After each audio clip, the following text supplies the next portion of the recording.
Dual Cultivation audiobook by Kevin Volume 3, Chapter 30, 1 Volume 3, Chapter 30, 1 with the ghouls and the zombies gone. We were able to freely go down the spiral staircase. We still did meet a few along the way, but there were mostly none. When we finally got down to the execution grounds of starvation, we were greeted by a wide, empty area. The only things in there were the mossy surfaces, the glossless black grass growing directly in front above, and the eternal darkness that Ramiri-san and I needed. There's a lot of eternal darkness growing here, huh, Ramiri? Well, there's not a lot of people who would come here to gather them. Shiva, how's the quality? Rainbach. I walked near the herbs and checked the quality, and I found out that the quality was almost first class. It's pretty good. I can make use of this. Ryalma, same, but I do want to pick out the ones that haven't been stepped on by the undead. Ramiri, there are so many. I'm sure we'll find something as we look.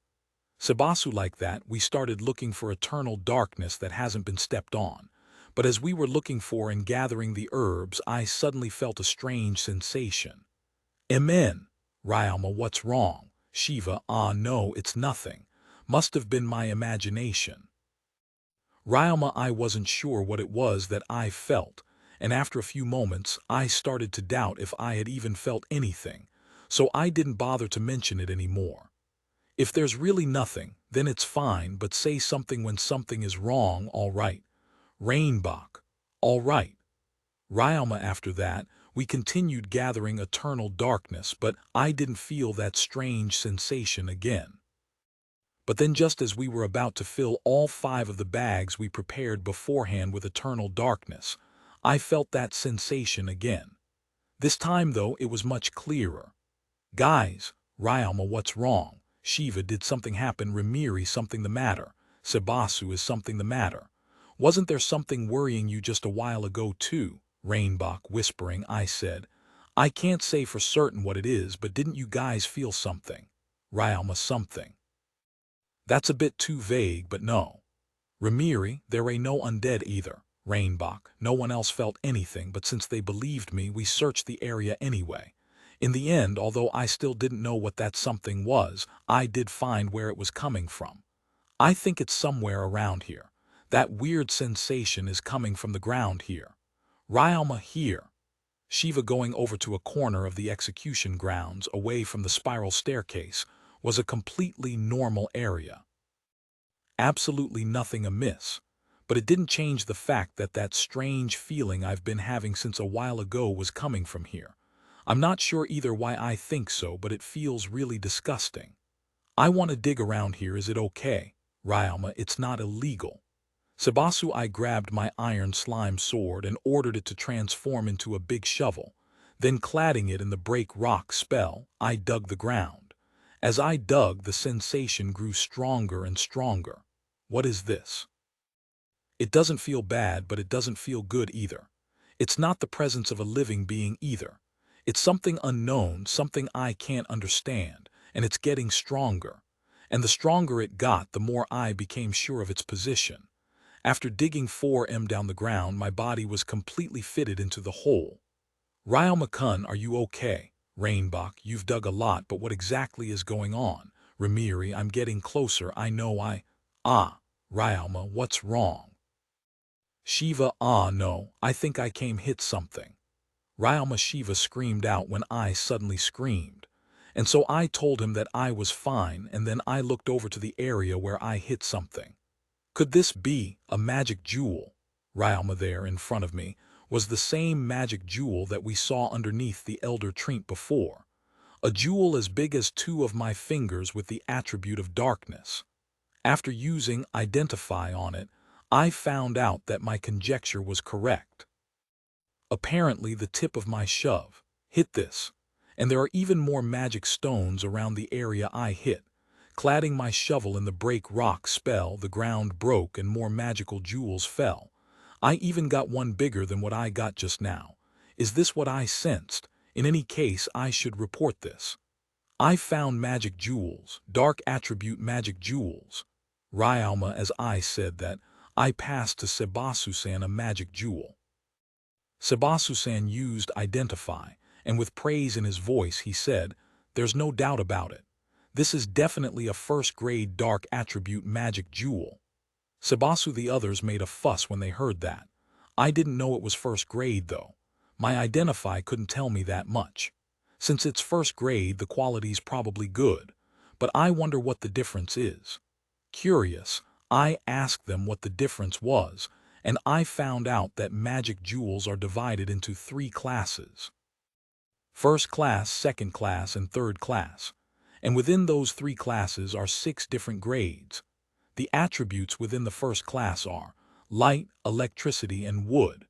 For second class, dark, poison, ice. For third class, fire, water, wind, earth, neutral. This division was decided based on the rarity of the magic jewels.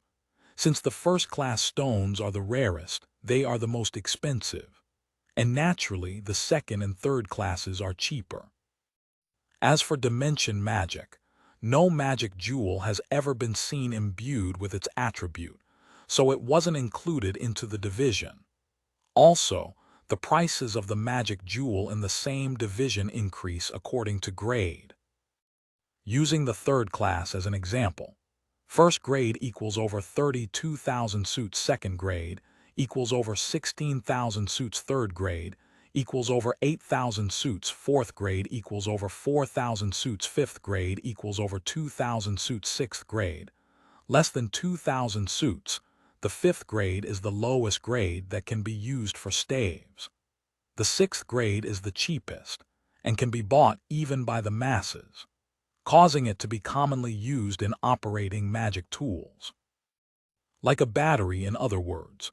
There are some 5th grade wands that have 6th grade stones mixed with them during manufacturing, but the 6th grade is generally considered trash. Next is the second class. This class is rarer than the third class, so they're 3 times more expensive. But that doesn't mean that as long as one is second class it has to be more expensive than third class. The prices are as follows. First grade equals over 96,000 suits. Second grade equals over 48,000 suits. Third grade equals over 24,000 suits. Fourth grade equals over 12,000 suits. Fifth grade equals over 6,000 suits. Sixth grade equals less than 6,000 suits, as can be inferred from these prices. A third-class magic jewel can be more expensive than a second-class magic jewel depending on the grade. But in our case,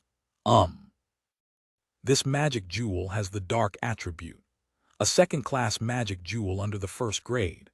Both the attribute and the quality are good, so it should sell well, right? Ryoma, yes, it is exactly as Ryoma-sama has said. Magic jewels are luxurious but difficult to find. So these jewels can be sold to craftsmen and magicians. Quality and grade on this level are rarely found though, so as long as these stones are sold in the right place, they should sell for 2 or 3 times more than the normal price. Sebasu 2 or 3 times those prices just now. But just rounding one of those to 100,000 suits would already get you a big gold coin, and 2 to 3 times of that. Sebasu-san. Ryoma, what is it? Sebasu, there's actually a lot more of those down here.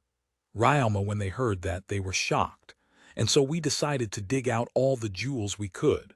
Opening my dimension home, I had the earth slimes and dark slimes help as well. I originally intended of only using the earth slimes, but the dark slimes wanted to go out as well, so I let them. The dark slimes apparently wanted to absorb the magic power in the area. I do feed the slimes with my own magic power in different attributes, but that amount is really no more than a snack to them. So they still need a natural source to feed from. And this place here is a great place to feed from.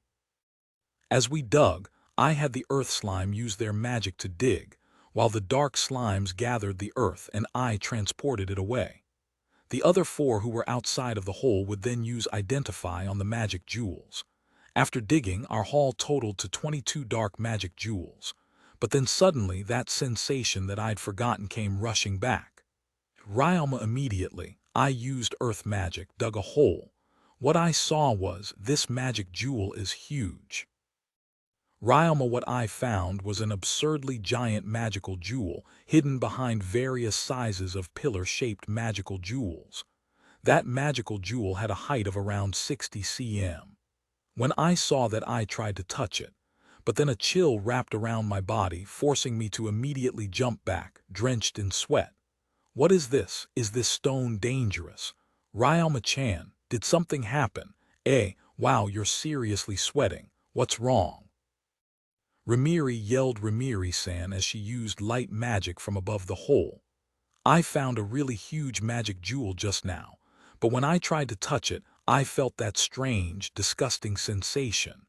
Ryoma-chan, can you get back up here for a bit? Rimiri, they told me to go up, but I was really concerned about that stone. But when I remembered that chill I felt, I shook the thought away, and I left the hole along with my slimes. As soon as I got out, Rimiri-san aimed her wand at me and chanted, "Dispel." Rimiri, when she used dispel, I suddenly felt better. Did I get cursed? As I thought, I forgot because it doesn't normally happen. But when digging for dark magic jewels, accidents sometimes happen. The dark attribute, after all, attacks mentally and indirectly. Rimiri, so that's how it is. That was dangerous. What would have happened if I was alone? You saved me. Thank you, Rimiri-san. Ryoma, it's fine. I'll teach you how to deal with curses properly later. Just rest for now. One-chan will take care of that magic jewel down there. Rimiri, said Rimiri-san as she rubbed my head. Then she jumped down the hole. Here's some water, Ryoma-sama. Sebasu then right after. Sebasu-san gave me a glass full of water and a towel from his item box. Thank you very much. Ryoma, using those, I wiped my seat and quenched my thirst. Around the same time, light flashed down the hole, and after a few seconds Rimiri-san came out. Rimiri, how was it? Rainbok asked Rainbok-sama, to which Rimiri-san replied with her eyes sparkling. It was amazing. It was cursed too, but just as Ryoma-chan said, it was a magic gem. Rimiri, magic gem. Isn't that the same thing as the ruby in the necklace Elia lent me? It should be a super luxurious item. As I thought that, Rimiri-san asked me for help to get the stone. We went down the hole again, and after taking a better look at it, I saw that it was a large cluster of black crystals. I've seen a crystal cluster before in the waiting room of a client company, but I've never seen anything this big. I wonder why I didn't notice what it was a while ago. I guess my observational skills must have gotten poorer. This is quite the luxury, though. I wonder if it'd be too much to use it as decoration for the house.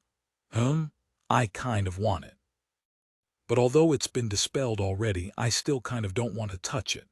Because of that, I used Create Block, and I turned the earth surrounding to the cluster into one giant block. I then ordered the earth slimes to widen the path, and then using Qi Gong, I carried the block out of the hole. Outside the hole, I used Break Rock to break the earth surrounding the cluster, and out came that large black crystal. When everyone saw it, everyone except me and Rimiri-san was speechless. Not only was this crystal a magic gem, it was also of the dark attribute with good quality. It was also big, so it'll definitely sell for hundreds of times the normal price. As for how much, I don't know for sure. The price is just that big. Selling it would probably cost a commotion too, so I probably shouldn't sell it. Let's just leave it at home. As I was thinking that to myself, Rimiri-san asked me, Ryoma-chan, can you give me this magic gem? Rimiri, this. Ryoma, I thought of refusing her right away, but then I remembered that strange feeling I felt before. Then again, why did I want to refuse her? If I sold it, it would make a huge commotion, and Rimiri-san didn't even say she was asking it for free. I'm not so attached to it that I'd refuse without even asking either, but maybe I actually want it deep inside. Well, again, it is a luxurious object, can't blame me, right? As I was thinking that to myself, Rimiri-san panicked and quickly added, W8 Ryoma-chan, you don't have to worry about it that much. You should actually be refusing me here, you know. Rimiri, Ryoma, sheesh, I wouldn't actually ask you to just give something like this away. Rainbok-chan told me you didn't really care much for money, so I just wanted to test it is all. You don't have to worry so much. Remiri, oh, she wasn't serious. Ah, so it was a joke. Ryalma, naturally. This crystal here is a huge fortune. It would have been normal to just refuse outright. And you can't get a lot of money out of this either, unless you negotiate seriously, Ryalma-chan. But instead, you suddenly started to worry for real. We're adventurers, so it can't be helped if disputes come out during times like these. If you're like that, you'll make me worry that you'll get scammed somewhere. Remiri, it's true that I don't care much for money, but I don't think it's to the point where I would be swindled. In any case, Ryalma-chan was the one who dug these magic gem and magic jewels out, so it's yours. Remiri, the magic gem aside, let's share the magic jewels. Ryalma, they did come with me after all, and they even taught me various things and even looked after me, so they do have some right to it, right? Then in that case, we'll each take one. Any more than that is too much. Rainbok, said Rainbok-sama as he took out his own portion from the bag containing the magic jewels. The others also took theirs, and Remiri-san happily embraced me. Remiri-san is apparently going to be using it for her new wand. There, I suddenly remembered the branch of the elder tree, so I took a branch and gave it to her. Remiri-san became even happier, and she hugged me even tighter. It was almost as rough as last night, but at the same time, I was also a little happy. After that, with nothing else left due to in the area, we left with the eternal darkness herbs and magic jewels in the dimension home. As for the magic gem, I turned it into a block again with create block, and then hid it in my item box. And so, we decided to spend another night outside the labyrinth, and then make our way home. Volume 3, Chapter 32 TL Note. The Japanese don't have any L, so they use R and L interchangeably. There's a pun here in this chapter that plays on this idea, and it's not really translatable since, well, author is quoting an English word and we're talking in the English language, so yeah, just keep it in mind. I'm fairly sure you guys will recognize what I'm talking about as soon as you see it. It's kind of hard to miss. Change. Last line in previous chapter, and so we decided to spend another night outside the labyrinth and then make our way home. Volume 3, Chapter 32. When we got out of the labyrinth, the sun was high up in the sky. We couldn't tell the time at all from inside the labyrinth. We then made camp, and then we rested outside the labyrinth as we had lunch. Ryalma-kun, how's your magic power? Rainbok, I spent much fighting, but I've already recovered 90% of it. It seems like it's recovering faster than normal, though. Ryalma, there, Remiri-san explained why. Breathing the air or eating food, which both contain magic power, will instill the magic power found in those things within your body, quickly increasing the speed of your magic's recovery. And right now, we're here right next to a labyrinth which contains much magic power. So the recovery rate of magic power here is faster than other areas. There are wizards who intentionally go to labyrinths for the recovery bonus, so they can train faster. Remiri, I see, so that's how it is. Ryalma-chan, are you going to practice after eating? You've already recovered your magic power, so I think you could, but then again, you must be tired from the curse. Remiri, I'll train. I've fully understood from the recent incident just how important anti-curse spells are. So please teach me, Remiri-san. Ryalma, really? Well, all right. Let's start with the light magic, dispel. Remiri, after eating, Remiri-san picked up a nearby stone and chanted, illness. Remiri, at that instant, Remiri-san passed me a stone she clad in magic power. All right, hold this. Remiri, I held the stone as she instructed, and my body began to feel feverish. When I removed my hand from the stone, the feverish sensation vanished. There are different kinds of curses. The curse afflicted on that stone is illness. A curse of illness. When afflicted by this curse, or when wielding an object afflicted by this curse, you will experience the same symptoms as the illness imbued in the curse. And unlike normal illnesses, you won't be able to recover from it with medicine. Remiri, so that's where that feverish sensation was coming from. Ryalma, I started off with a simple curse to make it easy to understand. We'll use that to practice dispel. Remiri, like this, I began the training on dispel, which permeates a target in light attribute magic power to purify the darkness attribute magic power and remove the curse. The darkness attribute magic power that's used in curses is altered and is different from the normal darkness attribute magic power, which is the reason why the magic jewels did not lose the magic power imbued in them when the curse was lifted from them. I practiced by recalling the sensation I felt when dispel was used on me back in the execution grounds of starvation. The result: I failed 8 times and succeeded on the 9th try. The next spell I was taught is the light magic, anti-curse. It's a spell that creates a barrier around the body to protect from curses. I also succeeded at using this spell with the concept of magic battle technique. Then, in order to find out just how much I am able to defend against curses with the anti-curse spell, Remiri-san casted curses at me with increasing intensity until I was able to understand my limits. As a result, I found out that my anti-curse wasn't very strong. It immediately broke as soon as a slightly stronger curse was casted. Thanks to my mental resistance and physical pain resistance, though, I can actually endure quite a bit even after being afflicted with a curse. It seems I'll be able to cast dispel on myself to remove curses afflicted on my body. The only problem is the fact that I'll be left defenseless while I'm doing so. My defense against curses are weak too, so it's a bit worrying. A situation where a strong curse that I can't defend is casted on me won't be pretty.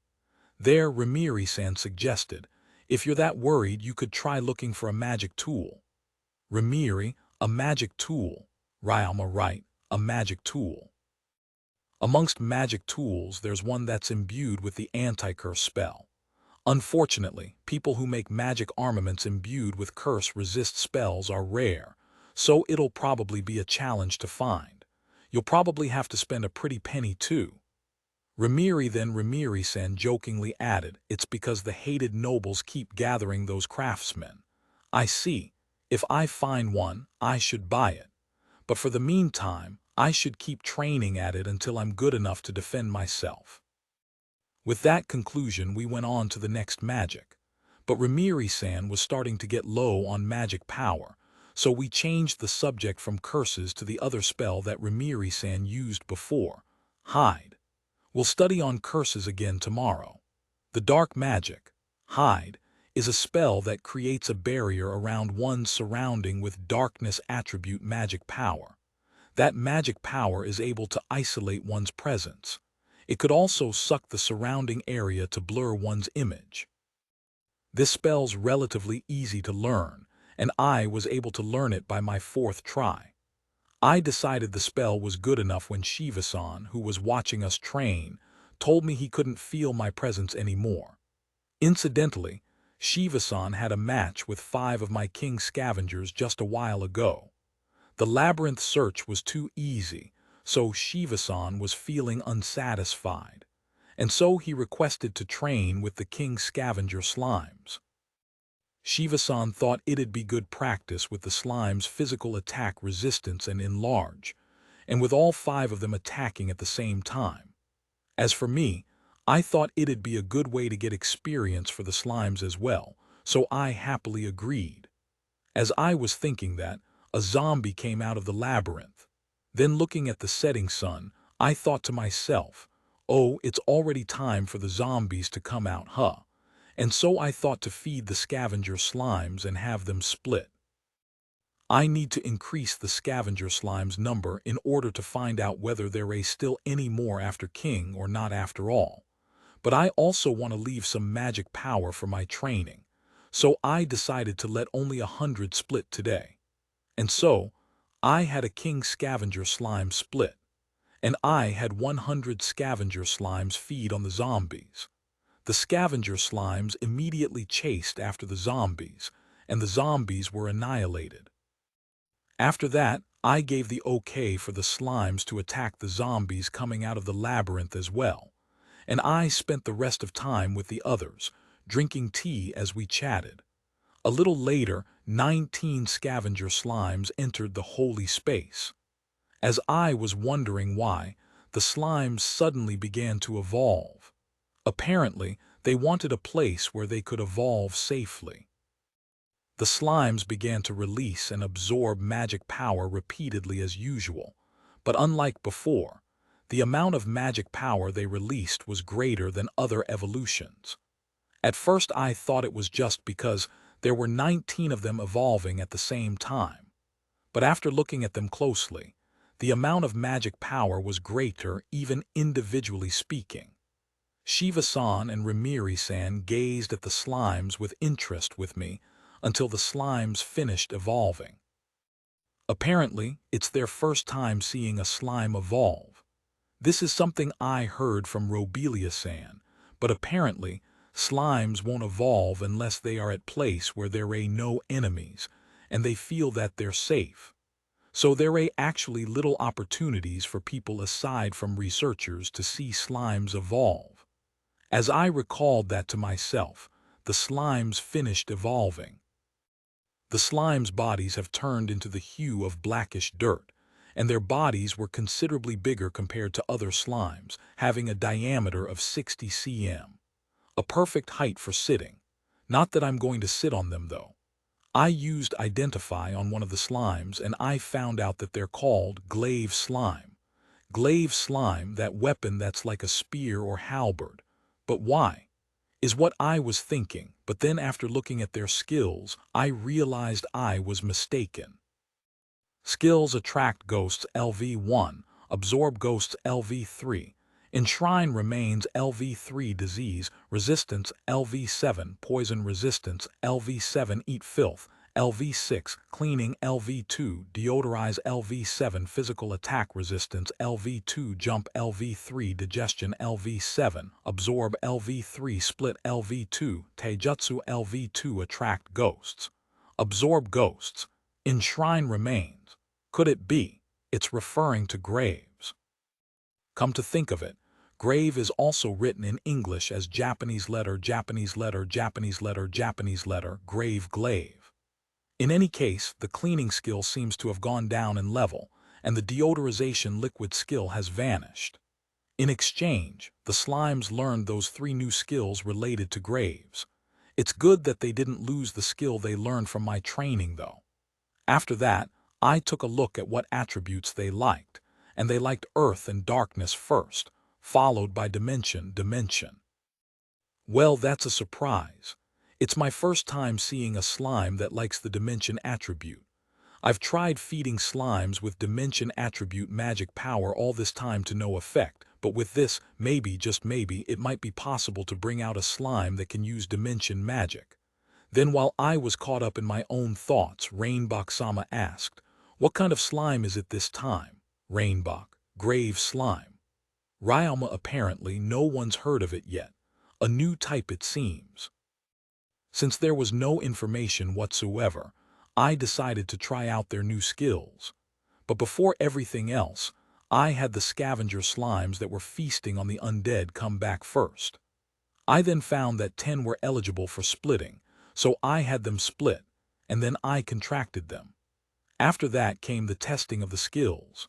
When I had the grave slimes use the Attract Ghost skill, the grave slime's body faintly turned pale blue as they shone in obscure light. The undead outside the holy space suddenly started approaching us.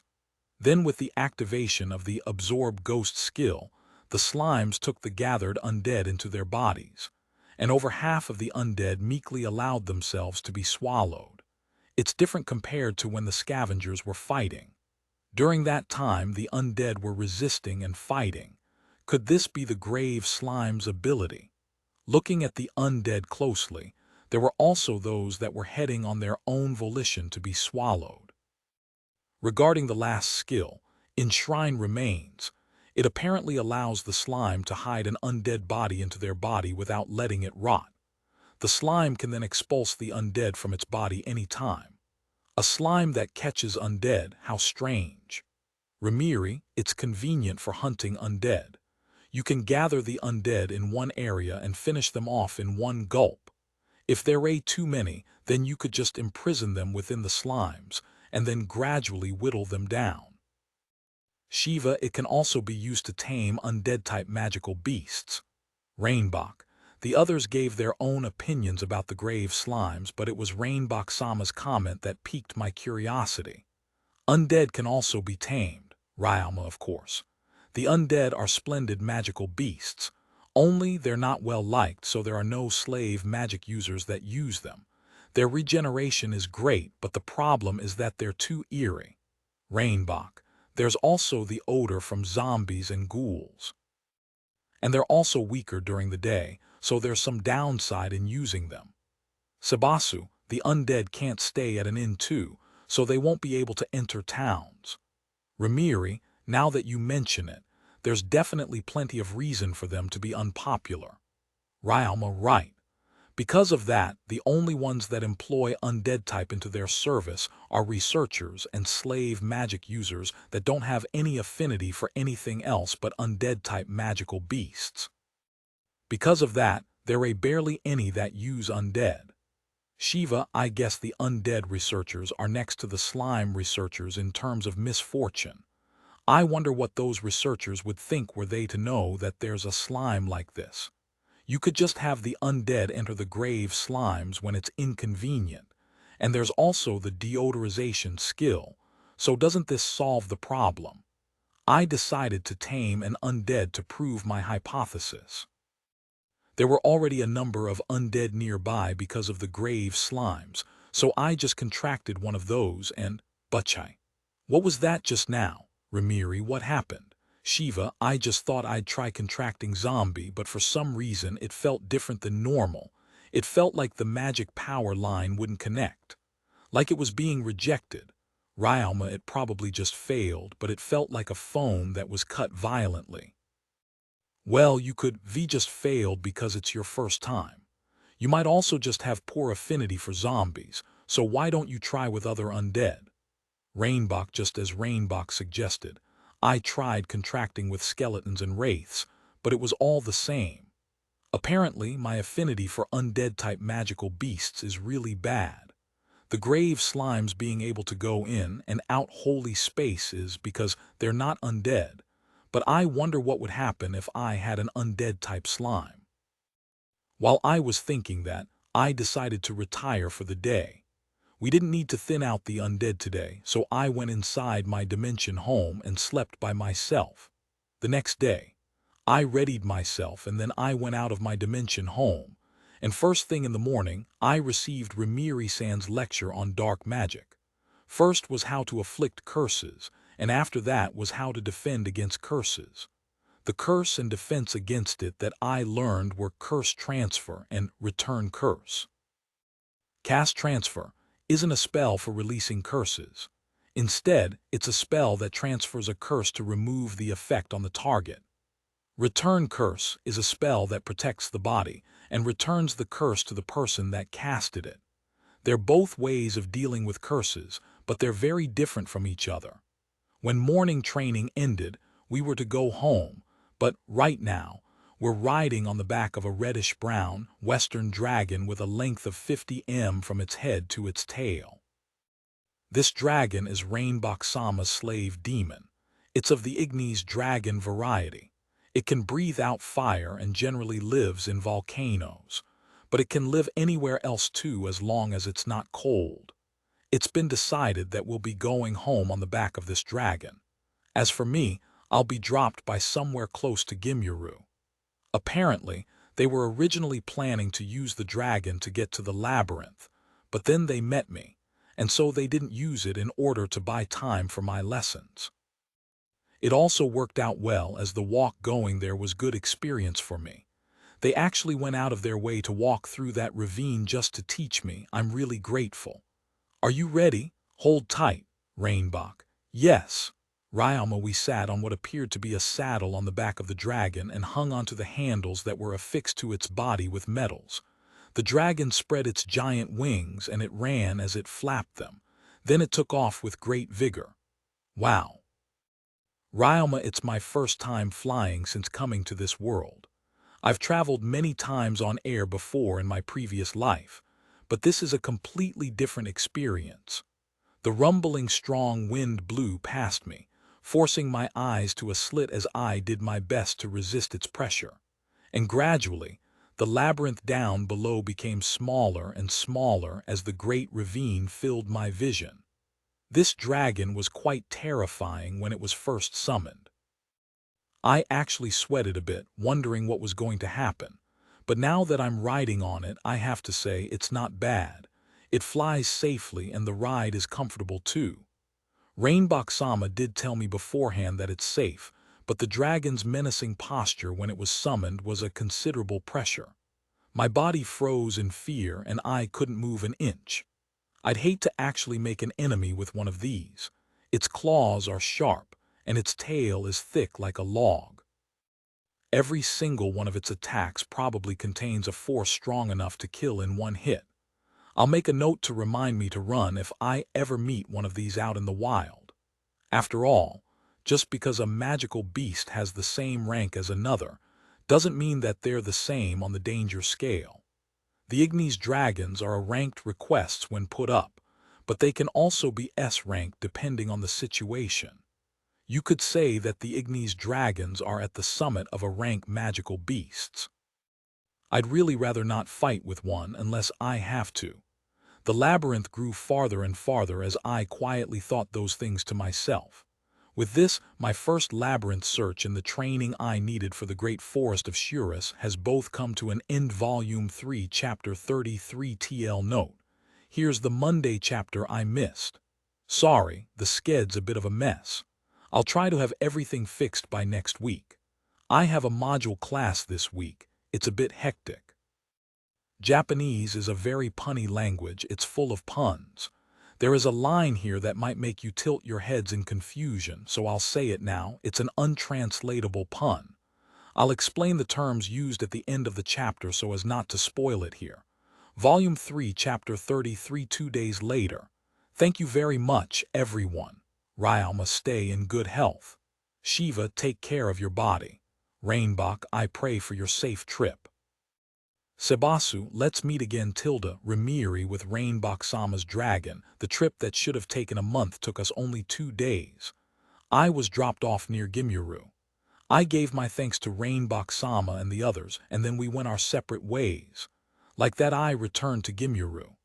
I learned a lot of magic in these past 2 days as well. It was a fruitful trip. When I passed through the city gates, the first place I headed to wasn't my store but the church. Actually, there's something that's been bugging me these past 2 days. I can't tell for sure what it is, but because of it I've been thinking so much, and I haven't gotten much sleep lately. Most of it is about my current strength, my current fighting style, and actually using the magic gem that I keep hesitating to use. It's mostly just a repetition of these things. For a moment I thought I was cursed, so I tried using Dispel and Anti-Curse, but nothing changed. I might have simply been traumatized after being afflicted with a curse such that I don't want to touch it again. But regardless, it sure feels disgusting. Because of that, I thought of consulting with Gain and the others, and now I'm headed to the church.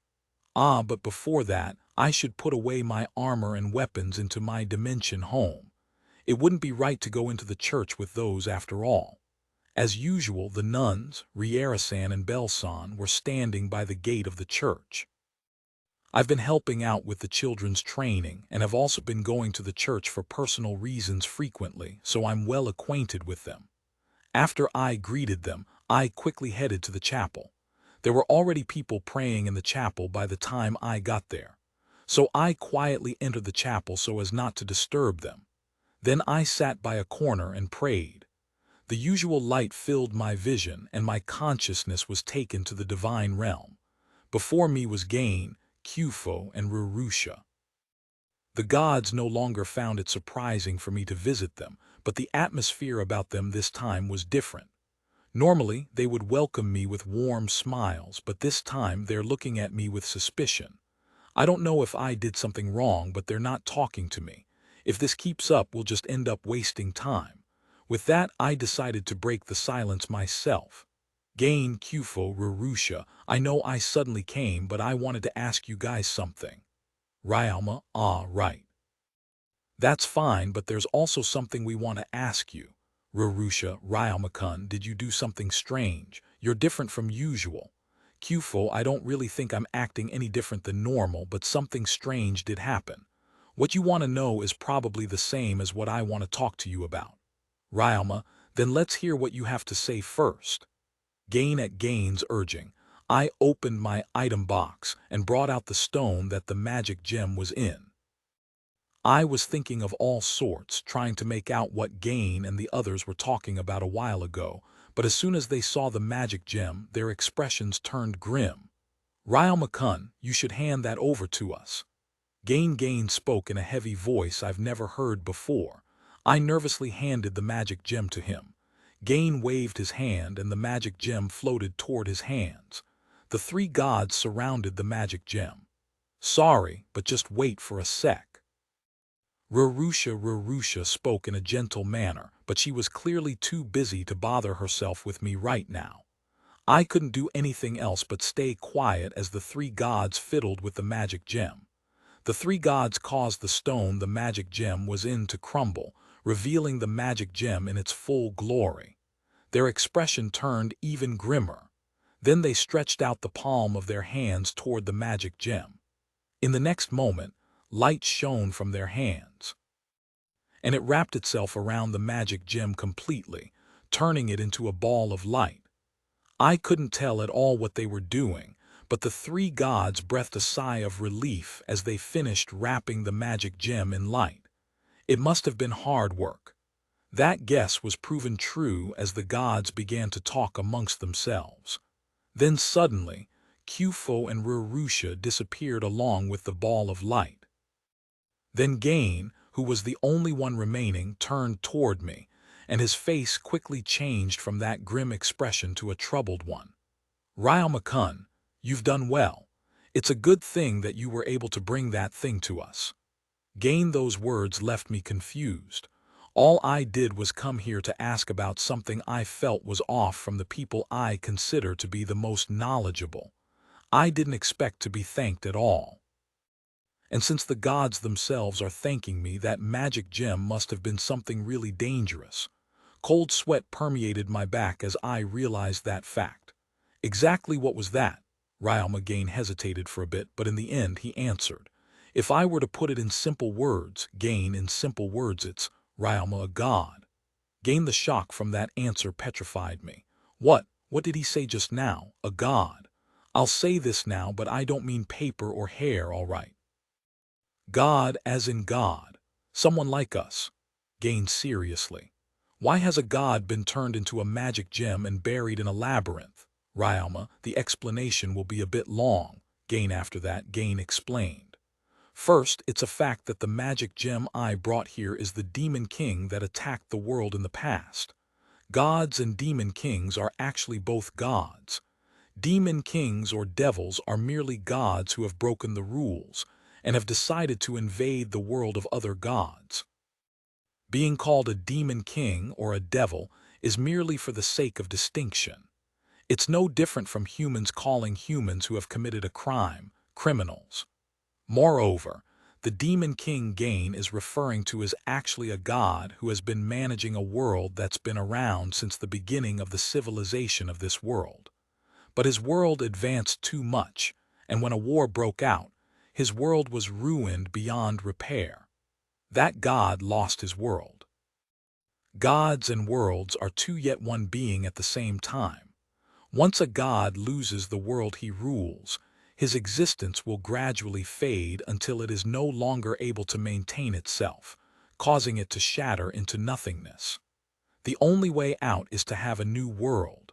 A normal god would use their own power to create a new world and then become its god. But in doing so, that god will lose most of its power. A normal god will regain its power after the passing of some billion years once the world begins to develop. which is why there are gods that endure the loss of power and give birth to new worlds.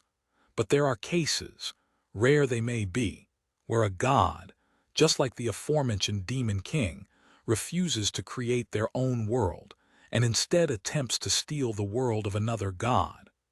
I understand the situation now, but I don't recall being told that you defeated the demon king. Although I do feel like I've heard of that story when I came to this world. Ryalma, wasn't it when we told you that we don't interfere with the world much, and we didn't defeat the demon king? We just went out and drove him away. And I've mentioned this before, but that God has been a God since the beginnings of this world. A God's power grows as his world progresses. That God is in a different league compared to us. He might have gotten weaker from losing his world, but driving him away was the most we could do. Gain, so that's how it is. Then did that demon king come to invade this world again? Ryalma, no, that thing's just a nasty souvenir. A fragment of the demon king. He purposely sealed a portion of his own power and will, and hid it a place full of magic power that we couldn't find. In time, the black crystal produced by that area was filled with that power and influence of the demon king, turning that crystal into a magic gem.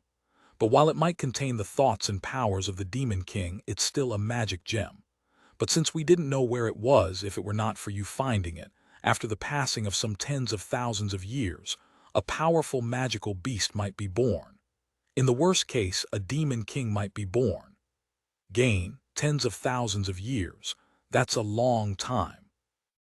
In any case, I get that that crystal isn't any good news. But rather than that, I'm more worried about, there were some magic jewels along with that magic gem. Are those safe? Ryalma, those ray fine. We checked it a while ago, and the jewels your friends are carrying are just magic jewels. The jewels they're carrying are just the solidification of the magic power gathered by the fragment of the demon king. Gain, I see. That's good to hear. Ryalma, rather than worrying about them, the real problem is actually you. Gain, me, is something the matter? It might be weaker than the actual thing, but it is still a fragment of the demon king. The negative influence you received from carrying it isn't something to scoff at. In fact, you received enough influence for 4 people's worth. Gain, will everything be fine?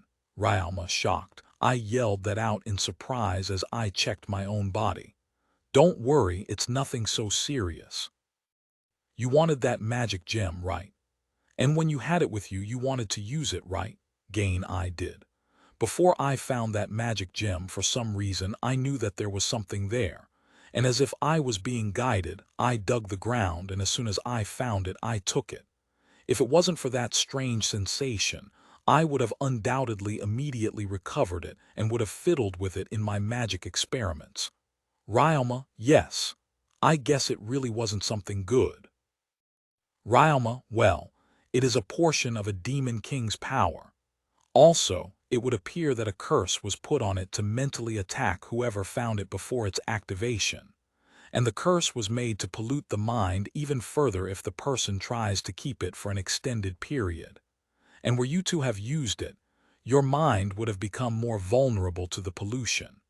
You possess a high level of mental pain resistance skill, and recently, you even gained the charm resistance skill. On top of that, you even contained the fragment with your earth magic, so you were able to minimize contact with the fragment.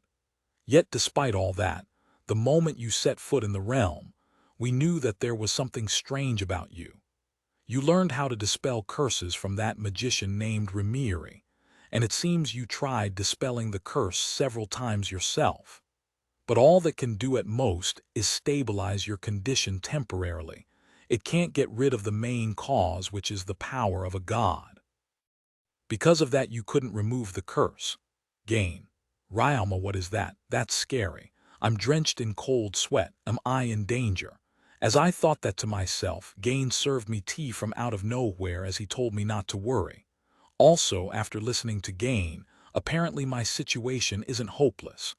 The negative influence I received is a bit troubling, but it's nothing the power of a god can't remove. It's not a problem they can ignore either as gods, so they're going to remove the curse. Speaking of which, the chills I felt when I found the magic gem are because of Kufo's divine protection. The divine protection of the god of life has the effect of letting its receiver know where danger is via instinct. Moreover, as the ability to sense danger is merely an extra, it also improves the receiver's weakest ability to sense danger. For example, a person who tends to eat anything as soon as he sees it when he is hungry will become able to perceive when the food before him is bad. A person who tends to find himself in dangerous places will gain the ability to sense when the direction he is going in is dangerous. In my case, the ability I gained is related to dealing with people. It works both for humans or for things that possess a certain level of intelligence. And my ability works such that I can sense whenever that person or something feels some sort of hate for me.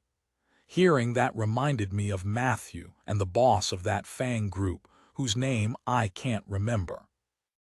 Back then, I thought it was just because they were similar to my superiors back in my previous life, but apparently that was actually due to the effect of the divine protection. The chills I felt from the fragment of the Demon King is because of the malice in the Demon King's will. If it wasn't for that chill, things might have become more dangerous for me. You're really unlucky, though. I even bettered your luck with my divine protection and power, and yet, gain really. I thought I've been quite lucky since coming to this world, though. Ryalma, you found a fragment of a demon king that's normally hidden and caught his attention, you know. I don't know anyone unluckier than that. Gain, my words were cut down in a single stroke. Then it was decided that I'll be sleeping while the influence is removed from me. It's sort of like anesthesia. All right, let's start. Just relax. Gain, I lied down on the bench that Gain brought out and relaxed. A fog gradually covered my thoughts until eventually my consciousness faded. I don't know how much time had passed, but when I opened my eyes, I saw Gain's face. You're awake, Gain. Ah, is it done? Resume. My head was a bit hazy, but when I sat up, I noticed that it wasn't only Gain in the room, but also Kufo, Rurusha, and even Tekun, who wasn't there before. Tekun, why are you here? Ryalma, to make Gain's life easier. I was called here to extend the time you could spend here in this realm. Tekun, ah, now that he mentions it, I do have limited time here in this realm. I see, thank you. Ryalma, don't mind it. Here, drink. Tekun filled a cup with liquor and passed it to me. Liquor always comes whenever I meet up with Tekun. By drink, you mean now. Ryalma, just drink it in one gulp. Tekun, for the meantime, I took a sip. The moment I drank it, my body felt hot, and immediately after, my body felt refreshed. What is this? Ryalma, medicinal alcohol. It has the effect of stabilizing one's mind when taken moderately. It's the perfect wine for waking someone's sleep like you, right, Tekun? So it's that kind of wine. I certainly do feel like I've woken up. Ryalma, then, since you're awake now, let me explain. Gain joined in on the discussion. First things first, I wasn't able to completely remove all of the negative influence now. Gain A. Then what's going to happen to me? Was it no good? Ryalma, I just wasn't able to remove everything now. I could remove everything, but removing it all in one swoop would put too much burden on your soul, so I didn't. I put up something to suppress the influence instead. As long as we keep treating the influence just as we did today, eventually, all of the influence will disappear. Gain, just look at it as if you're dropping by the hospital to receive treatment. The treatment was done once to buy time and reduce the burden on the soul. You'll receive more treatments later on, and eventually, you'll be bright as new. Rurusha, oh. Then in that case, I guess I'll be okay, right? You've been doing your best lately to get to Kormi village, but you've already finished most of your preparations, right? So once you get the inheritance back, settle down at Gimyuru for a while and regularly visit the divine realm. Our free time for vising Earth will also lessen, but drop by the divine realm frequently so we can treat you.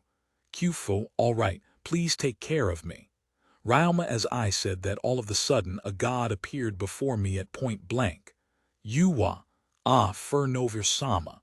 Ryoma, did I startle you? My apologies. Furnovir, the person that suddenly appeared before me, was the god of magic Furnovir-sama. It's been a while. Ryoma, a while. It's only been half a year, no. Furnovir, half a year is considered plenty long amongst humans. Not that there's a standard or anything. Ryoma, I see, but enough of that. I came here to give you something that I should hand over to you, or no. Rather, I came here to give you back something. Furnovir, something that should be returned. Ryoma as I was wondering to myself what the god meant, Furnovir-sama made the magic gem that I brought appear. Is that what you mean by something that should be returned? Ryoma, precisely. Furnovir, even if you give it back to me, a demon king's fragment is a bit. Ryoma, don't worry, I've already removed the will of the demon king from it. Its quality is abnormally high because of the demon king's influence that it's received for a long time, but it's just a dark attribute magic gem now. And since you were the one who dug it out, you have the right to own it. I suggest using it to make a wand or something. It's up to you what you want to do with it, but I would advise you not to sell it as it would cause a commotion. Furnovir, as Furnovir-sama said that, he left no room for arguments as he quickly handed to me the magic gem. I stored the magic gem in my item box. There Tekken turned me by the shoulder and said, by the way, Ryoma, you don't have a wand, right? Tekken, nope, none. I do think it'd be a good idea to have one though. Ryoma, then the timing couldn't be better. You should use this magic gem to create a wand. And for the wand itself, you have branches of the mutated elder tree with you, right? Tekken, I told Tekken that I hid it away in a corner of my dimension home, and immediately Tekken's face turned into a blunt face of dissatisfaction. What a waste, materials are meant to be used. Oh yeah, you have the woodworking skill, right? This here's a good opportunity, so why don't you try making it yourself? Tekken, magic wands can be made with woodworking. Ryoma, the basic stuff, yeah. But for the better ones, you'll need magic perception and the ingredients. But you already have those, right? So if you'd like, I could teach you how when you're dropping by to receive your treatment. After all, I am god of art and craft. Tekken, is that okay? Ryoma, there's no problem as long as it's just human techniques. All I'm going to be teaching you are the basics of creating a magic wand. From there, it'll be up to you to research and improve on it. Craftsmen all improve through the accumulation of those, and looking after that is my job. Tekken, as Tekken said that, he filled a cup with liquor and drank. Then he said, nothing much really changes whether I support craftsmen directly or indirectly. Actually, from my point of view as a god of craft, I want people to keep creating crafts as much as possible with their own techniques. Really? Ryoma, well, they went to all the trouble of learning it right. If you're not going to use it, the skills will go to waste. So while I'm not going to ask you to make a living out of crafts, I do want you to keep making them even as a hobby. Tekken, well, it's true it'd be a waste to see something not used. And besides, it's a rare privilege to be taught by the gods directly. At those thoughts, I decided to make my own wand. I understand. I'll do my best. Ryoma, like this, it was decided for me to go to the divine realm regularly for treatment, and for guidance from Tekken after I get home from my trip to the great forest of Shurus. TL note, Chinese letter, God read as Kami Chinese letter, paper read as Kami Chinese letter, hair read as Kami. These are the words referred to for the puns in that one-line Volume 3, Chapter 34 TL note. Sorry, stuff happened and I vanished. I'm back. Might have to change the schedule because I took even more subjects sci. But for now here's a chapter. Edit, I fixed the untranslated part. Edit 2, Digger Armaments to Digger Arms Shop.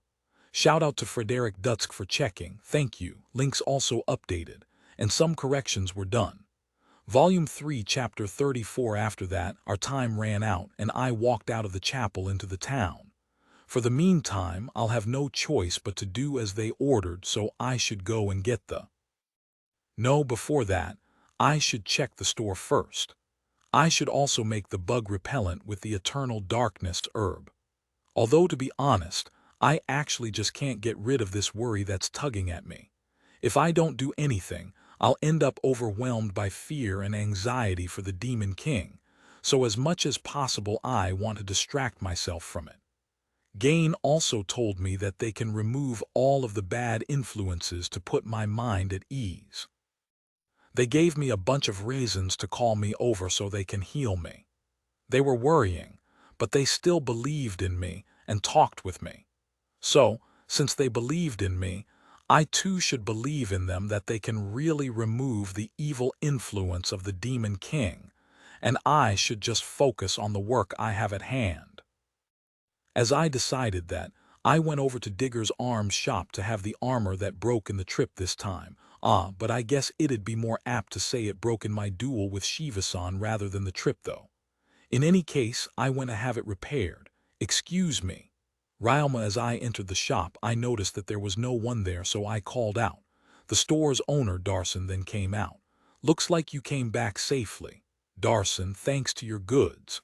Ryoma, did something happen to your armor? We just adjusted it recently though. I need it repaired. Ryoma, repair.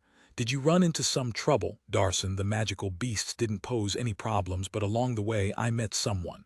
We exchanged pointers and my armor was ruined.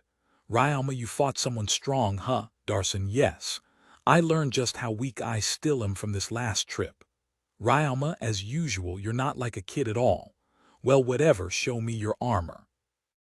Darson Ryoma brought out his armor, and as Darson-san stared at it with a gaze full of interest, he muttered, "Ho, that guy you fought was pretty good, huh? He used a spear of some sort for his weapon, right? On top of that, he used magic as well." Darson, you can tell. Ryoma, after being in this trade for such a long time, I've come to learn how to tell things from a glance. I have to say, though, that guy you fought with is amazing. There's barely anyone who could pierce through the hard lizard's hide so cleanly, you know. Was he someone famous? Darson, yes, his name is Shiva Gardak. Ryoma, of course he's famous, he's the former Knight Commander. As I quietly thought that to myself, Darson-san's gaze jumped up from the armor toward me. The former Knight Commander, why were you fighting with a bigwig like that? Darson, we met along the way. One thing led to another and well, we ended up sparring. Ryoma, right. Well, whatever, if it's the Knight Commander, then I guess it makes sense. Anyway, I can repair this thing if you want, but it's cheaper to buy a new one, so what will it be? Darson, money isn't really a problem right now. Just repair it. It's only been for a year, but I've already gotten quite attached to it. Ryoma, got it. Darson, also, the thing I asked you before, how is it? Ryoma, oh right. I finished it as soon as you left the town. I'll bring it out now, just wait for a sec. Darren, at those words, Darson-san left and headed for the store's inner rooms. That thing I'm referring to is the custom armor I asked him to make before. I wondered whether it would be possible to create an armor woven with the sticky slime's high durability thread, so I asked him to make one. After waiting for a while, Darson-san came back with a box that was somewhat on the bigger side. Inside that box were a pair of light green shirts, 2 pairs of pants, and 2 mantles. These here are the finished products. I asked a good friend of mine that works with armors to make these, but I can guarantee their quality. I can hand these to you with confidence. Darson, as Darson-san said that, he took a sheet of cloth from the box and pointed a knife at it. Watch. Darson-san tried to cut the cloth several times, but no matter how many times he tried, the blade couldn't pierce through. The cloth could neither be torn nor cut. These were created with 2 pieces of clothing that were woven from the thread you brought. Everything in this box was made like this. It was hard to cut through the cloths, so it took a lot of effort to make, but the result is excellent. These look like normal clothes from the outside, and though they're meant to be worn beneath an armor, Their actual quality is closer to that of a chain mail. It possesses extraordinary defense for inner armor. Darson I took out one of finished products from the box. You made the inner part out of silk. Ryama, the cloth's durable and it doesn't feel all that bad to touch, but it doesn't absorb water or moisture. So I thought about it and I decided to create the inner part out of silk. Darson I see, thank you. With this I won't have problem even if I pass through a grove. Ryama, a grove. Even wolves or goblins wouldn't be able to pose a problem to you with that. Darson, with these and the repairs, how much is everything? Ryama, 13 small gold coins. Darson, that's actually pretty cheap considering I had it ordered. Is that all right? You're repairing my armor too, so, Ryama, it just took time to cut those cloths. No special processes were required. Besides, craftsmen love working with strange materials. So 13 small gold coins is enough. Darson, I see, thank you very much. Ryama, I took out a pouch filled with money, and from it I took out 13 pieces of small gold coins. After I paid the bill, I took the clothes and went out to town. Next stop is my store. When I got to the store, people went in and out like buzzing bees. Busy as always, I thought. Good morning, Ryama, boss, tilde good morning, tilde Maria, mornin' boss, fina welcome home. Carm entering through the store's employee use entrance, I went to the employees' break room. There Maria-san, Fina-san, and Carm-san greeted me.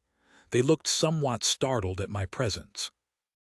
Every time before I would leave, I would tell them when I planned to leave and when I planned to come back. This last trip was the same. Only, I was supposed to come back a month later, so their surprise is because I came back so quickly. I finished my task much earlier than expected, so I came back early. I've only been away for a month, but did any problems occur while I was gone?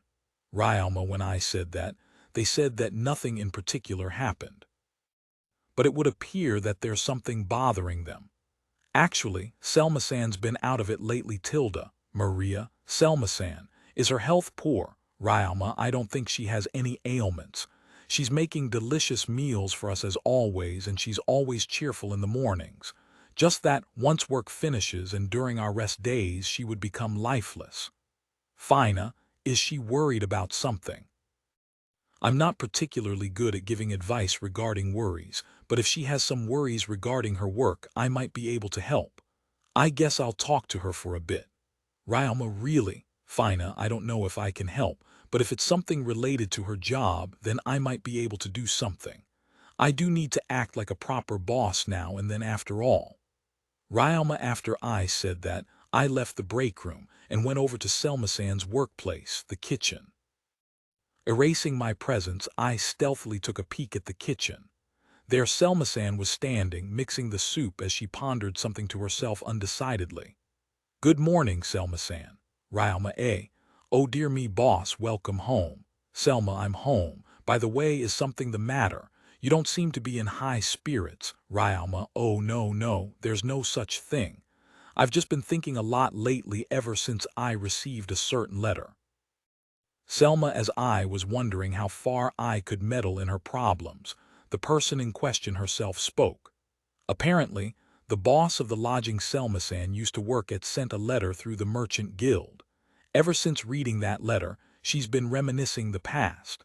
The workload was much bigger than here at the store, but Selma-san loved cooking for people and hearing them say how delicious her cooking was. Selma-san's face as she spoke of the past was a truly beautiful smile. I see. Well, for the meantime, it's good to know that you're not sick. Ryama, this isn't something I can help. I can't tell her to stop thinking of her former work. There's no meaning in saying something like that. Besides, I'm not that much different from her. Ever since I've come to this world, there were times when I thought back to my previous world as well. It's not really much different from wanting to reminisce from time to time. She's not causing problems in her work either, so there's really nothing for me to say. Sorry for worrying you, boss. Selma, don't sweat it. After all, it's not something you need to apologize for. That aside, please do tell Maria-san and the others. They've been worrying about you, you know. Ryoma, oh, they were, hee hee. Then in that case, please tell them in my stead, boss. Selma me. You want me to tell them? Ryoma, I just thought I'd make another dish for them. If I work now, I should make it in time to serve them another dessert before break ends. I need to do my best for everyone's sake. Selma-san said those words with the same smile she showed me when she was reminiscing of the old days. So Selma-san's the type to speak through her actions rather than her words. I understand. Please do your best, Selma-san. Ryoma, as I said that, I left the kitchen and went back to the break room. There, I told the others what Selma-san told me. So that's how it was. Calm, so she wasn't troubled or anything. Fina, that's great, Tilda. Maria, it's really good to hear that nothing was wrong. I also understand now just how good the relationship is between these employees of mine. That's another plus. After all, when the relationship in the workplace is bad, or even when the relationship isn't bad, but just that the employees don't care about each other, then small problems are bound to ensue. Those small problems would eventually lead to making quarrels amongst them more likely. On top of that, such an environment would pile up stress on the employees, causing them to be more prone to mistakes and to be unhappy at their work. Moreover, they'll be more likely to fall sick physically or mentally. Above all, this world hasn't progressed much in its machineries compared to my previous world, which goes to mean that labor force is pretty much equal to manpower. And because environment and motivation are important factors in improving a worker's efficiency, just raising the salary won't be enough. My store is doing great at handling its employees. I'd like to keep this up. For that reason, I want Karmsan and the others who are in charge to do their best. Of course, I'll be doing what I can as well. I pondered on the different welfare benefits I could provide, and the first thing that flashed through my mind were bonuses, salaries, and summer vacation. Is there something like that in this world? Although it's good to be enthusiastic, I'll need to ensure that the things I come up with match with the common sense of this world.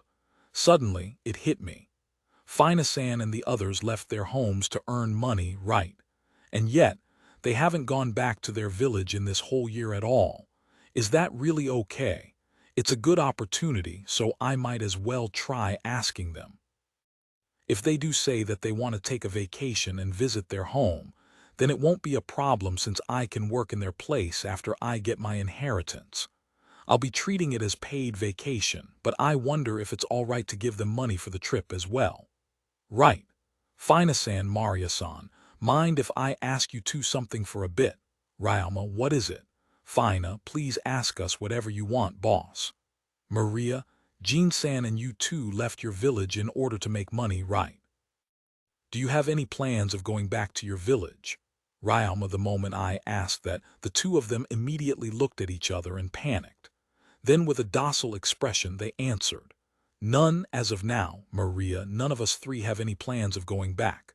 Boss, are we being fired? Fina A. Why did they take it that way? You're not being fired at all. I'm just asking since I'm worrying whether it's all right for you three not to bring home money to your family and see them. After all, you three are working out here to provide for your family, right?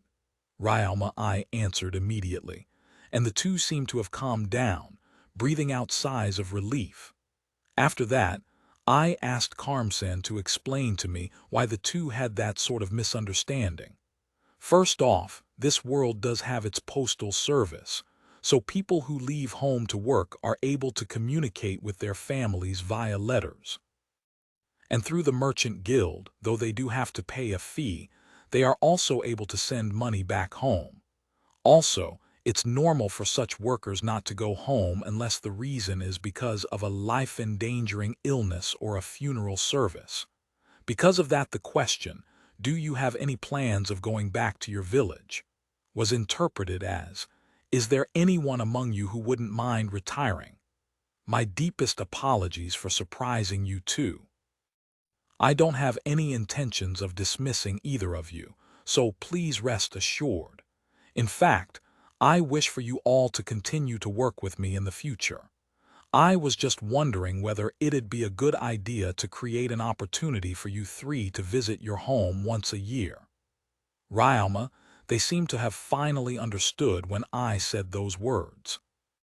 Although they were still quite shocked when they heard that on top of being given a long leave, their travel expenses would also be paid for, they were indeed happy to have the opportunity to meet their relatives again without losing their job.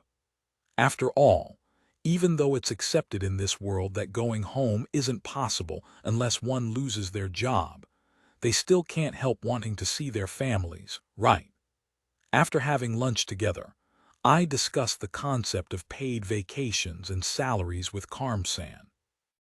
As a result, it was decided that it'll be possible for the employees to file a vacation leave ahead of time, in which they'll then be allowed to leave for a significant period of time, and with enough money provided to allow one to stay at the cheapest inns, although no food is included in the calculations, and the least amount of days required, the employees will have a much easier time visiting their families. Continuing, I asked him regarding the status of the store. The other stores don't have any problems either. If there's anything to take note of, it's that the adventurers have frequently been requesting for branches of the laundromat to be put up in the other towns as well. Because of that, Calkin-san and his group propose to lure away the other researchers that are still researching slimes. Slime researchers are mostly ignored, so there are very few amongst them that have confidential information. Because of that, there shouldn't be any problems in luring them away to work for my store. Moreover, because of the poorness of communication technology in this world, there are many people in the towns that we don't have a branch in that don't know about our store. And even those that do know about store don't know about the usefulness of slimes. Although there are many people as well who think that some slimes can be used, the image of slimes being weak and useless is just too deeply ingrained into the minds of the masses. But that also goes to say that this is an opportunity to lure away those poor slime researchers that are still being given the cold shoulder. And by luring them away, we'll gain new manpower for the new branch stores. After teaching the promising ones amongst the new employees, we'll be able to raise some new demon slave practitioners. There's no reason for me to refuse, so I agreed and approved of the plan of luring away slime researchers in order to prepare the new store branches. It's almost time to close the store. I hadn't realized it until Karmsan mentioned it, but apparently we had spent a long time talking about the store's welfare programs and other matters. After closing the store, and after finishing the work that needed to be done after closing the store, I went to the Merchant Guild. I'm heading to the guild to deposit the income of the store. The guild also works as a bank and as a money exchanger. It's also possible to create an account under one's personal name as a merchant or the name of one's store. My store has its own account. Because of that, San goes along with Fei-san and Li Ling-san to deposit the money at least 3 times a week. The only money in the store are the copper coins used as change and the employees' salaries, as well as the funds stored in the store's treasury to be used to replenish the miscellaneous goods of the store when necessary. There's no other way to deposit the money but to carry a large, heavy bag filled with copper coins. But when I'm around, I can simply tuck away the money in my item box, making transport a walk in the park. And more than anything, with the money hidden in my item box, there's no danger of dropping the money or being stolen from. Because of that, it's usually best for me to carry the money myself. Every time I do this, I feel like the security guard of a bank's armored transport car. There's no danger in dropping the money, but I should hurry up and deposit this. Ryalma, I hurried my pace as I muttered that. When I got to the Merchants Guild, I deposited the money. And then I went back to the house that I haven't been in for about a month now. I had made a wall out of a steel plate and boulder to block the entrance and prevent magical beasts from settling inside the abandoned mine. It's a bit of a hassle that I can't go rest immediately whenever I get back. But well, as I thought to myself the usual things I would think of whenever I returned, I finally arrived to my house Volume 3, Chapter 35, Volume 3, Chapter 35, while Ryalma was preparing to go to the great forest of Shuras. In the kingdom of Rifuru stood a gaudy building. On its signboard, Rifuru Kingdom Tamer Guild Main Branch was written, and a number of well-dressed people could be seen going in and out of one of the rooms of the Tamer Guild branch. They are the branch leaders of the Tamer Guild of the slave demon practitioners and conjurers of the Rifuru Kingdom. Right now, they are attending the meeting that is held once a year. Amongst the attendees is the leader of the Tamer Guild branch of Gimyuru, Matthew. At this time, a man walked toward him and spoke to him. "Matthew, how about a drink with me and our friends?" "Man, but of course, Nejel-sama. It's an honor for someone like me to be invited by someone of your stature." Matthew, the man who spoke to Matthew, is Zest Nejel. He is one of the 9 members responsible for electing the guild masters of the Tamer Guild.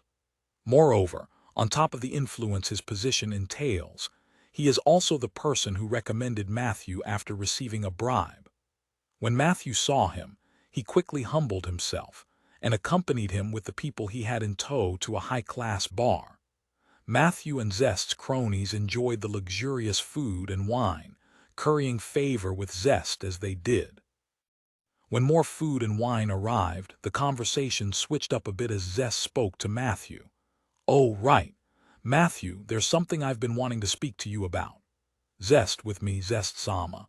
Matthew, anxiety, distress, expectation, and fear mixed altogether, filling Matthew's heart. "It's only something I've recently been made aware of, but I've heard there's an excellent demon slave practitioner at your guild." Zest: "But of course. I am always keeping a watchful eye over the progress of my juniors." Matthew replied with confidence.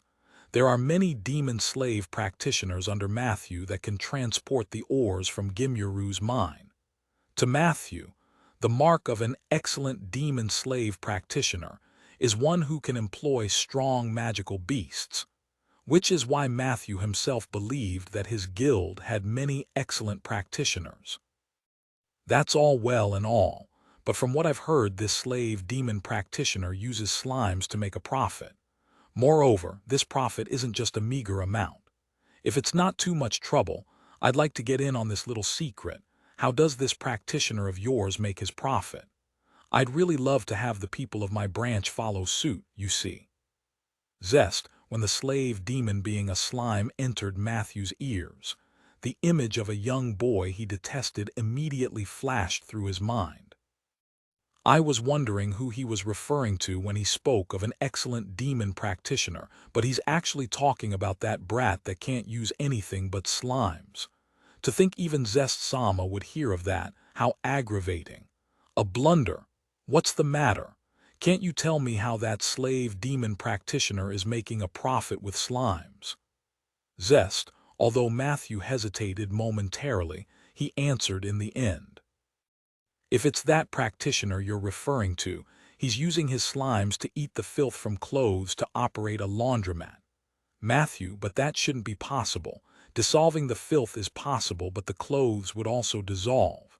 Another guildmaster, a guildmaster who was listening from the side as he drank, said that, "Certainly, it would normally be impossible, but if it's his slimes, then it's possible." Matthew: "Do you know how he's doing it?" Guildmaster 1: "How is he training them?" Guildmaster 2: "Didn't you say just now that you kept a watchful eye over your juniors?" Guildmaster 3: Sweat began to run down Matthew's forehead as the questions were thrown at him one after another. As the questions poured relentlessly, Zest's voice diffused the situation. Now, everyone, let's not all talk at the same time, or else Matthew will never be able to speak. Now then, Matthew, mind telling us everything one by one?" Zest: "Oh, of course." Matthew: "It was because Zest wanted to know how the slimes could reap a profit that he called Matthew here." Matthew understood that, so he decided to try and trick Zest, and the others as he spoke of Ryalma's laundromat as if he was well informed, twisting the story to suit his own conveniences.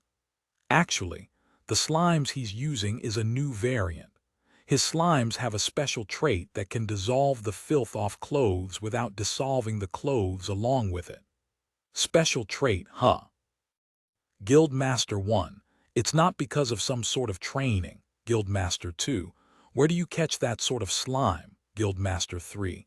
If what you're saying is true, then why aren't there any rumors? Guildmaster 4. The people in the room stared harder at Matthew. Actually, that slave demon practitioner is still only a child, and since he's a bit of a problem child, I'm actually at a loss at what to do with him. Matthew, continue. Zest, ever since that boy has registered, he hasn't done a single job. And under the protection of someone who discovered the slime, he kept the information and monopolized it. Then he used the slime to make a killing with his laundromat. With all the profit he's made, he just plays around nowadays. I've sent him teachers, ruffians, to help him change his lifestyle, but my feelings couldn't reach him at all. And instead he hired bodyguards with the money he has made to send away all of the men I've sent to him. Matthew, you're saying Gimyaru's guild can't even discipline a kid? Guildmaster 1. Aren't you just being lazy? Guildmaster 2. Matthew was showered with criticism, but Zest only put a stop to it as he spoke. I think I understand the situation. There are all sorts of people in the world, and amongst these, there are many that can't be reached no matter how much effort one puts. I suppose that boy is like that. Still, being a guildmaster, this isn't something that can be ignored. Looks like you've walked into a disaster, huh, Matthew? Zest, thank you, Zest-sama. Matthew, when Zest spoke those words, the people criticizing Matthew stopped talking. But unexpectedly, Matthew couldn't relax despite Zest's questioning stopping. If one were to put it in simple words, the man known as Zest is actually a cheapskate. He's the sort of man who would accommodate someone bribing him, but will refuse to do anything when he can't make a profit. Zest actually never cared from the start whether a slave demon practitioner was good or bad. All he really wanted to know was a way to make money. But at the same time, although his objective was indeed money, it still can't be denied that Zest is one of the few people in the Tamer Guild that has begun to see slimes in a new light. Matthew and all the people around Zest are all aware of Zest's attachment to money.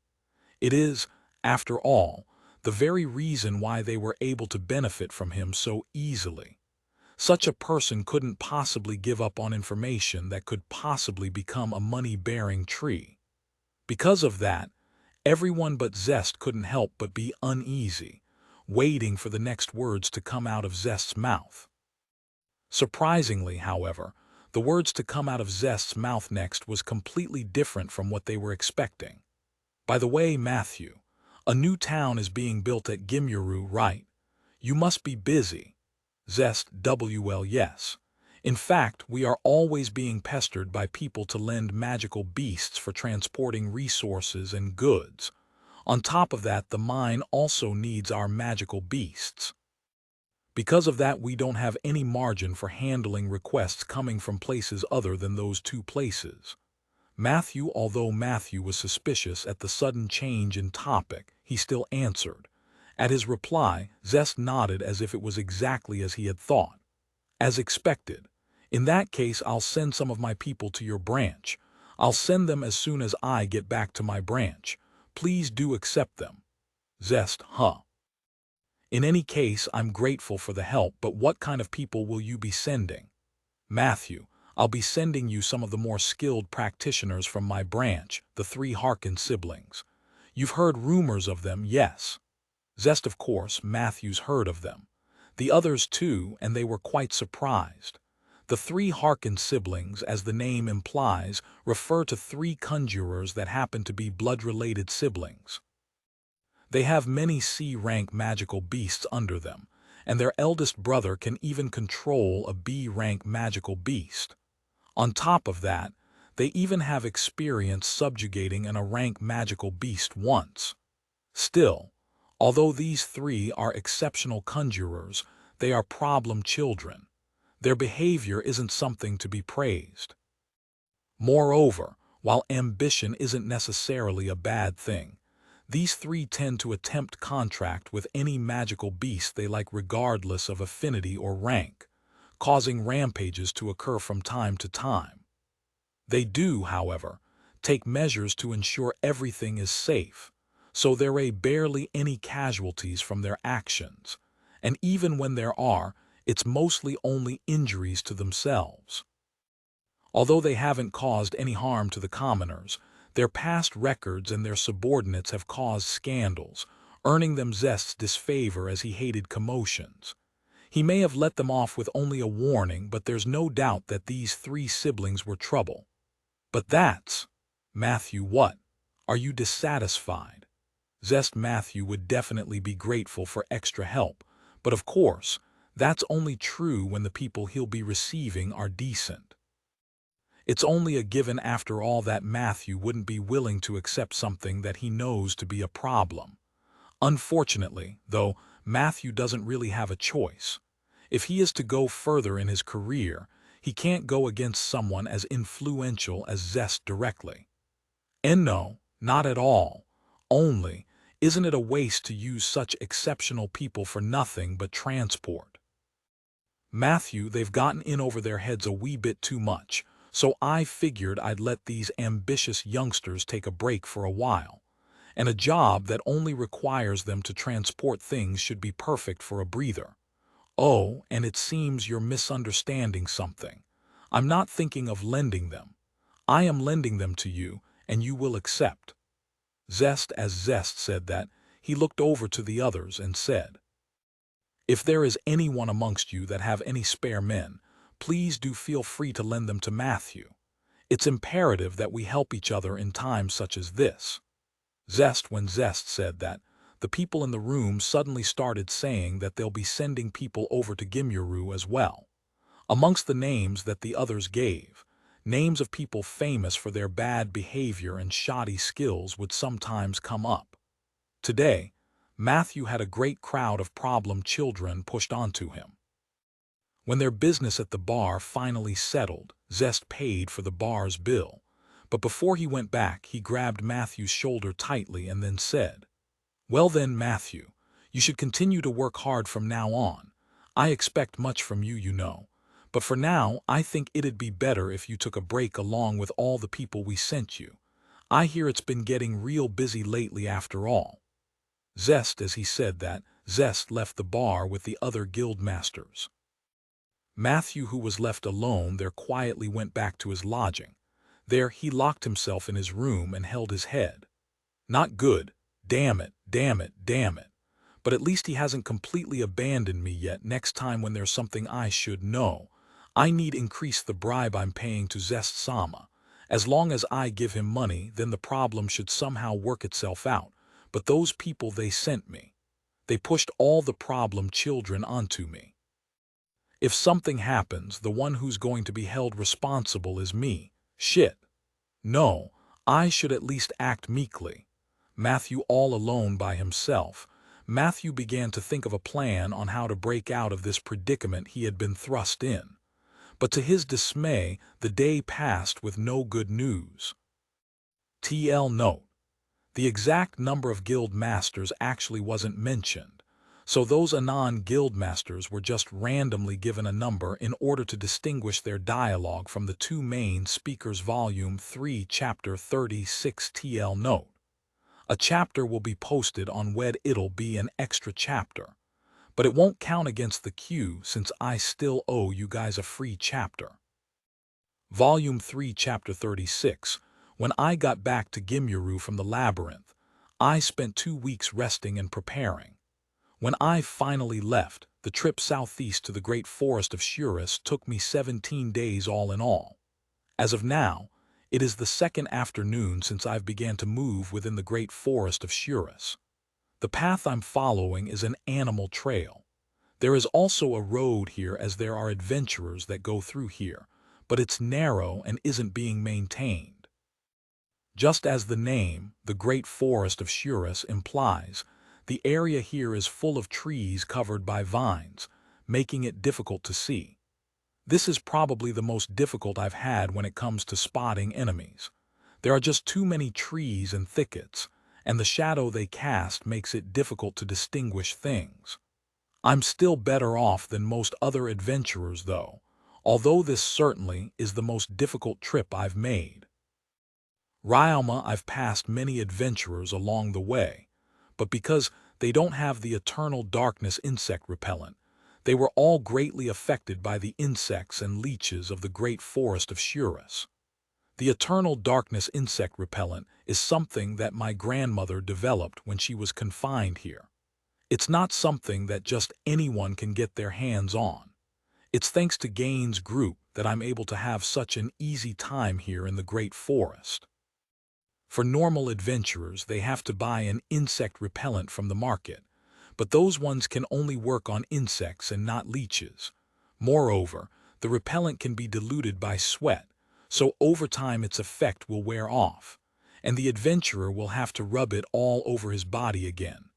And with an environment like this, it's impossible not to sweat. Ryalma, this sort of environment is comparable to a jungle. There are leeches and the humidity is high, so naturally, being in such an environment, it's only natural to sweat. And all the adventurers I've passed by are proof of that. They were all sweating. On top of that, they had a unique stench from the mixing of their sweat and the medicine they are using. I hope I don't meet any more adventurers along the way. As I thought that to myself, I continued along. For the record, it's not because they stink that I don't want to meet them, okay? I mean, they do stink, but that's not something that they can help. The reason I don't want to meet them is because I don't like the way they look at me. The great forest of Shurus is a dangerous area littered with magical beasts over the D rank. And in such a dangerous area, a kid like me is loitering. Naturally, whenever those adventurers see me, they'll call out to me, warning me to leave before I die. I don't blame them for thinking of me as a lost or reckless young boy. I mean, given the situation, it's only normal to think so, right? The great forest of Shurus isn't blocked by any sort of fence, so even low-ranked adventurers can enter it. There's no guarantee that one will keep their life while in the forest, so other adventurers will always scold low-ranked adventurers whenever they spot one. It's because of that that I raised my rank to C first before attempting this quest. But even then, when I stopped by a village last night. Actually, rather than a village, I guess it's closer to a base camp. Anyway, I was still told by many adventurers to go back. Of course, in a situation like that, I decided to show them my guild card to prove that I was already a C-rank adventurer. But although it's true that being a C-rank meant I had some power, it's also true that there are differences in power amongst those in the C-rank. Moreover, being in C-rank at such a young age caused many to become jealous. They tried to hide it, sure, but it still showed in the way they talked. There were also those who didn't show jealousy, but the fact that my being a C-rank at this young age being a cause for many adventurers' jealousy is undeniable. In fact, I was even jeered at this morning. The jeers I got were when I passed by some adventurers when I left the village. I don't know how many times I had to explain to them that I was eligible to enter this forest, but while I was explaining to them, we were attacked by some raptors. I worked together with the 6 of them to subjugate the raptors, but I ended up killing way more than they did. Of course, I didn't do something boorish like call them weak or anything, as I do think that they could have dealt with the raptors even without me, but their pride was still visibly hurt. I didn't want to bother myself with them, but the people that were hurt and the people that were comforting them all felt the same. I felt bad, so I just gave a few words to the people jeering at me and the people that were comforting them, and then left. Can't say I'm a fan of situations like those, but it's impossible to be liked by everyone. Sure, it doesn't feel good, but it's not something I can't handle. Besides, I don't think I'll need to endure much while in the great forest, so I just let it slide. It's not the first for me anyway. In my previous life, I've had many situations like these ones, and back then I was able to ignore them. Of course, the situation then was a bit different in that instead of jealousy, I was looked down on, but my response is the same. Only the details are different. Speaking of which, I'm currently a bit sensitive to negative emotions. As for why, it's because of the influence of the Demon King's fragments. A person would get stressed whenever hit by negative emotions, and depending on how he receives it, he could resist it, throw it away, or even worry about it. That's normal. I doubt there are many people who could afford not to feel anything despite being the target of another's ill will. But for someone who holds the Demon King's fragments, it's a bit different in that that person is much more sensitive to the negative emotions of the people around him. It's that heightened sensitivity that I find so exhausting. More than likely, it was purposely made that way to weaken the heart and speed up the corrosion. I've already heard of this from Gaines' group back when I met with them, and according to them, they've already repressed it enough such that it won't affect the way I look at people or the way I speak. If it wasn't for their help, the Demon King's fragment would have already affected my day-to-day life.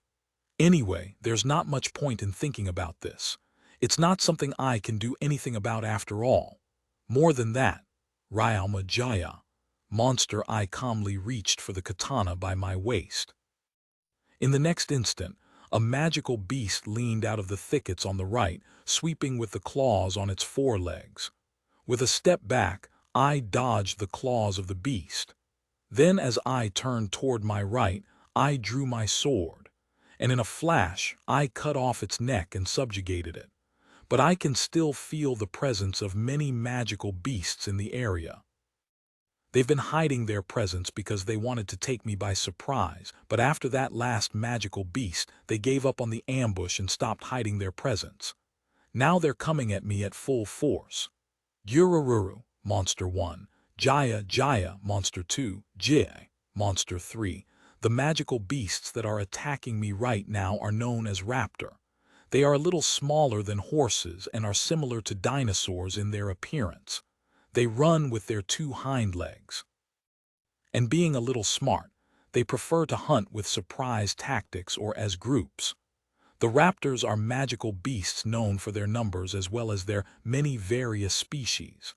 But the kind of raptors that can be seen in the great forest of Shurus could be said to be perfect for the area. Their bodies are smaller than the others, and the color of their hide is even green, allowing them to blend themselves with the surrounding like a natural camouflage. But although I am currently being surrounded by 30 raptors, I'm not in any danger. I'll just lop their heads off according to the order of their attacks. The herd of raptors surrounded me and attacked me both from the front and behind. But I only dodged them as I leisurely lopped their heads off. As their heads flew one after another, their corpses gradually littered the surrounding area, piling up atop one another. When they realized winning wasn't possible, the herd of dinosaurs scattered in all directions like baby spiders. 9 raptors before they finally ran away, huh? I guess their heads really are good. Ryalma, if those were goblins just now, they would have attacked regardless of how many of their comrades died. Compared to that, the raptors were certainly smarter. Anyway, I should retrieve these piled-up corpses now. It's not good to waste the corpses of beasts. Dimension Home, Ryalma, while keeping alert of my surroundings. I used Dimension Home and brought out the grave slime to have it retrieve the corpses. After investigating the grave slime's abilities, I found out that its Enshrine Remain skill is able to retrieve not only the corpses of undead magical beasts, but even the corpses of the living. Moreover, it also has the effect of keeping the bodies from rotting. Of course, it's not to the point where it can completely prevent the corpses from rotting, but according to my experiments, it can at least keep a corpse that would normally take 1 or 2 days to rot, and extend it until 10 days. Because of this, I'll be able to retrieve the hide and meat of magical beasts and animals better. Grave slimes are really convenient.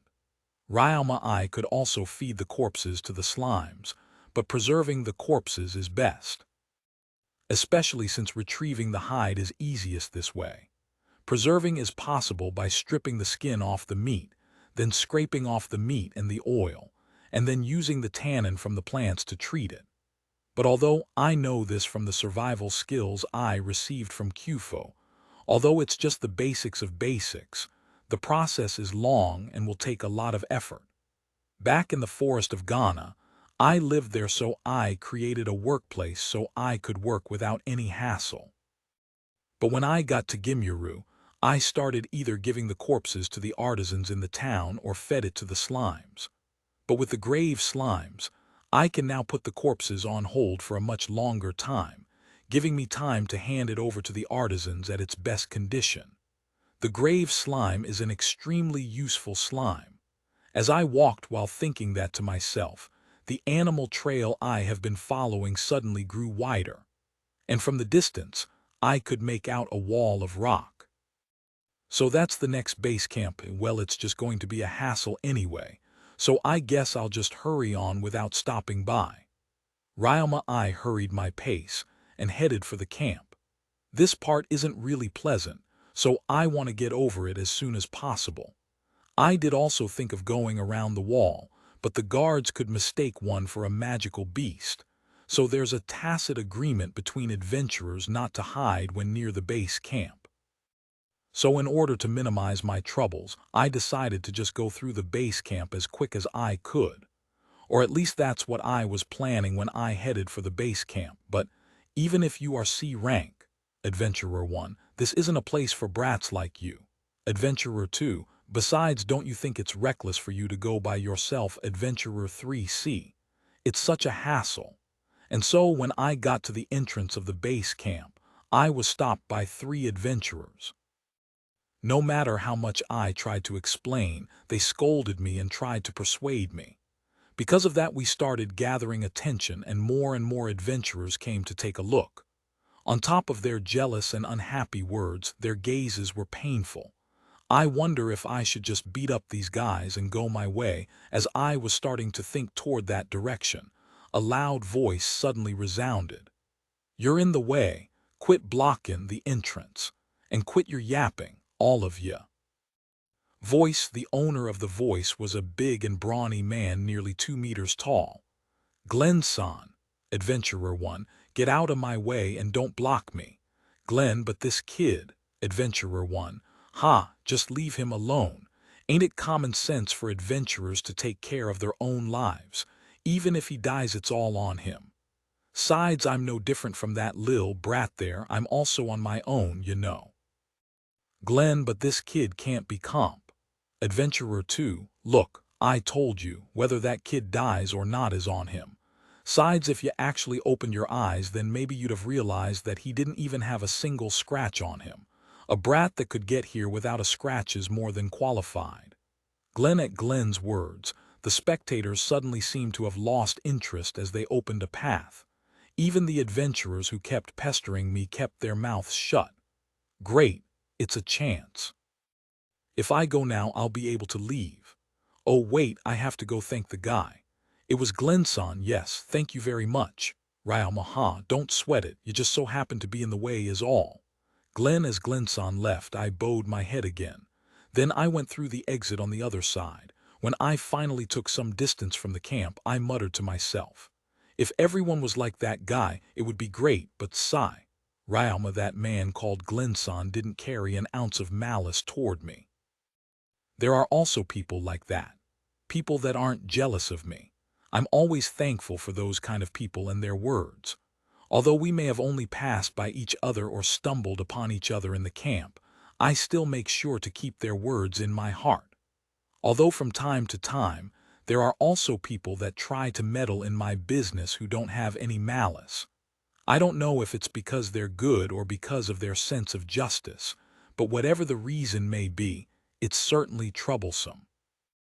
After that, I continued on my way as I fought the magical beasts that attack me. Volume 3, Chapter 37 TL Note. Edited, 2016-02-18.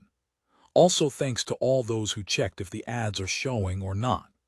I was wondering if it was just me who couldn't see it, and after checking the facts apparently it'll take some time before actual ads start showing.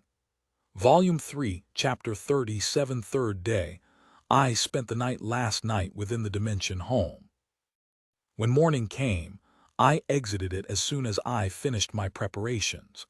The place I came out to was the base of a large tree only slightly separated from the animal trail. When I came out, my back was facing the tree.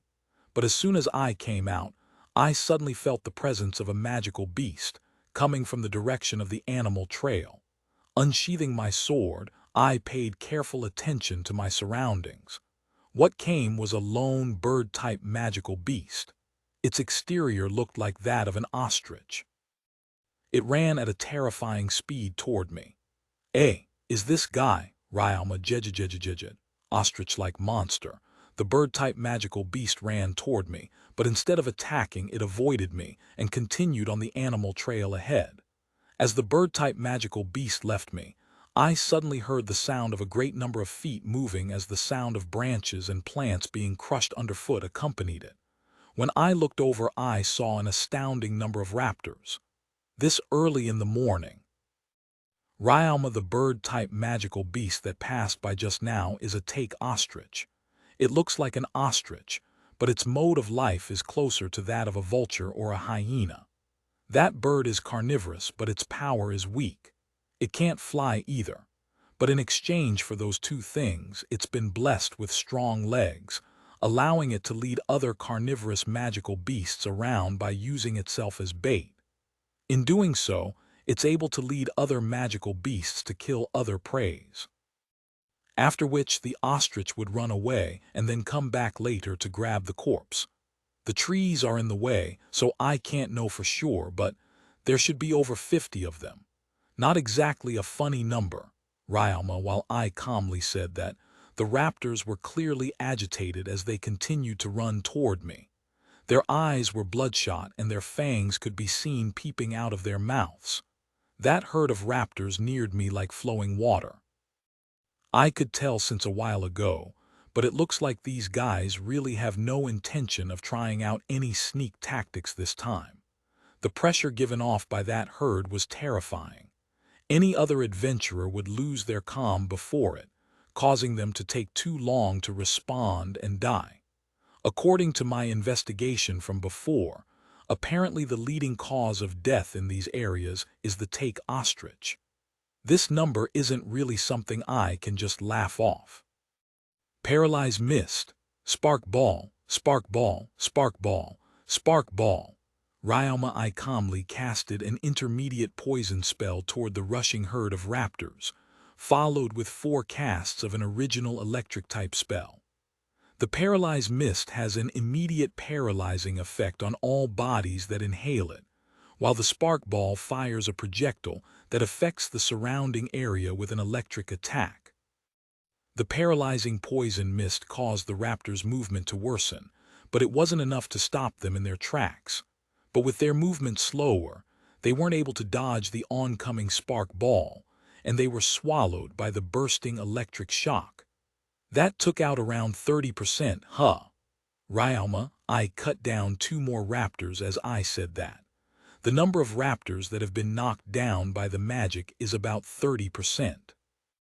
Against humans, Spark Ball would deal plenty of damage, but against magical beasts, the power is quite weak. Despite that, though, the herd of raptors suddenly stopped in their tracks and began to run away. I guess it must be because they suddenly lost 30% of their men. After I was sure that the raptors were gone, I went to check the defeated raptors' status with my magic. As expected. Ryalma, there were still plenty of raptors that weren't dead, but because of the effects of the paralyzing poison mist and the electric attack, they couldn't move their body. It would be problematic if they attack me once they recover, so I might as well finish them off here painlessly, and then recover their corpses. Still though, this place really is the home of beasts, to think I'd get attacked this early in the morning. Ryalma, as I muttered that to myself, I left after making sure that the trees hadn't caught fire because of my electric attacks. After walking until noon, I found myself before a large rock where the animal trail ended.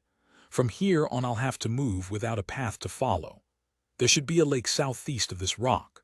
Right, let's go there first. Ryalma, I walked as I read out the directions of the village written in the letter Gaines group had sent me.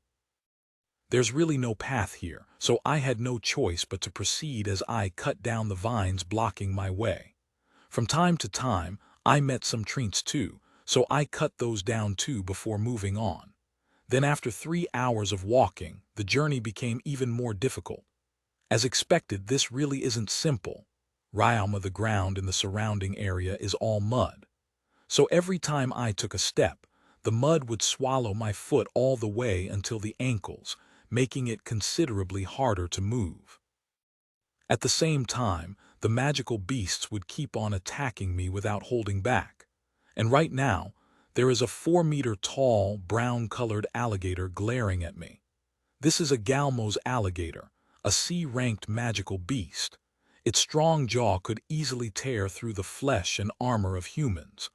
Unfortunately for it, but right now, it can't use that jaw it's so proud of. I had already taken everything into consideration before setting out after all. Which goes to say that I had also prepared a plan to deal with the Galmo's alligator. According to the miscellaneous knowledge that I knew in my previous life, the alligators have strong bites, but have relatively weak power when opening their mouths. So taking advantage of that, I transformed the concentrated hardening liquid plank and created a cylinder the size of a spray can. I then filled that cylinder with the sticky liquid and produced a large supply which I brought with me here today. Taking those cans into my hand, I would throw one into the mouth of a Galmo's alligator each time I came across one.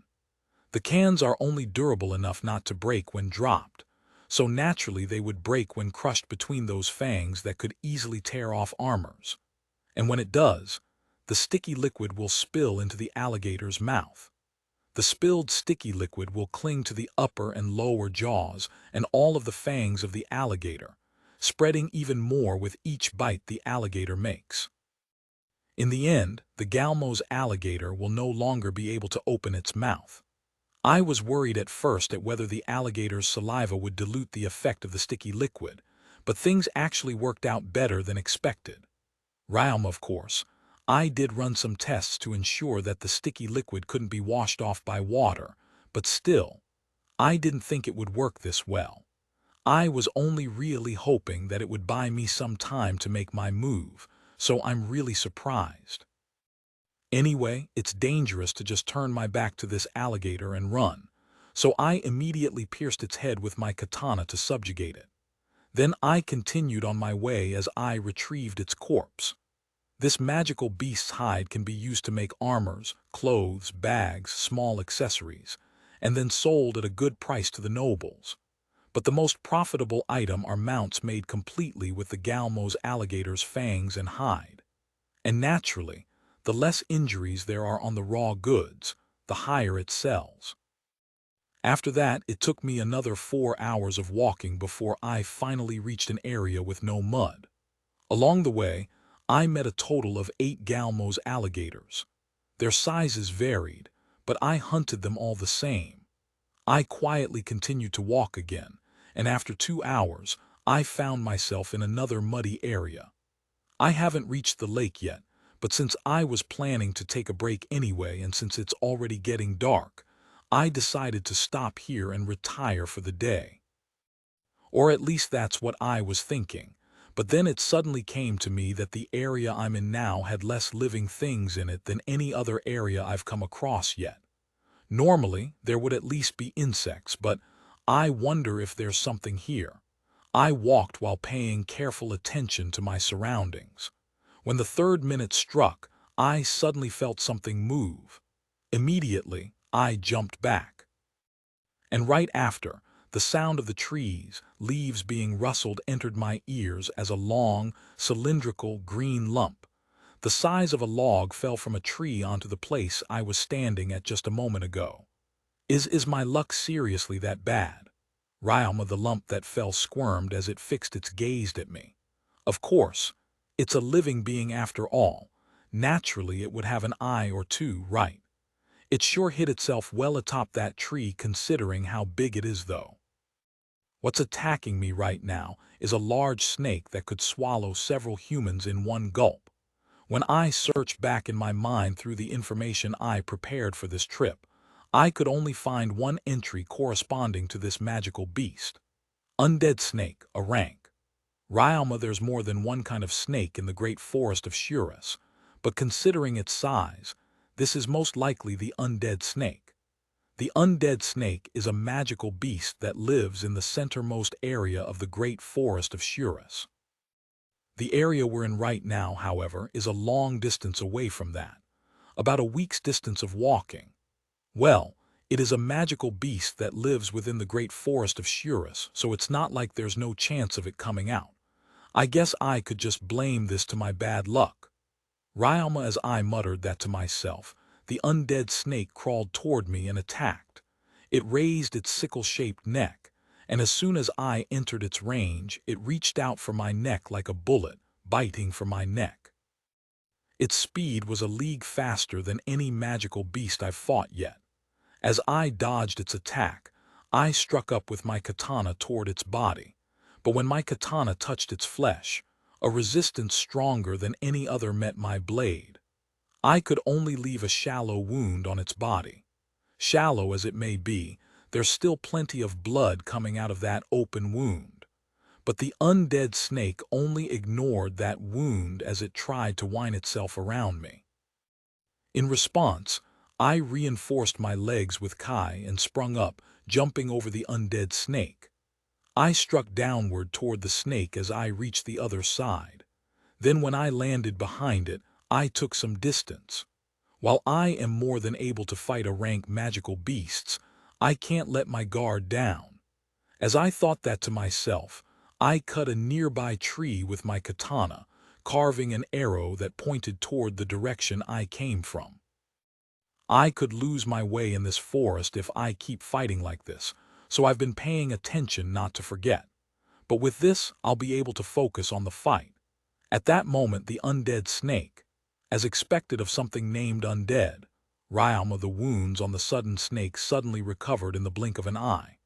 The undead snake's special characteristic is its abnormal vitality and its fast regeneration. The speed of its recovery is so fearsome, it's almost like an undead. That's the story behind why a magical beast that's not undead has undead in its name. Moreover, because the undead snake isn't an undead-type magical beast, light magic has no effect on it. Despite that, its recovery speed is far greater than that of ghouls. Knowing that, I could imagine fighting with it to be a pain. Fortunately, it's at least not venomous. Still though, this is the sort of magical beast that requires several people to cast magic on it to stop its movements. At which point, it then needs to be beaten repeatedly until it dies.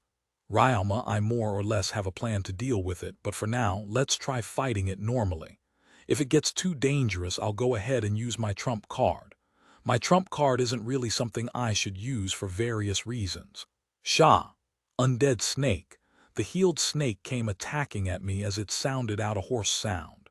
Its way of attacking was the same as before, a sort of jumping attack. Dodging that, I clad my blade in cold using magic battle technique and the water attribute magic power. This time, my cut went in deeper. Kishaha. Undead snake, the wound this time didn't bleed like before, and instead the wound closed up frozen. The undead snake's voice was also much more pain this time compared to before, but Shaya. Undead snake, the undead snake jumped again. My attack just now had some effect, but it wasn't enough to kill it. If anything, it just pissed it off.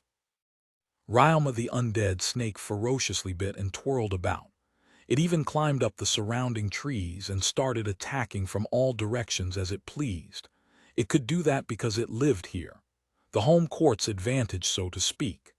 I continued to dodge its attacks while I slashed back at it with my chill-clad blade, but no matter how many times I cut, I couldn't inflict a fatal wound on it. At most, I could only slow down its recovery. Looks like cutting it just isn't sufficient. As I thought that, I dodged the undead snake that had just tried to twirl itself around me and took an overhead stance with my katana. I held the sword out toward the snake as I reinforced my whole body and my katana with kai. Ha! Ryoma, and when the snake attacked me, I dodged it and slashed down at its neck with all my strength. As my blade sunk 60 cm into its neck, I successfully decapitated it. When I used kai, I could cut even with the guard on the sword, so I thought it might work. Without kai, I wouldn't even be able to cut with the guard of a sword, so cutting the snake in two wouldn't be possible, right? Shah, Ryoma. Oh, surprisingly, the cut head was still alive, and the body started writhing about. I thought to crush its head, but I had to take a step back in order to not be caught up by its body. Then I took a look at its head. What's going on with its body? Ryoma, the cut head is actually already starting to regenerate its body from its open wound. I could still somehow come to terms with just not dying immediately, but something like this really isn't an undead, right? I've heard that they're stronger than the C or B rank magical beasts, but whether it's this undead snake or Rainboxama's Ignis dragon, all the rank magical beasts are monsters. Ryoma, while I was dumbfounded like that, the snake's head had already regenerated its body, and it was now the same size as it was just a moment ago. Fortunately, it at least didn't regenerate its head from its body, but if this keeps up it'll take forever. I guess I'll have to do it. Exchange. Ryoma, I sheathed back my katana to its scabbard as I casted my original space magic, exchange. Suddenly, a 1.4-meter-long silver-colored short spear appeared within my hand. The magic, exchange, is able to transfer nearby objects. And being a more practical application of pickup, it's able to take an item from the dimension home or from the item box. Originally, I wanted this magic to work as its name implied, that is, exchanging an object I had with something from inside the dimension home, but right now I can only take out objects at most. It's still an incomplete magic. I do one day hope to complete it though. This is the end. Ryoma, I ran toward the snake with the short spear in hand. The undead snake was wary of me, having had its head cut off once, but after raising its sickle-shaped neck several times and swaying, it came to bite at me again. It's an attack I've seen many times, so I calmly dodged its attack as I clad my short spear with kai. Then I thrusted that spear into the undead snake's body. Just that wouldn't be able to stop the undead snake, but this is exactly what I've been aiming for. I let go of the spear with my hand and dodged the snake that tried to twine itself around me. The undead snake tried to chase after me, but suddenly the undead snake fell to the ground, and its body started writhing about just like it did a while ago when I lopped off its head. When I saw that, I knew that my trump card had worked. After that, I checked up on the snake, and when I confirmed that it was dead, I retrieved my spear. Good work, it's enough now. Ryoma, as I called out to my spear to thank it, the form of the spear crumbled and it fell onto the ground. It then turned back into its original appearance, an iron slime. What I used just now was the iron slime spear. But what defeated the undead snake wasn't just the iron slime alone. Bodily fluids could be seen seeping out of the wound that the iron slime spear had just left. It's normal for blood to come out from wounds, but what's coming out of the snake isn't blood, but a bloody slime. I had ordered an iron slime to create a hollow iron spear, and then in the hollow portion of that spear, I had ordered a bloody slime to wait. With the iron slime's natural hardness coupled with the reinforcement of my kai, its strength was more than enough. And I pierced the foe's body with the spear, upon which the iron slime transformed again. The bloody slime in the hollow portion of the spear then entered the blood vessels of the enemy through its open wound. After that, the bloody slime sucked the enemy dry of its blood, killing it. I guess it does work even against a rank magical beasts. I shouldn't use it too much though. Ryalma, this technique is strong, but it's quite brutal, and chances are it can kill anything regardless of if it's beast or human. But then again, I don't know everything about magical beasts, so there might be one that could live through it. But for the most part, as long as I'm able to pierce with the spear, I should be able to kill the target.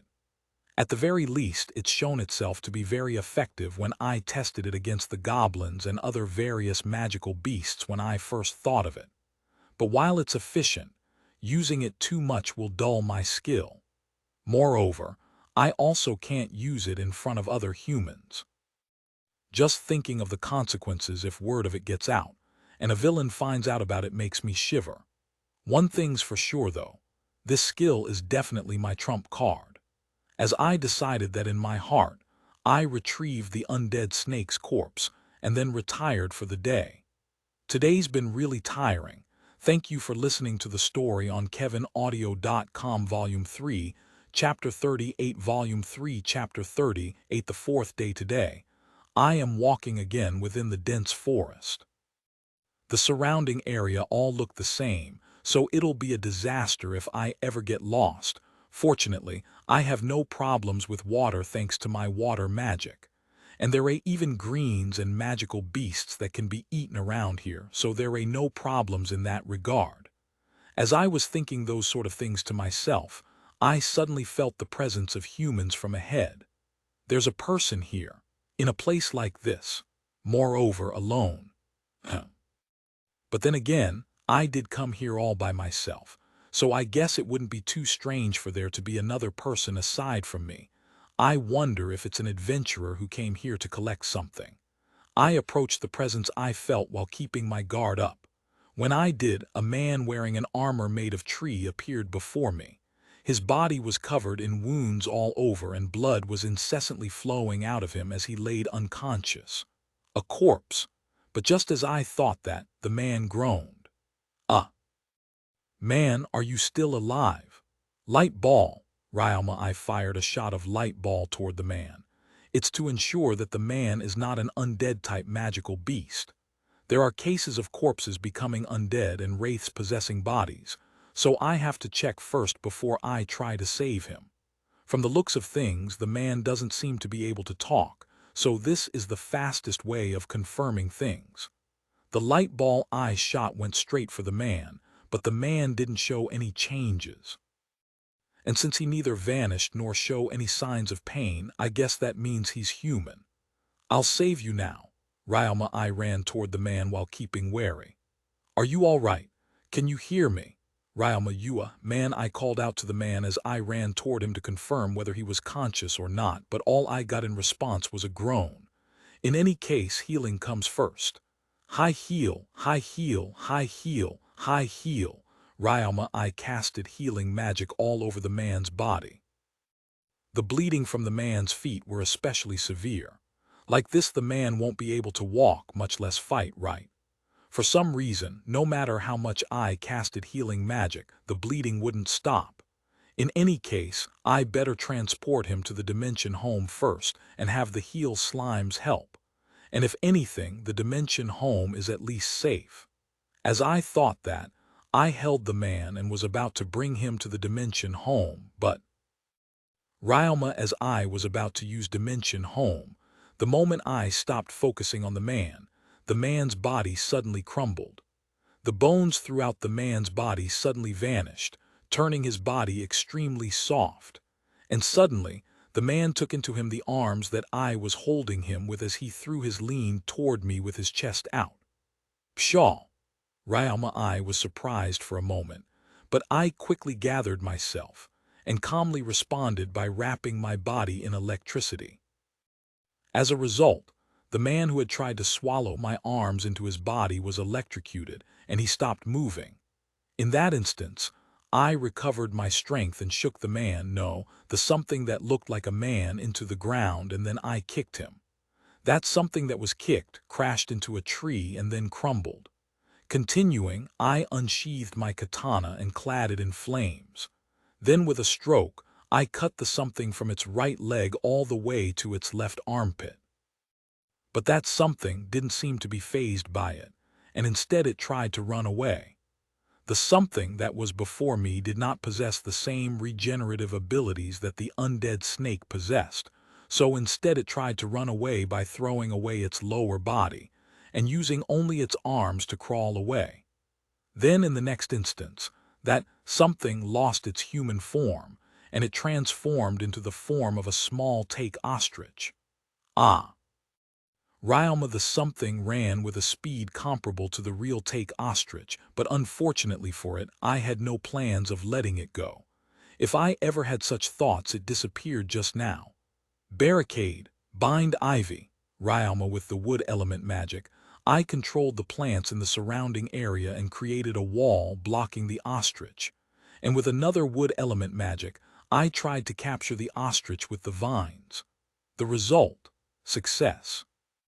These two magic make use of the surrounding greens, so it's difficult to use in places with no greens. But here in the great forest of Shuras, it's quite easy to use. But it can also become an obstacle to me, so I need to be careful when I use it. Oops, you think I'll let you escape? Ryalma the something that was bound with ivy suddenly broke its form as it tried to escape. But seeing it attempt to run, I quickly contracted it. The moment I invocated the contract, the something stopped moving, and a connection of magic power formed between us, indicating that the contract succeeded. I brought it with me to the dimension home, and there I used monster identify to reveal the true identity of that something. Just as I thought, I had my suspicions when I saw it change its form from the upper portion of a man's torso into a take ostrich, but from the looks of things, I seemed to be right. Ryalma, this is the result of the monster identify. Mimic slime skills: Mimic LV10 Mimic memory, LV2 high-speed movement, LV8 lure prey, LV2 enlarge, LV7 compress, LV7 consume prey, LV3 digestion, LV4 absorption, LV4. This thing is neither a human nor a take ostrich. It was able to trick me with its Mimic LV10 skill, but there's no doubt that it's a slime. You fooled me well. I thought you were a real human until the moment you attacked me. Thinking of that time when you tried to use high-speed movement to try to run away as you turned into a take ostrich. Could it be? Are you also able to copy the abilities of the opponent you mimic? The consume prey does seem like a skill a take ostrich would have. Ryalma, as I thought that to myself, I ordered the mimic slime to transform into a take ostrich. After making it run around the dimension home, I was able to confirm that its speed was the same as a real take ostrich's. Well, this is amazing. The mimic memory that accompanies the mimic skill is probably the skill that allows the slime to learn the skills of its target. At that, I wondered whether the mimic slime would be able to transform into something else, but unfortunately, it could only transform into either a take ostrich or a raptor. The form it took a while ago as a man was apparently a one-time thing. It can't transform into that anymore. There's probably some sort of condition that needs to be fulfilled before it's able to freely mimic. As for the enlarge and compress skills, I was a bit surprised at first, but thinking about it now, the skills are probably for changing its size to match with its target. It is after all only the size of a basketball before mimicking.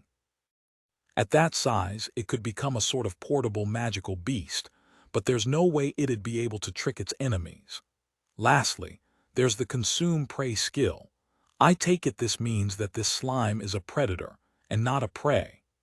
Ryalma slimes are generally at the bottom of the food chain and are always being killed by humans and preyed upon by other magical beasts. But apparently, this slime has been living in such a ruthless environment that it actually transformed from a prey into a predator. This is just something I thought of just now, but I think it might have something to do with the fact that it hunts and then eats its prey. What's strange about this slime is that it doesn't have the split skill that other slimes have. I don't know how this slime manages to reproduce, but that's not something I can find out immediately, so I'll put it on hold for now. In any case, I was surprised for a bit, but with this the matter has been settled. I left the dimension home and walked through the dense forest again. An hour passed, and I began to see an area where the trees have been knocked down. The lake's close. Ryalma, this trees that have been knocked down is proof that I'm close to the lake. Why?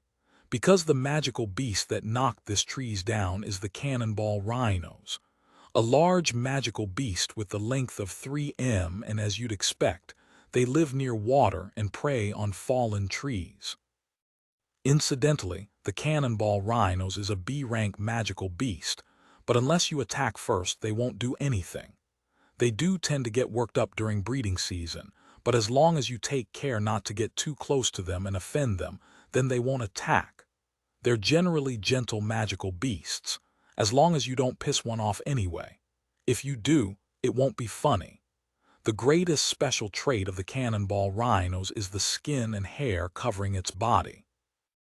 These two things are so hard it makes one question whether the rhinos is truly a living thing. Even magic is inefficient against it. In fact, if it's only its defenses that we're considering, then it's definitely comparable to an A-rank magical beast.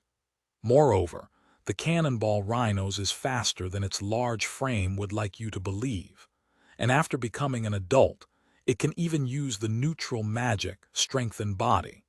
A durable and heavy body coupled with a power that won't lose out. And on top of all that, a magic power that further strengthens it. With all that put together, its charge is a thing to be feared. Take one directly, and you'll definitely incur a life-threatening wound. Note, though, that the cannonball rhinos does not only live in the great forest of Shiras. There are some lost ones that have also been spotted in other plains and forests. There were also some who had apparently broken some gates and walls in the past. It's such that the cannonball rhinos received the nickname Wall Smasher. As I recalled that information that I researched in the past, the lake came into view. Although I say lake, the water is muddy. It might be possible to drink it, but for humans we'll definitely need to boil it first. Not that it matters to me or anything since I can use water magic. As for the surrounding area, there doesn't seem to be anything. Good. Ryalma, I was worrying whether there'd be cannonball rhinos around, but fortunately that doesn't seem to be the case. I should take this opportunity and pass through this area as soon as I can. If I head directly east from here, I should make it to Kormi village in 4 hours. Looks like I should be able to make it to the village today. Ryalma, using the compass I had prepared, I confirmed the direction and headed east. Along Th Way, I was attacked several times by raptors and blade rats. Naturally, I defeated those as I continued along my way. The raptors don't really matter much, but the blade rats are actually quite difficult to fight. They might look small and cute, but their attacks aren't funny. The blade rats spread their limbs and membrane part to glide through the air, but sharp, blade-like objects can be seen in its membrane part. With those, the blade rats fly through the air, attacking as they aimed for the carotid artery and throat. No one should underestimate a magical beast just because it's small. As I continued to walk along while paying attention to my surroundings, the presence of living beings gradually decreased, until eventually I spotted the figure of a person. Another person, no, a zombie, huh? It might have been because of the sound of the grass being pushed, but the person responded, and it faced toward me. When it did, I saw its abdomen gouged out and its windpipe bitten off by something. Obviously, it wasn't a person.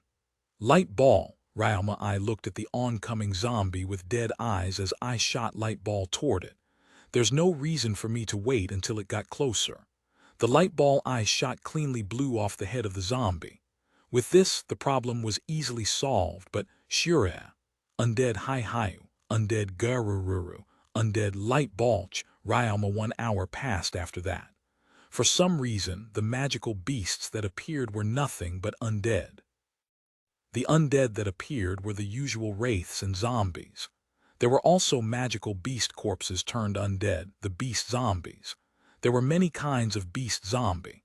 Of course, there were raptors and blade rats. But there was also the C-rank magical beast, the anchor chameleon.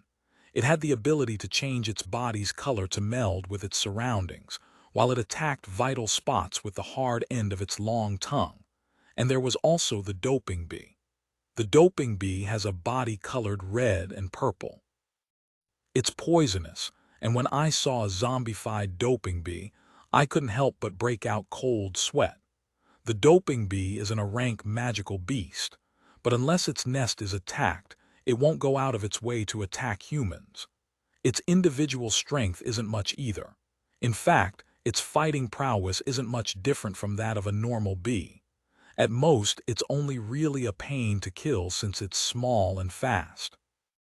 And if one adequately prepared for it, then it's possible to defeat them even as an E-rank adventurer. As for why a magical beast like that was classified as a rank, well, that's because of the doping bee's poison and mode of life. The doping bee's poison has the effect of strengthening the body of magical beasts as well as making them go feral. In exchange for its lack of power, it has the ability to strengthen other magical beasts with its poison. It's a kind of magical beast that makes use of other magical beasts to protect their nest. I did wonder at first whether the berserked magical beasts would be a danger to the nests as well, but apparently, because of the poison, the beasts won't attack their nest. In addition, the doping bee's needle and honey can be turned into various medicines, making them highly profitable. But because it's not possible to go around the nests of doping bees without risking one to death at the hands of one of their guardian magical beasts, there's not much of their needles and honey being sold. Then again, they're not even the sort of magical beast that lie in limited places, so it's not even possible to plan ahead. Consequently, their nests and magical beasts that have been stabbed by their needles are rarely because of that. Adventurers rush in droves whenever a magical beast that has been affected by their poison is spotted. Speaking of which, the way to identify whether a magical beast has been affected by the doping bee's poison is to look at their eyes and the place where they were stabbed. Their eyes should have an abnormal congestion in it, and the place they were stabbed should have a vivid violet speck on it. The doping bees here have all lost their special abilities, though. They've all been zombified, so it's not really strange. Even if they were still alive, their poison wouldn't work on zombies. So in the end, there's still no problem. Right now, it's the raptors who's a pain and not the doping bees. Ryalma, zombie raptors have lost their intelligence and can no longer fight as a group, but their agility remains strong, making them faster than the ghouls. The sun has also set, I guess it can't be helped. I fired light shot in all 4 directions, quickly blowing away the undead in the surrounding area. And then, holy space, dimension home, Ryalma using the holy space that I had directly learned from Ramiri-san, I created a safe area. Afterwards, I brought out the light slimes and the grave slimes. I didn't bring them out before because it would make our pace too slow, but since I'm not moving anymore, I decided to let them show their strength. Ryalma after that. Well, it turned into a fixed operation. The grave slimes used attract ghosts to lure the enemies and swallow them, while the light slimes dealt with the violent ones with their light magic. When non-undead magical beasts came around, I protected the slimes while subjugating all of them. Dealing with the undead wasn't a problem, but there were many amongst the undead that went wild. The undead here were much more resistant to attract ghosts than the ones in the town of departed spirits. I'm a bit concerned, but oh well. It's already dark, so I decided to retire for the day. I hope I can get to Cormy Village by tomorrow. Volume 3, Chapter 39. Volume 3, Chapter 39. Fifth day, a night passed after getting rid of the horde of undeads. And when morning came, I once again made way for Cormy Village, battling the undead as I went along. As I got closer to the village, the atmosphere became gloomy like that in the previous labyrinth. It doesn't have the same feeling of magic power being gathered, but it felt peculiarly stagnated. After walking for a bit more, the walls of Cormy Village finally entered my sight. But instead of entering right away, I used the dark magic, hide, and hid my presence. Then I climbed up a nearby large tree and took a peek at the other side of the wall. Didn't know Cormy Village would be so big. From what I can see, it's square-shaped, and each side is about 400 meters long. There are plenty of villages bigger than this outside the great forest of Shurus, but it's still massive compared to the camps. This village should have been built sturdily, but after becoming an abandoned village, even its sturdily built gate has fallen. And although it should, V only had one entrance because the walls have also crumbled in some areas. Anyone can now freely enter the village. Weeds could be seen growing uninhibited past the village walls where undead jostled about freely. While above them in the sky were frayeds of wraiths floating about as they pleased. Horrible to think it was actually because of the village that there were so many undead in the area. Ryalma, after observing for a bit, I came to understand that the skeletons, the zombies, and other human-shaped undead would create traps, and then hunt prey which they would then bring to their village. It's still morning, so they're only hunting from time to time, but once night hits, they'll probably start hunting vigorously. The hunted prey are gathered in the centermost plaza-like area where it is then distributed, and then eaten. It wouldn't have been strange for the undead to just eat as they caught, but for whatever reason, they're gathering their food in one place first before eating. And because they're gathering their prey and leaving it in the village, undead would sometimes be born out of the pile of corpses. It's not really all that strange for the corpses to turn undead though, considering the state of all those corpses. And because of that the numbers ended up that many. What a pain, Ryalma, no matter how you look at it. That's a lot of undead. There's about 700 of them, and that's only from what I can see right now. There should still be zombified small beasts that are hiding in the weeds, or in the fallen walls, or in the shadows of other undead. And on top of their numbers, the undead that go out to hunt are also stronger than the ghouls as they are wearing armors and swords. But if I were to honestly say it, I think it's a doable fight. Only their numbers are too great, so I'm worried I might run out of magic power and stamina in the heat of battle. Should I just whittle them down then? Or should I, after all, try to kill them all in one gulp? After some time of strategizing, I finally decided to fight the undead during the afternoon when they won't be able to show their full abilities. And in the case where I am unable to defeat them in one day, I will retreat and hide within my dimension home until the night passes, upon which I will then resume my attack. Aside from the fact that I have something to do in the village, it also doesn't seem like it'll be possible for me to avoid fighting the undead. So in that case, I might as well reduce their numbers here and ensure a smooth retrieval of my inheritance. And besides, no one in this world wishes for someone to turn undead after passing away. There are also people who considers turning undead after death to be a humiliation, so defeating the undead here can be thought of as a form of memorial service. And considering how it's highly probable that the human-type undead here are the former residents of this village, it's all the more reason that I can't just leave them here like this. Fortunately, I have the slimes to rely on, and I also have Ramiri-san's light magic to aid me. On top of that, I've also prepared a number of unique and improved anti-undead magic. And although I'd normally be anxious of running out of magic power because of the power and scope of my magic, I don't have to defeat all of the undead in one day this time, so that's not an issue either. There are no humans who live in this sort of environment either, so I guess I'll throw a barrage of magic the whole day then. Ryalma, as I muttered that to myself, I began the operation. First, I jumped down the tree, then I closed into the gate in one breath. There, I fired off 2 shots of light shot at the 5 undead that were keeping watch at the village gate. The undead keeping watch were all human type, so they all vanished upon contact with light shot. Holy space, light shot. Ryalma I casted holy space by the gate, and then fired off a shot of light shot to restrain the undead that noticed me. Being surrounded would be problematic, so to avoid that I casted that holy space to block the gate.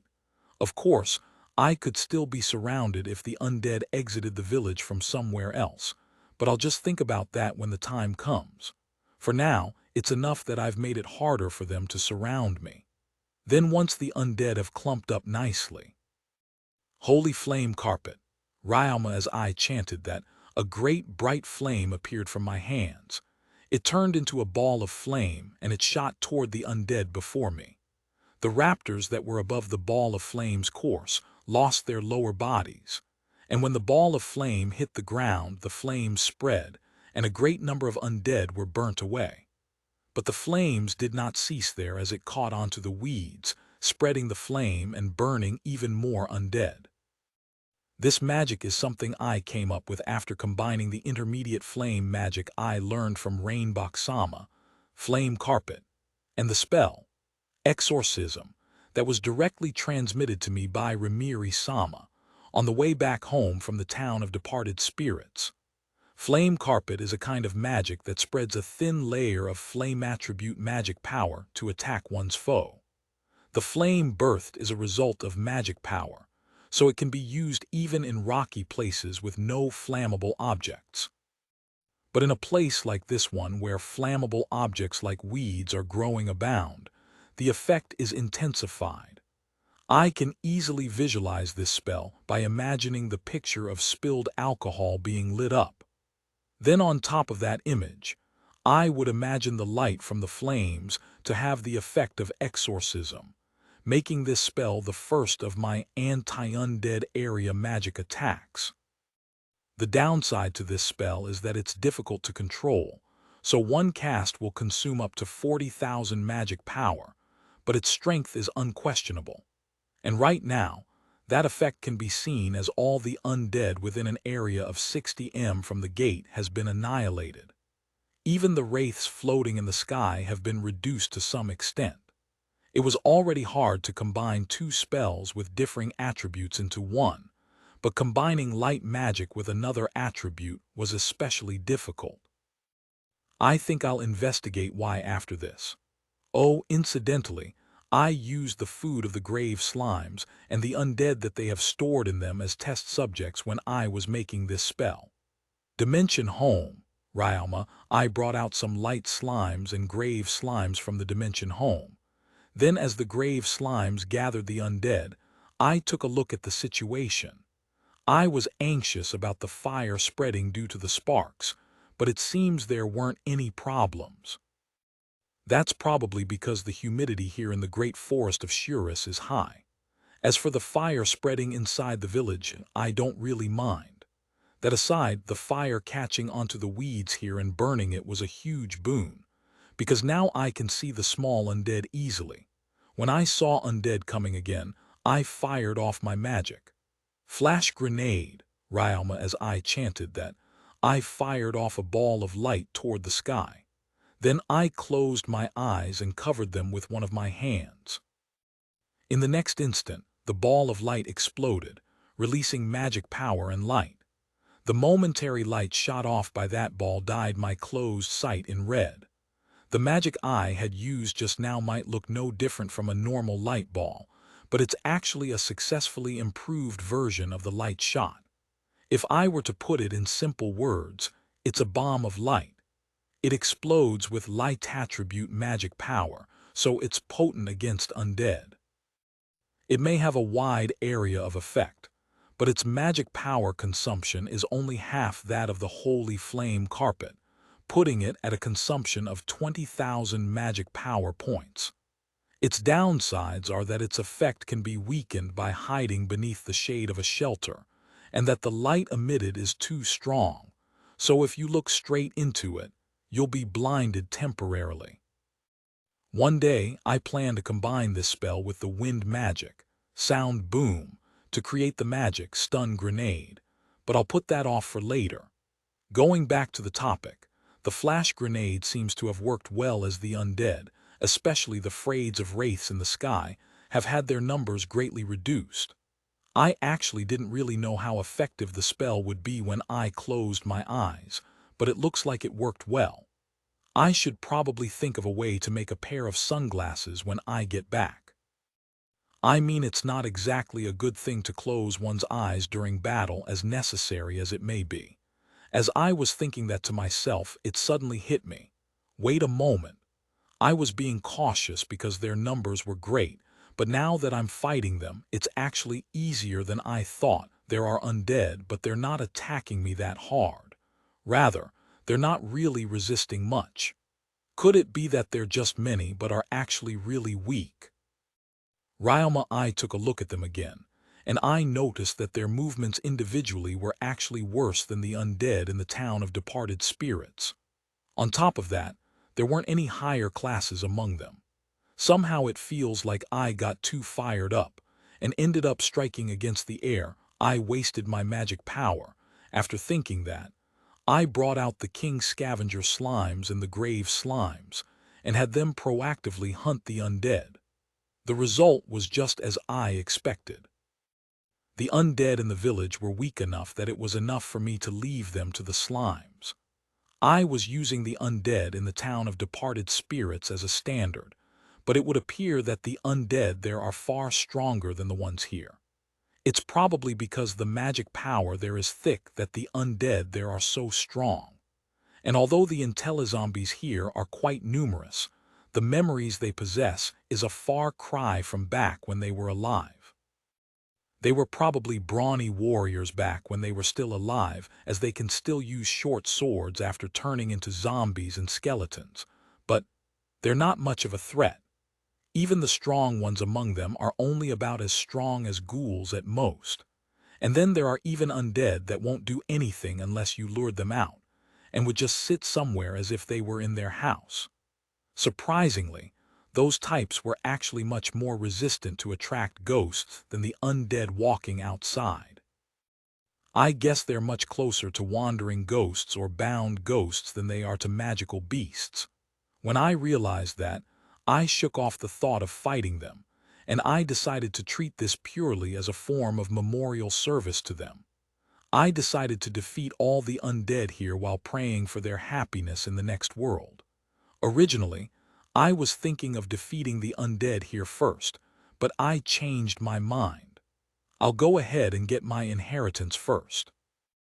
After all, even if I got surrounded, it wouldn't matter as the slimes are around, so I might as well deal with them later. I also want to spend more time for their memorial service, so finishing my business first will be best. I walked toward the direction of my grandparents' house. I do want to take a break, but if I'm going to be taking a break, then I might as well take a break in my grandparents' house instead of the public plaza. Like this, I walked toward my grandparents' house while praying for the welfare of the undead in their next lives. I had my slimes encircle me as we passed by a path overgrown with grass. We also passed over some bent spiked fences. The fences were stretched around inside the village, so they must have been put up to stop magical beasts that have already invaded the village. But in one side of the fences was a large building with traces of divisions, and, although already mostly ruined, was a small house with many divisions. The spiked fences were also there in the divisions of the small house, so I guess they weren't put up just to stop invading magical beasts. After a bit more of walking, I finally arrived to the western edge of the village. My grandparents' house was situated somewhat separate from the other houses. So this is the house of the sage and the martial god. Although it's not all bad, It doesn't look like the house two amazing people would live in. Ryalma, it might look somewhat big from the outside, but in the end, it's a plain, square-shaped house with 5 chimneys. Its walls are made out of rock, while its roof and windows are made out of wood. Overall, it looks like a house that was carved out of a rock. Chances are my grandparents used earth magic to create this house. Similar to the other areas of the village, this house has also been overgrown with weed. There are even vines twined around its walls. The house looked worn out, but when I touched it, its walls were surprisingly rigid, not moving one bit. It's been left all alone for so long, yet it still feels safe. I entered the building while keeping wary of the undead. When I entered, the floors creaked. The floors were also made out of wood, so its deterioration wasn't something unexpected. It's probably a good idea not to be too rough here considering the state of the flooring. Ryalma, as I muttered that to myself, I searched the house. For the meantime, it looks like there ain't no undead here. There was nothing at all in the building. Places that would normally be expected to have something were completely empty. It was as if a robber had gone in and ransacked the whole place. At most, the only things that I could find were broken objects. The closet should at least have clothes, so I guess the people here took it away after my grandparents died. Did they take even the beds too? They thoroughly emptied the place, didn't they? Ryalma, I muttered that to myself, reporting the situation out loud as I walked through the house until I finally reached my goal. It's here. Ryalma, it was one of the rooms of the building. Inside, broken medicine cabinets and desks could be seen, along with 3 hearths with differing sizes lined up. It was my grandparents' laboratory. This is the room where my grandmother, the sage, concocts medicine. Out of the 5 chimneys that could be seen from outside, 3 of them are connected to the hearths here. The remaining 2 are connected to the kitchen and the smithy that my grandfather uses. I walked toward the middle hearth, the biggest of the group, and I took down the cauldron that was big enough for a plump man to fit into easily.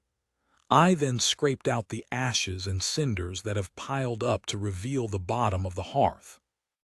When I did so, a circular outline with 2 ditches over its flat surface entered my sight. This is the entrance to the hidden area where my inheritance is. As I inched into the hearth, I stuck out my hands into the 2 ditches, curving my fingers inside. Then reinforcing my body with qigong, I pulled it up open. The interior of the hearth's bottommost area made a scraping sound as I pulled that circular outline up. And after I had brought it up all the way up my thighs, I was finally able to completely pull out that cylindrical stone flooring. When I left that outside the hearth and took a look down the now open floor, what I saw was a wide passage underground. It was dark, so I shot a light ball down. About 3 meters until the bottom, The surrounding area down there seems to be completely made out of stone with dents here and there, so there should be more than enough space for my hands and feet for me to climb down. Ryalma, I threw a burning cloth down the passage, and I watched it burn until it completely burned up. After confirming that there's air down the hole, I used wind magic to provide ventilation for myself, and then I climbed down it. Gain only gave me information up to this passage here, so I don't know what to expect once I get down. He did, however, mention there being no traps, but just in case, I better proceed with caution. When I reached the bottom of the hole, what greeted me was a normal passageway. I walked through the passage while lighting up the path with light magic. After a few seconds passed, I stumbled onto a wide room. Inside were bookshelves packed with books, casks spilling with weapons, and boxes and pouches whose contents were unidentifiable from a glance. Then between me and all those things stood a stone table. On top of it was an object that resembled a thin book. When I grabbed that object and took a peek at it, I quickly found out that it wasn't a book, but several letters all bundled up together. The first half of the letters spoke of the basic details surrounding the village, as well as the reason why they lived here. My grandparents were widely renowned as great warriors and magicians, causing nobles and merchants from all over to pester them to work for them. They received all sorts of requests from legal to illegal, and my grandparents eventually grew sick of it. Fed up with the ceaseless pestering of the nobles and merchants, they finally decided to run away. They searched for a place where they could easily get medicinal ingredients that at the same time could not be easily accessed by other people. And so, they decided to enter the great forest of Shurus, where they later reached this village. This village was originally created by the country to be used in the expedition to reach the center of the forest and in the securing of additional resources. Because of that, it was different from the other camps and was not only used for resting. The country brought many armor and weapon craftsmen, doctors, and servants, making them all work hard in a large-scale construction to create a powerful base that would become the cornerstone in the expedition to the centermost area of the forest. However, due to the many powerful magical beasts such as the undead snake living in the center, the plan was set back. The many adventurers and slaves that came with those adventurers, however, remained. Owing likely due to the harsh environment, most of the people in the village were either craftsmen or servants. Then, in order to make back the money wasted when the plan failed, the country sold away a part of the slaves along with the facilities and magic barriers to the adventurers. After that, this village was officially used not as a village, but as a stopping point for adventurers to collect herbs and medicines. The management was mostly done by the adventurers themselves in order to suit their own conveniences. Eventually, since even the people living in the village stopped needing to pay tax, the village was given autonomy. After some time, powerful but wicked adventurers started to gather. Each one had their own reasons, but regardless, people that sought refuge from the public eye started to gather. Many months and years passed, and the village eventually created its own laws and social classes. A person's standing was decided mainly by his strength. Matters such as lineage mattered not. But of course, that didn't mean that a person could do as he pleased just because he was strong and managed to become the village chief. But if one could contribute much to the defense of the village or to the revenue of the village, then one would be guaranteed an uninhibited life in the village. That also goes to mean that the weak cannot survive in the village unless protected by the strong. Due to this, the weak have no choice but to submit to the strong and do all their bidding. When my grandparents saw that, they felt pity for the people with low statuses, and they started thinking of a way to better their lives. But the village chief then has always been in a position close to the top of the hierarchy, and he considered the treatment of the lower classes normal. He didn't think there to be anything strange with the way the villagers treated their lesser men. The village chief and my grandparents could not come to a resolution, so the village chief said this: "If you're unsatisfied, then go and make a lot of money. If you do, I'll consider doing something about the way the lesser people are treated." My grandparents agreed to that, and so my grandmother began her research on medicine, and she started treating the sick villagers while my grandfather supported her. Frankly speaking, I thought my grandparents lived a harsh life, but according to them it wasn't harsh at all. According to the letter, my grandparents were stronger than anyone else in the village. And it reads here: "Money is easy to make. Just go to the center area of the great forest of Shurus and collect some herbs." Then for the testing, well, there were plenty of subjects. There probably wasn't a place more suited to my grandparents as this place here. Not only is it possible to hide away from the public here, but it's also easy to get medicinal ingredients. They made medicines and even took care of the people. They must have been nice people, although they do seem to be a bit different from normal people though. Ryalma, that's about it for the first half of the letter. The rest talks about their will.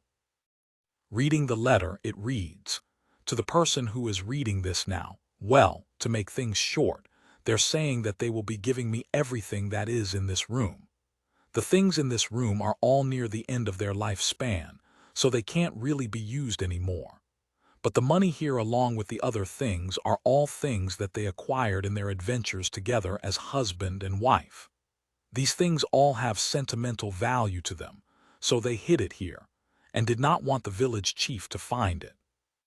For some reason, though, they could not dispose it. They hoped that someone who was not affiliated with the village would find these things. Several lines in the letter also mention that the magic tool inside the box here in the room is something that they found in some ruins. Teagle-san, thank you. I will carry on your legacy. Melia-san as well, thank you. I will be sure to continue the research that you have left. May you too find peace in your sleep. Ryoma, I spoke those words after I finished reading the letter. Then I faced toward the letter and the inheritance, and I offered a silent prayer.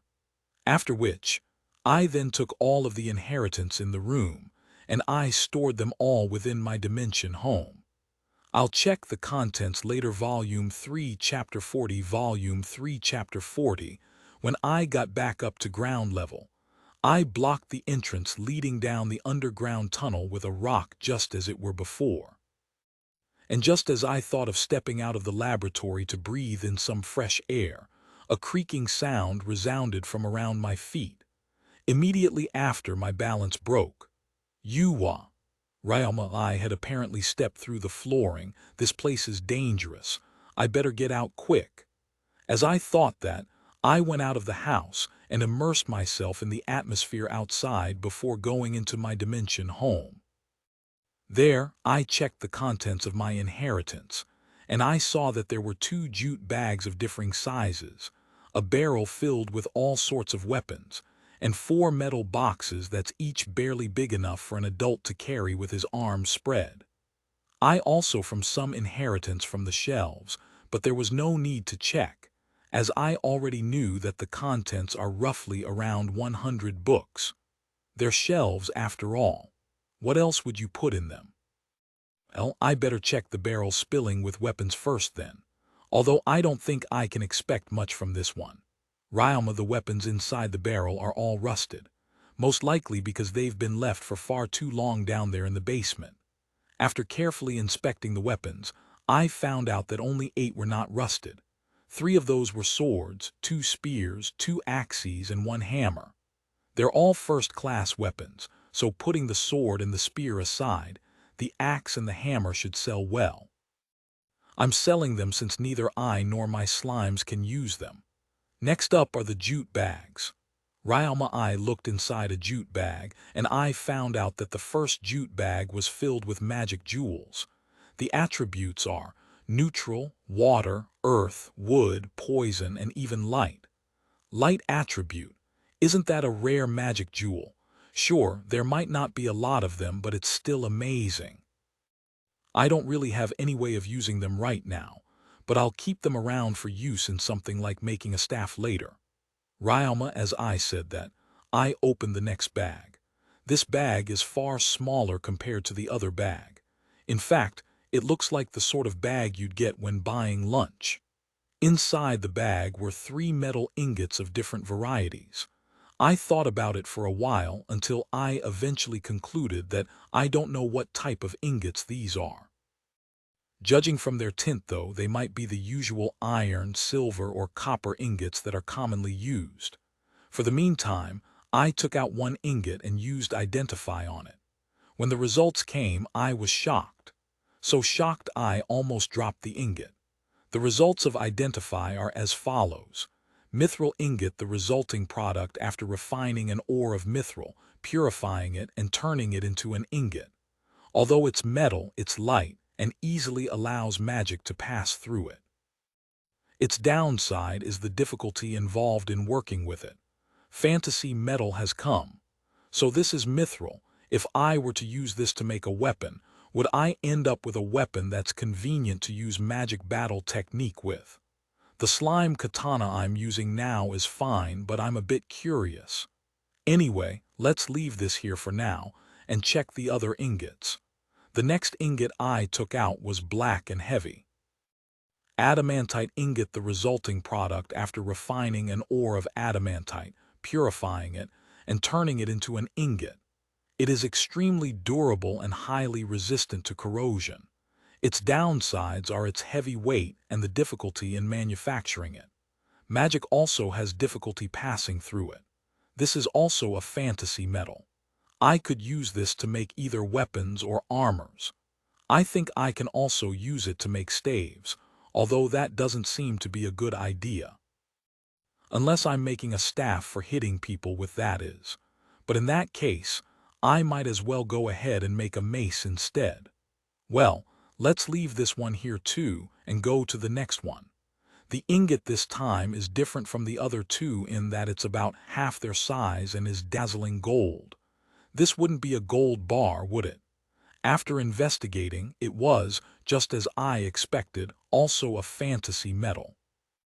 Orichalcum ingot, the resulting product after refining an ore of orichalcum, purifying it, and turning it into an ingot. A type of metal that is highly durable and highly conductive to magic.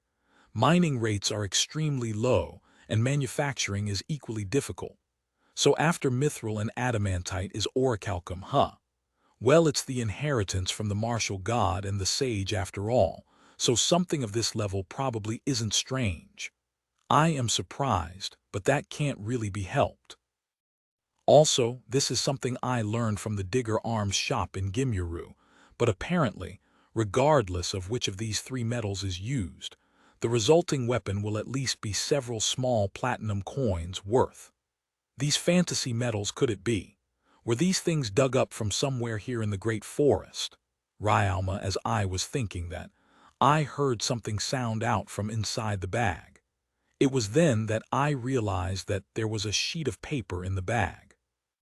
On that paper was something that appeared to be a map of sorts drawn by my grandfather. It's mostly faded out, but at the bottom it reads, "These are all I have at hand. If you want more, go get them yourself." Looks like this map leads to the cave where mithril, adamantite, and orichalcum can be excavated. Although it's certainly great that he told me the location of those precious metals, but unfortunately, I can't really be happy about it right now. Normally I would, but unfortunately, I can't go right now. Ryalma, the end of the trail on the map drawn, is undoubtedly the centermost area of the great forest of Shuris. It's too bad, but I'm not strong enough to plunge into a den crawling with magical beasts like the undead snake yet. Or rather, did Grandpa actually treat going to a place like that as if he was walking in a park? Looks like the name, marital god, isn't just for who, huh? In any case, it's not something necessary right now, so I better put it off for now. At the very least, until when I'm able to deal with an undead snake without relying on the bloody slimes. Right, let's go with that. Ryalma, I carefully put away the map. Well then, let's pull ourselves together and let's go see what's inside the box. If I recall correctly, the letter mentioned it having magic tools inside. Ryalma, I opened the boxes, and 3 out of 4 of them were filled with books and magic tools for compounding medicines. The last box was a jumbled mess of various objects. Grandma's books and tools were neatly kept inside the first 3 boxes, but the last box was a mess. I couldn't tell which was which. After taking a better look at the contents of the last box, I found out that it was mostly filled with tableware and seemingly inexpensive accessories.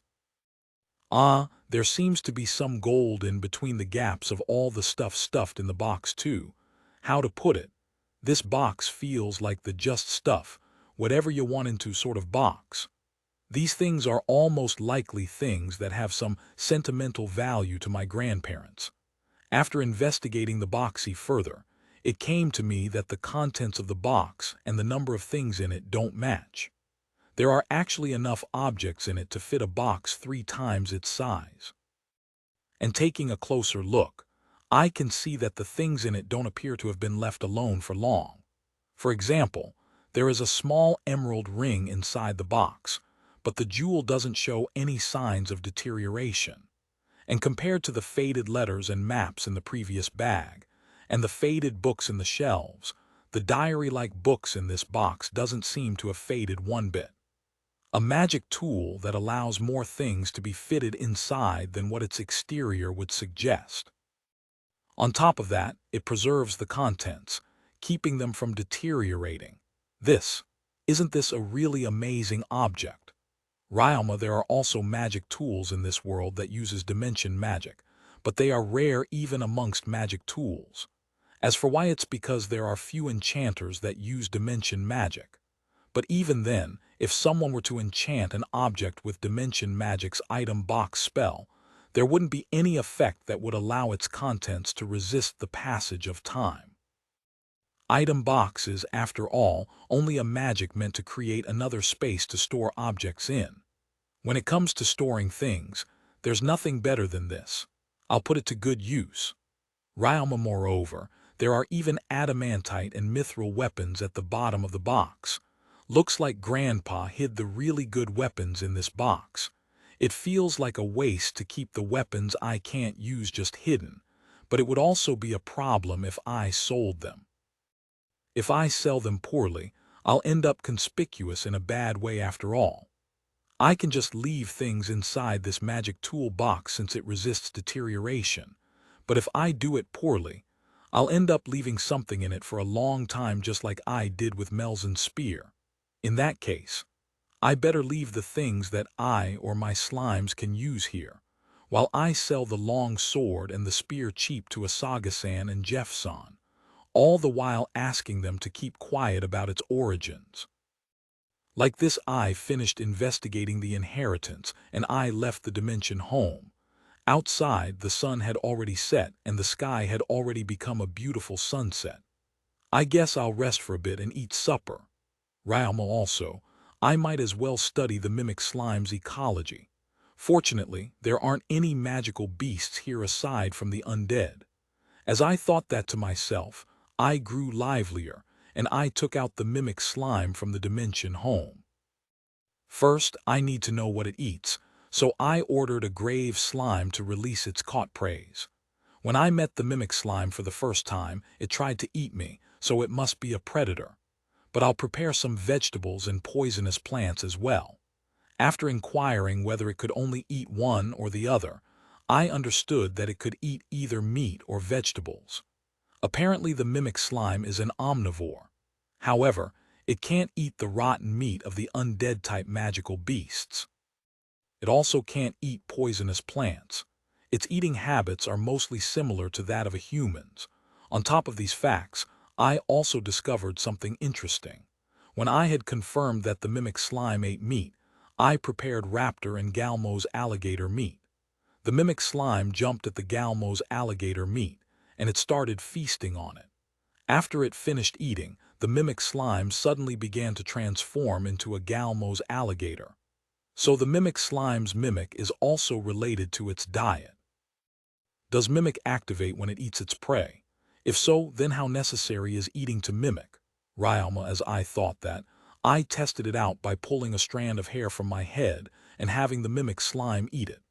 But then it appeared that the mimic slime couldn't mimic with just this. In that case, I'll have to increase the amount. I opened my item box and I took out a pair of scissors I use for swaying. I then cut my bangs and the hair reaching to the back of my neck. My hair has also grown out quite a bit, so this much should be fine.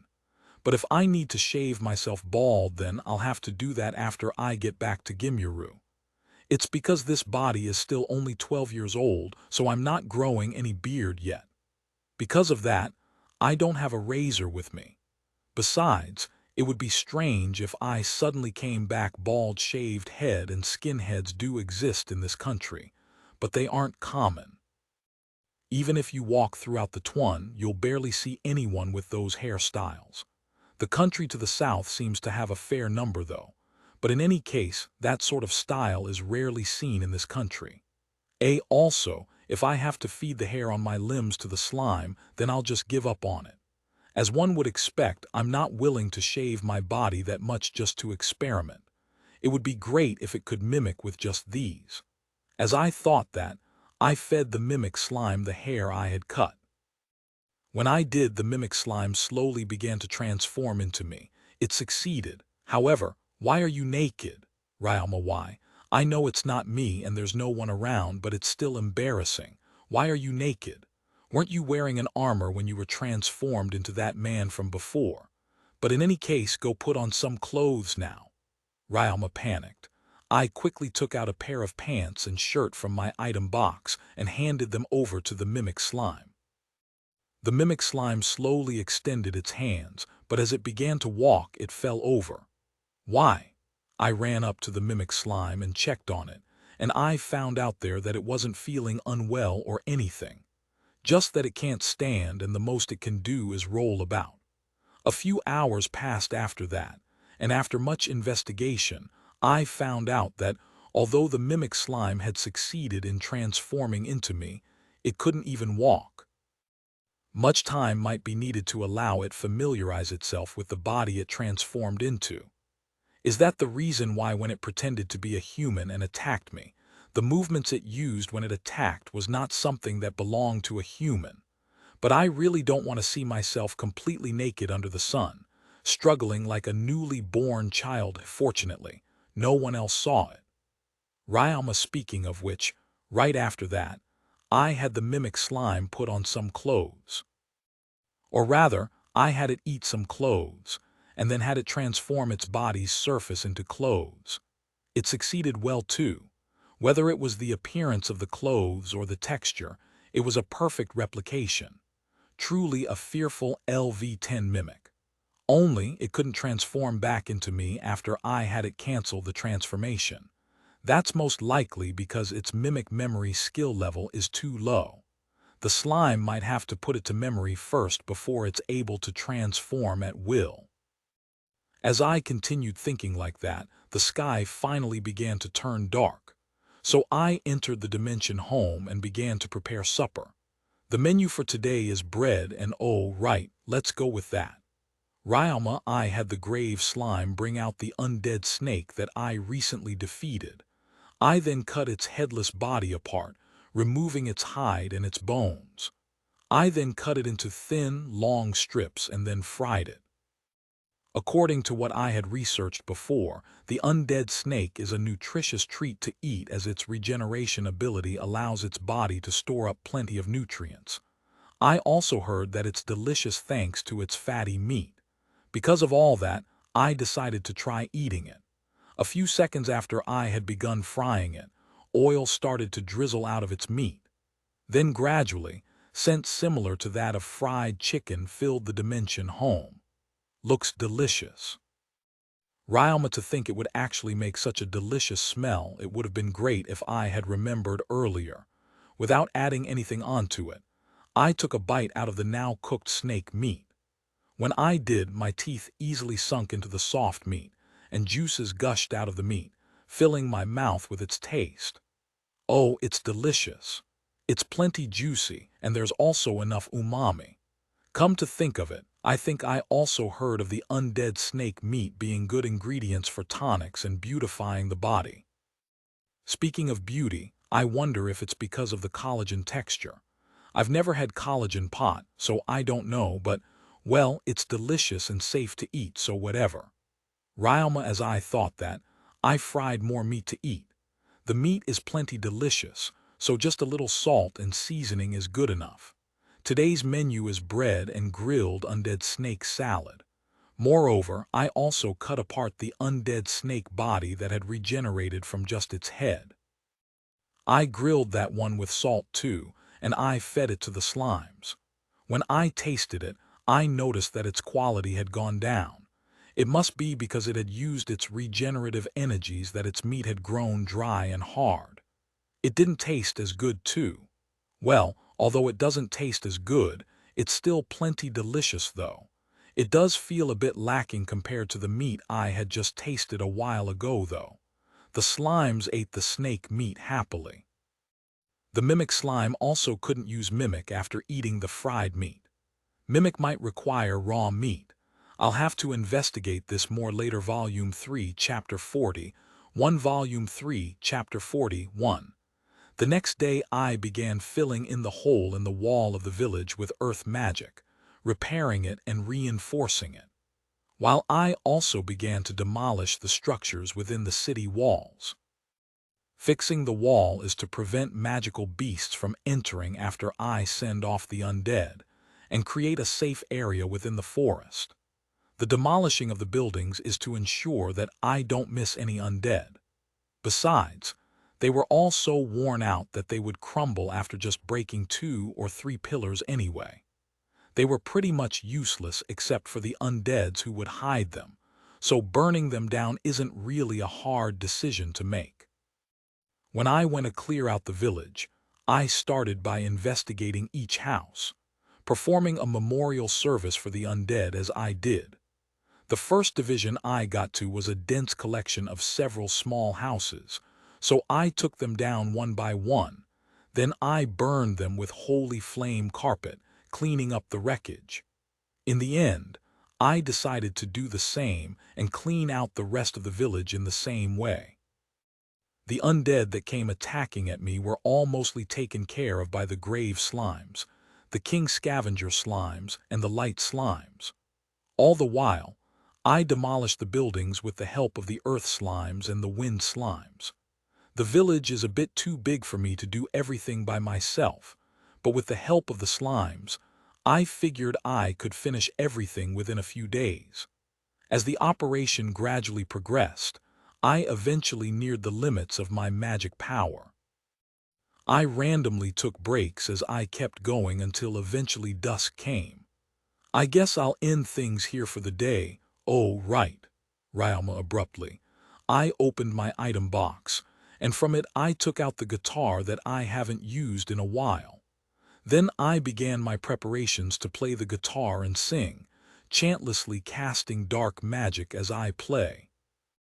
It started to get dark, so I decided to stop the operation for the day, but just a little. I thought I'd use the remaining magic power I have, and practice the cursed song I coincidentally learned in the past. If you're wondering why I suddenly thought of doing something like this now, well, it's because I'm really bad at using this cursed song magic, and yet I haven't practiced it at all. I did investigate the spell after learning it, but that's about all I did. Funny thing about this spell is that its good part is the same as its bad part, both being its area of effect.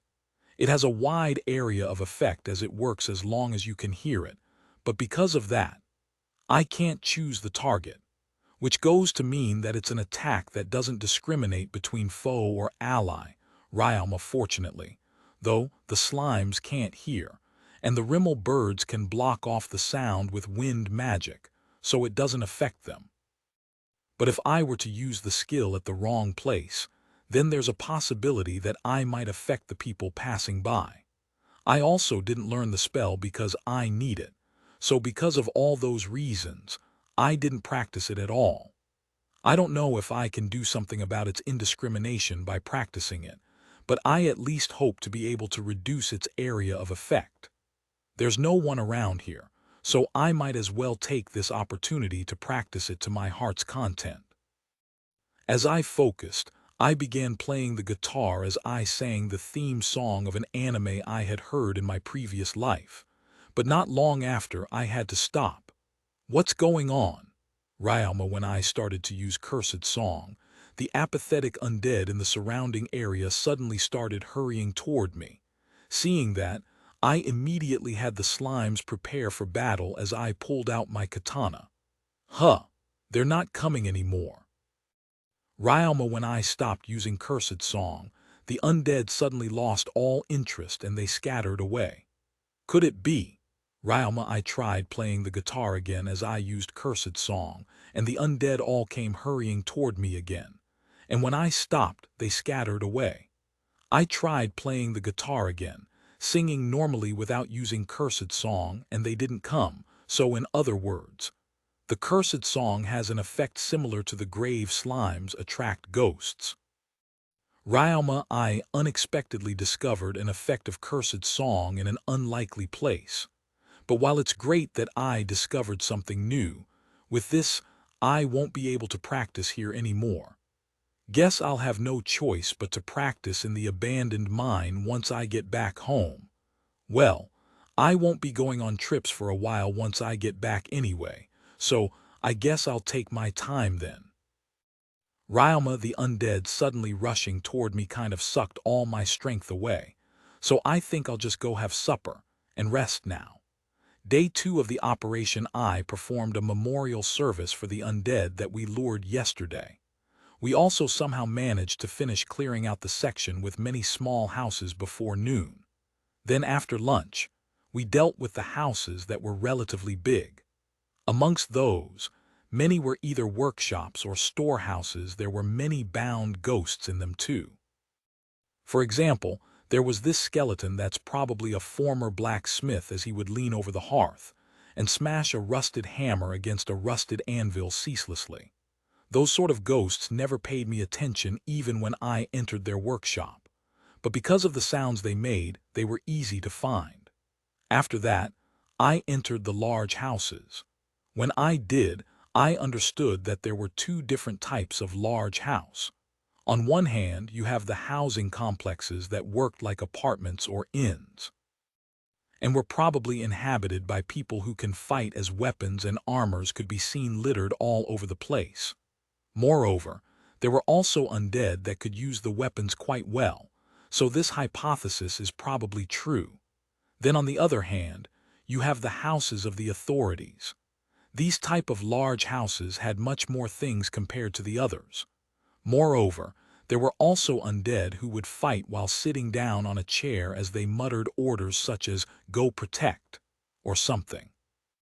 It's not like the other undead listened to their orders either.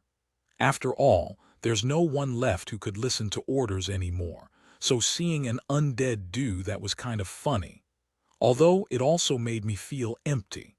After I finished demolishing a few more houses, I neared the limits of my magic power, so I decided to take a break. I spent the break practicing with several of the weapons I got from my grandpa. The first thing I practiced with was the mithril spear that dazzled blue when light shone on it. It's light and durable, but more than that, what's really worth mentioning is its conductivity to magic, which makes using magic battle technique with it really easy. Moreover, when I tried channeling my magic power through the spear to cast a fireball, I found out that the magic power consumption became smaller. This is supposed to be a spear, so it's probably the mithril that's causing the reduction of magic power consumption. The next thing I tried out was the thin, black-colored adamantite rapier. It might look thin, but it's made out of adamantite, so it's a lot heavier than it seems. I'm not well versed with rapiers, but I do know that you're supposed to thrust with them, so I practiced with the rapier by thrusting it into the pillars of the house that I haven't demolished yet. When I did, the rapier easily pierced into a wooden pillar. After that, I tried piercing the wooden pillars and brick walls at full strength with Kai reinforcement, and the rapier didn't bend at all. When I took it a step further and swept the rapier against the wooden pillar, the pillar was hacked down despite the fact that I was only relying on pure strength. Of course, the blade didn't bend either. Were rapiers meant to be able to cut wooden pillars like this? The last weapon I tested was the adamantite katana. This one's much more durable and sharp compared to the iron slime blade I normally use. It's undoubtedly an excellent sword. Only it's quite heavy. I can swing it no problem with qigong, but it'll be quite exhausting in a long fight, so it's a bit worrying to use. From here on, I should wait for my body to grow while I train myself to build up some muscles. The third day by noon, most of the memorial service of the villagers had been held. When I took a break and walked around the village, I took the opportunity to search the area, and I ended up getting some herbs. Unexpectedly, I actually got some pepper that I could use for seasoning. When I saw the pepper, I couldn't help but raise my voice in delight. Pepper can be bought in the village, and in fact, I have actually bought them many times. But because they're so expensive, they're not something I use on a daily basis. Buying pepper from a store in the town will cause the food expenditures to rise several times, so it's actually a luxury to use it. I've also gotten used to food without pepper. And besides, I've already been living in this world for 4 years, so their common sense has already rubbed off on me to some extent. Still, I've been using black pepper in my previous life normally, so I personally don't think it's that much of a luxury. But even if I don't consider black pepper itself to be a luxury, since one small bottle goes for a small gold coin, and to add to that, if I were to actually use it as if I was still back in my previous world, I'll end up spending several times worth of a day's living expense. Because of that, it does feel somewhat luxurious. I might be making a killing, but it seems I still haven't rid myself of my frugal mentality. Well, it still beasts being a spendthrift, though. I might be able to solve my black pepper problems if I come here to get some every now and then. I found a good place. Ryalma, if you take too much, a new one won't grow again, so it's important not to thoroughly uproot the herbs. I've heard this warning many times, and especially so in the Adventurers Guild, as they'll tell you the same warning at the reception desk before letting you off. When I began harvesting, I was, at first, constantly warning myself to be careful, but when I saw how many herbs there were, I changed my mind. It's because there were so many that even if I didn't thoroughly empty the field, I would still have more than enough. Most likely, the amount I take from here will last me enough for the whole year. Speaking of which, the plants were planted right next to the walls of the village, so it's highly probable that the villagers were cultivating these.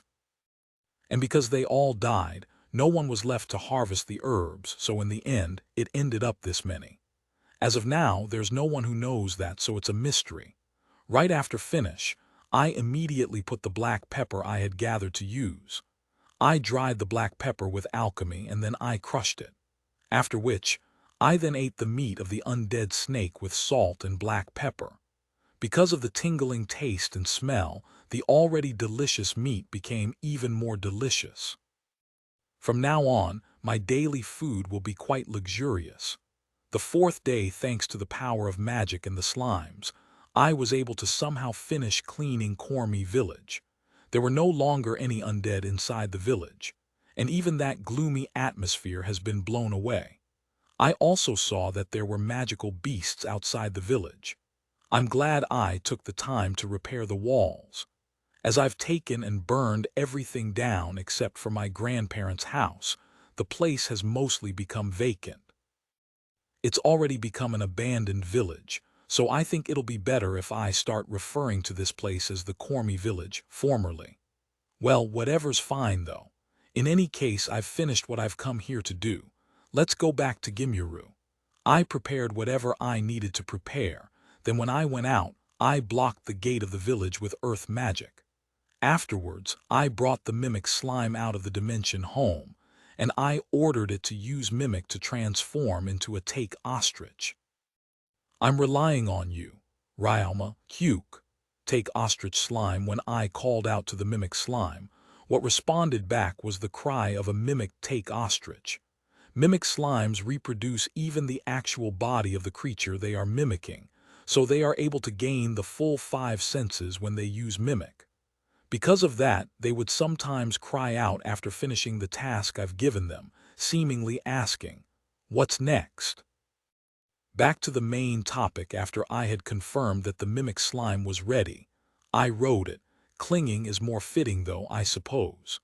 In these past 3 days, I've been sending the undead off and have been cleaning the wreckages. When I finally ran out of magic power and took a break, I investigated the mimic slimes and trained them by having them let me ride them. I also rode on them whenever I went out to get some herbs, creating more opportunities for them to train. The impetus behind that is that when I saw the mimic take ostrich running around, I thought to myself, couldn't I ride that? And so I tested it out, and I found out that the leg strength of the take ostrich was actually really strong. It was able to let me ride it and run fast at the same time. Of course, it was slower than when I wasn't riding it, but it's still plenty fast, so there's no problem on that front. The feathers of the take ostrich were much softer than I had originally thought it to be. I also didn't receive any discomfort when I rode it. Moreover, the mimic slime was able to make itself bigger with its enlarged skill, so riding over it was actually quite comfortable. Also, the mimic slime is different from the other slimes in that it can feel fatigue, so I couldn't overdo it. Thanks to the take ostrich, the way back has gotten a lot easier. Go, Ryalma Cuke. Mimic take ostrich. The take ostrich rocketed off at my words, and it ran like a sprinting horse within the dense forest. It's fast, but I'll definitely have to put a saddle over it once I get back. It wouldn't be nice if I fell after all. If this were a horse, I'm confident that I'd be able to find a saddle for it somewhere along the way. But because it's a take ostrich, I'll have to look for a saddle that's meant for ostrich use. If I find one, I'll buy it. Around an hour after departing, the magical beasts that attacked me from time to time were paralyzed by my paralyzed mist and scattered by the speed of the mimic slime, so we haven't stopped at all since we left an hour ago. Around this time, the mimic slime started getting tired, so I let it rest inside the dimension home. I didn't think it would actually be able to keep that pace up while carrying me for an hour. Apparently, I had been underestimating the leg strength of the take ostrich. Their speed isn't just explosive, it can also last for extended periods. It would normally have taken 4 hours even without any undead, but thanks to the mimic slime I can now get to the lake now with just a little more walk. As I thought that, I walked. And when I neared the lake, I noticed the presence and sound of something rampaging. Apparently something was rampaging around the lake. Immediately, I used hide to hide my presence. Then I went out to see what the fuss was about. What entered my sight were 2 cannonball rhinoses. One of them was 2 meters tall and 4 meters long. A cannonball rhinos with a body bigger than the average cannonball rhinos. Fighting against that cannonball rhinos was a tiny, 1 meter tall cannonball rhinos that could still be thought of as a child. This fight's no good. The bigger cannonball rhinos isn't moving much, but the smaller one keeps challenging the other cannonball rhinos only to be blown away. But it won't give up. It stands up immediately after being thrown away and tries again. The difference in physique is too big at this rate. The smaller one won't have a chance to win at all. Still, why on earth is that small one picking a fight with that big one? It's already wounded all over, and yet it keeps desperately charging against that bigger. As I continued to watch the cannonball rhinoses, I suddenly felt something fly toward me, aiming for my head. As soon as I felt that something coming at me, I bent my body to dodge it. What came flying was a tongue that looked like it had a sharp arrowhead attached to it. Following back the direction where it came from, I saw a lone tree from which the tongue could be seen growing on one of its branches. Unsheathing my sword, I headed toward the tree, and I cut off the place slightly above where the tongue was growing from. When I did so, blood spurted out of a part of the tree, and that something fell to the ground. The true identity of what had gone flying at me was actually the tongue of an anchor chameleon. Apparently, it thought it was a good opportunity to attack as I was caught up watching the cannonball rhinoses. Thinking that to myself, I suddenly remembered the cannonball rhinoses, so I turned to see how they were doing.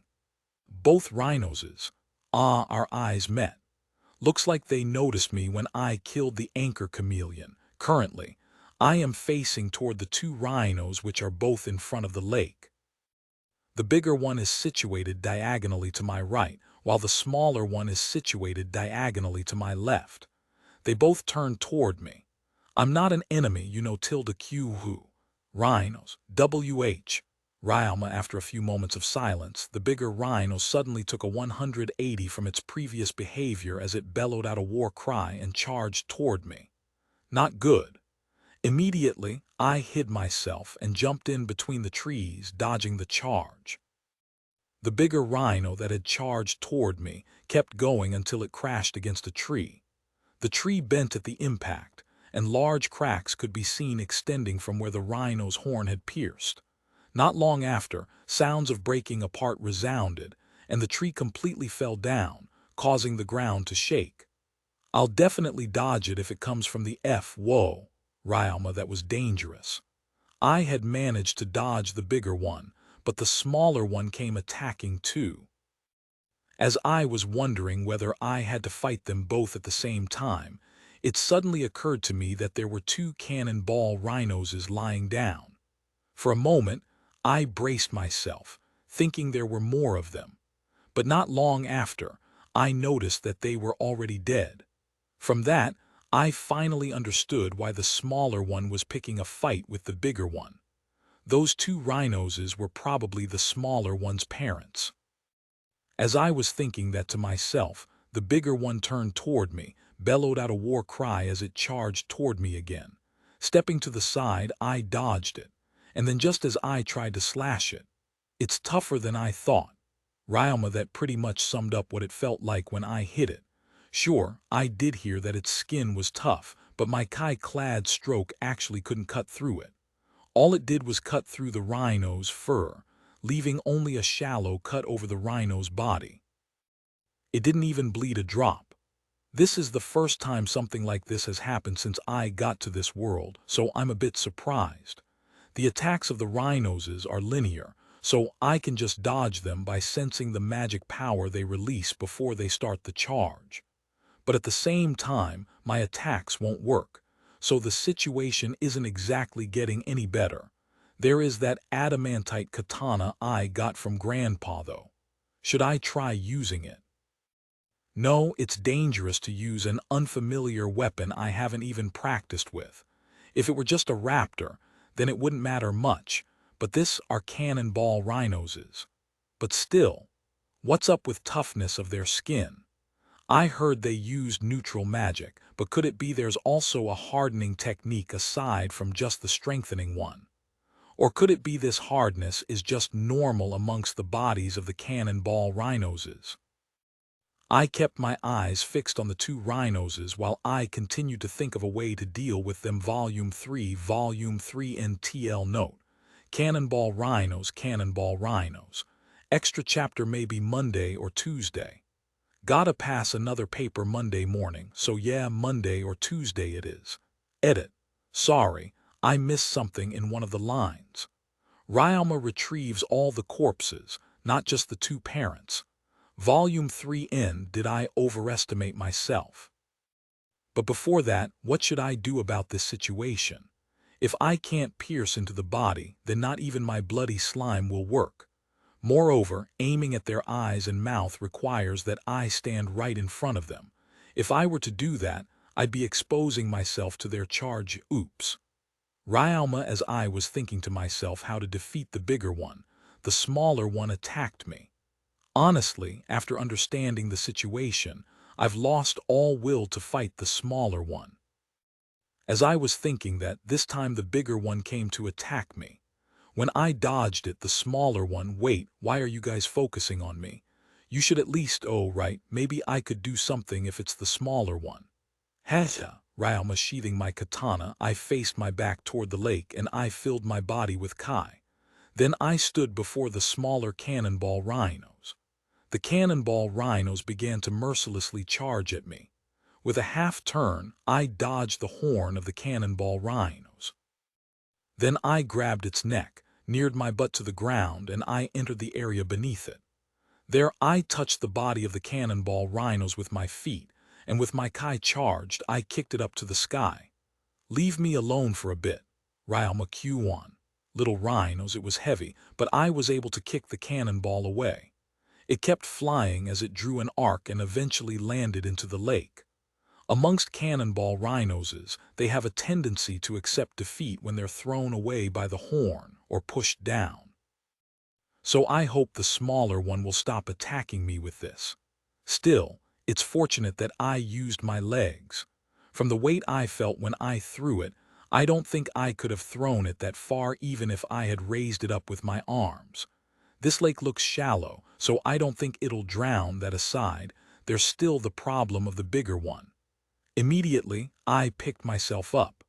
But for some reason, the big cannonball rhinos that was so eager to attack me before was not moving. But just as I was thinking that, the cannonball rhino suddenly bellowed out a war cry as it charged toward me.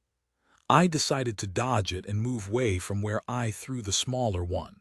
With my course of action decided, I fired off some magic at the cannonball rhinos to get its attention. Then I unsheathed my katana, wielded it with my right hand, while my left wielded the sheath itself. Following that, I ordered the big iron slime katana and big metal slime sheath to transform. The form of the katana and the sheath began to melt, turning into liquid as they wrapped themselves over my hand toward my shoulders. When they finished transforming, the smooth, curved metal had completely changed into a scale like silver and dark gray mittens. Weapons that can cut have little effect against the hide of these rhinos, so I'll fight with strikes instead. There's also the chained iron ball that I used to defeat the Elder Treant, but that one's heavy, so if I were to use that, my movement would get dull. Besides, there are plenty of trees around, it won't be easy to use.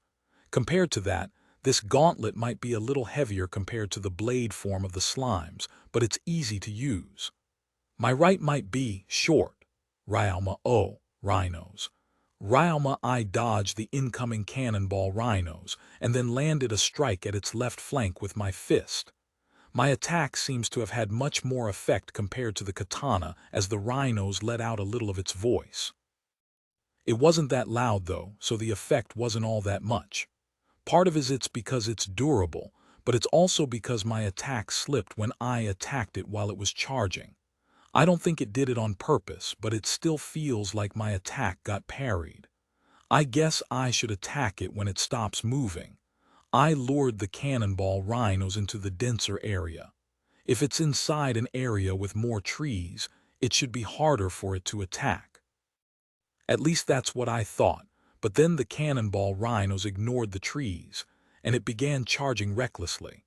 As sounds resounded and tremors shook the earth, the trees were either bent or mowed down.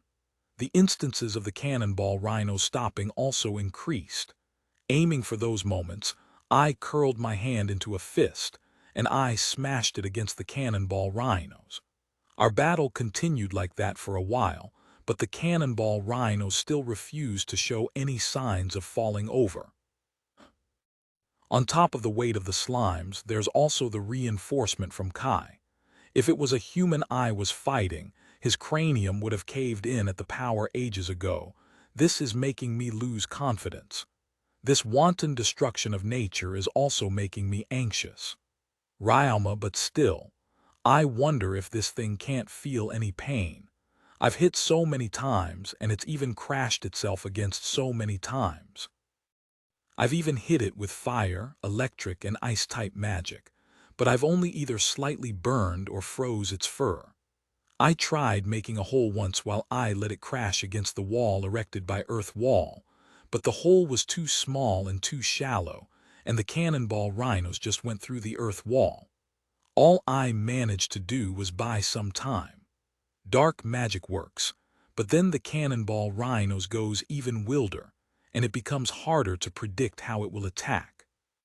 Seriously, what am I supposed to do about this?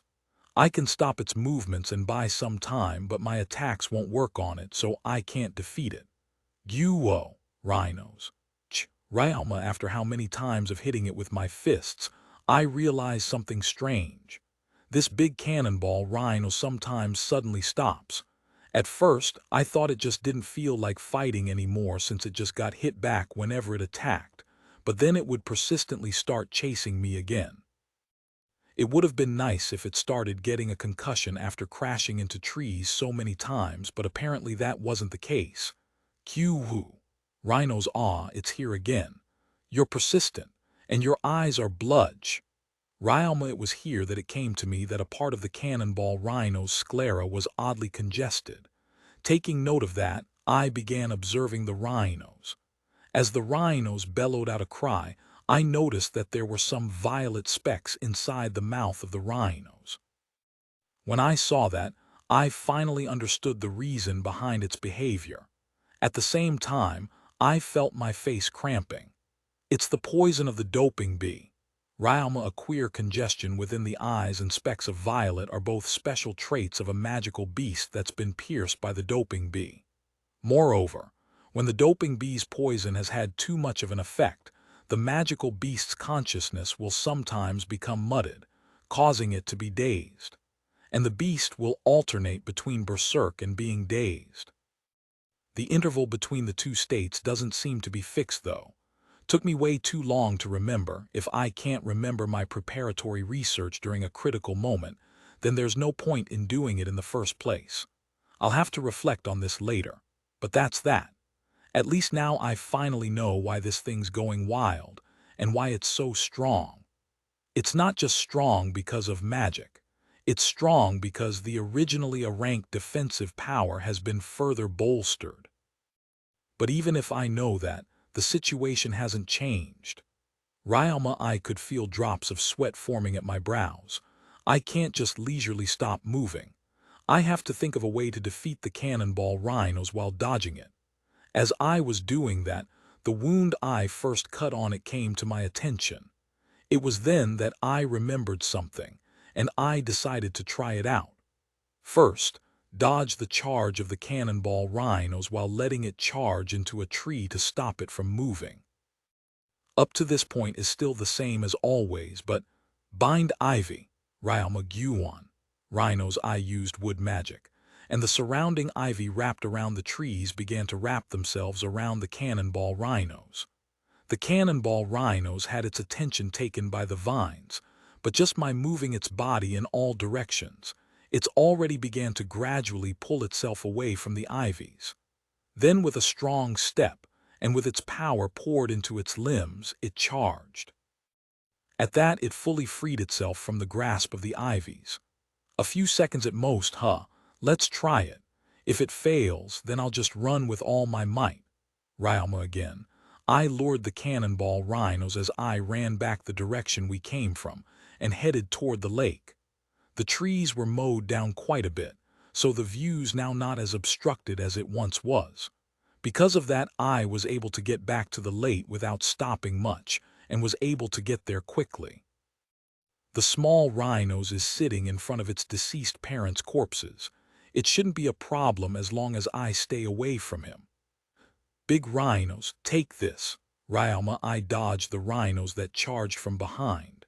When I did, the rhinos kept going and going until it plunged itself into the lake. Water burst up high into the air. Again, I was reminded of just how much power the rhinos had. But I don't have the time to stop moving. I stood at the border of the lake and the jungle to initiate my plan. The cannonball rhinos that had charged into the lake turned toward me as it raised itself. Then it began charging again. You're strong, but you're too dull. Bind ivy. Ryalma, as I dodged the charge, I used bind ivy. As the rhinos charged into a tree and stopped moving, its body was wrapped in ivy. Right after that, I jumped onto the back of the cannonball rhinos with my chi-reinforced body. Then I grabbed the ivy and began strangling the rhino's neck. The ivy began to be torn off again, but I won't let the rhinos do as it pleases. Mud pool, Ryalma Guoa. Big rhinos, as I activated my magic, the water and the ground began to mix, changing into mud and swallowing the cannonball rhino's legs. The ivies were creaking at the cannonball rhino's pressure, but because of the mud that suddenly appeared, the rhino's resistance vanished. The rhinos was no longer able to tear off the ivies. Mud pool is the combination of water attribute and earth attribute. It's a simple magic meant to transform the land into mud.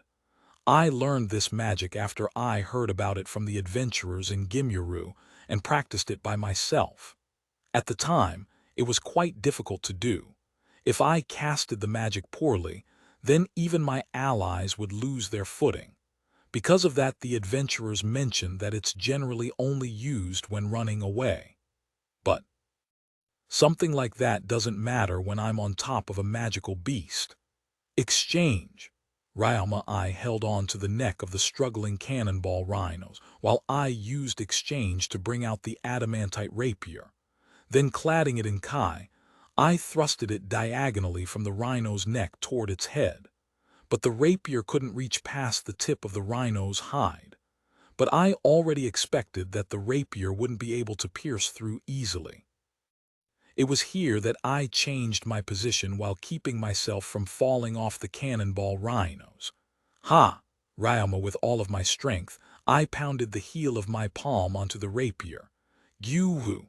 Because of the impact of that attack, the rapier that had pierced into the hide of the rhinos sunk deeper. The cannonball rhinos rose its voice, and its movements grew wilder. One more time. Ryoma I struck again with my palm. I don't know if you could this a tactic or not, but I'm doing exactly as I've planned. Stop the cannonball rhinos from moving, hit a vital spot with a blade, allowing it to stand, and then finish it off like that. The first stroke could only cut a shallow wound, but it still doesn't change the fact that it was strong enough to cut into the cannonball rhino's skin. So I figured it should be possible to damage the rhinos enough so long as I'm able to focus my attack on one point. I used the durable adamantite rapier for that reason. From the looks of things, it seems the rapier will be able to get through. This usage strikes me as somewhat absurd for a rapier, but so long as it works, anything's fine. After 2 more strikes, the sensation transmitted to me by the pommel of the rapier changed. After another strike, the rapier sunk deep into the cannonball rhinos. But I didn't stop there as I pushed it even deeper. Using battle magic technique, I clad my entire body and the rapier in electric magic power. Then I fired off my magic through the tip of the rapier. Thunderbolt, Ryoma Intermediate Electric Magic Thunderbolt. Just as the name implies, an attack that summons electricity to strike against the target. It didn't have much of an effect a while ago, but just as one would expect, firing it off from inside the body like this is quite effective. Immediately after casting it, the cannonball rhino stopped moving and it collapsed to the ground. At that time, the ivies wrapped around the cannonball rhino were cut, and the cannonball rhino began to fall down into the mud. Immediately, I jumped off the cannonball rhino and left the mud. I waited for a while, and after confirming it, I knew that the beast had died. I was cutting it pretty close there. It's good that I won tilde. Even if it was strengthened by the poison of the doping bee, it seems it's still too early for me to challenge a rank and S-rank magical beasts. Not that I have any plans of challenging those. To begin with, it's generally assumed that one has to form a party to challenge magical beasts above the B rank. As I muttered to myself while staring at the giant body of the cannonball rhinos, the smaller one approached me from behind. You still feel like fighting, MN? Ryoma, just when I thought it still felt like fighting, the cannonball rhinos rose its 2 forelegs as it stood up on its 2 hind legs. If I recall correctly, this pose signifies a cannonball rhino's surrender right. Ryoma, it's written down in the information I gathered beforehand.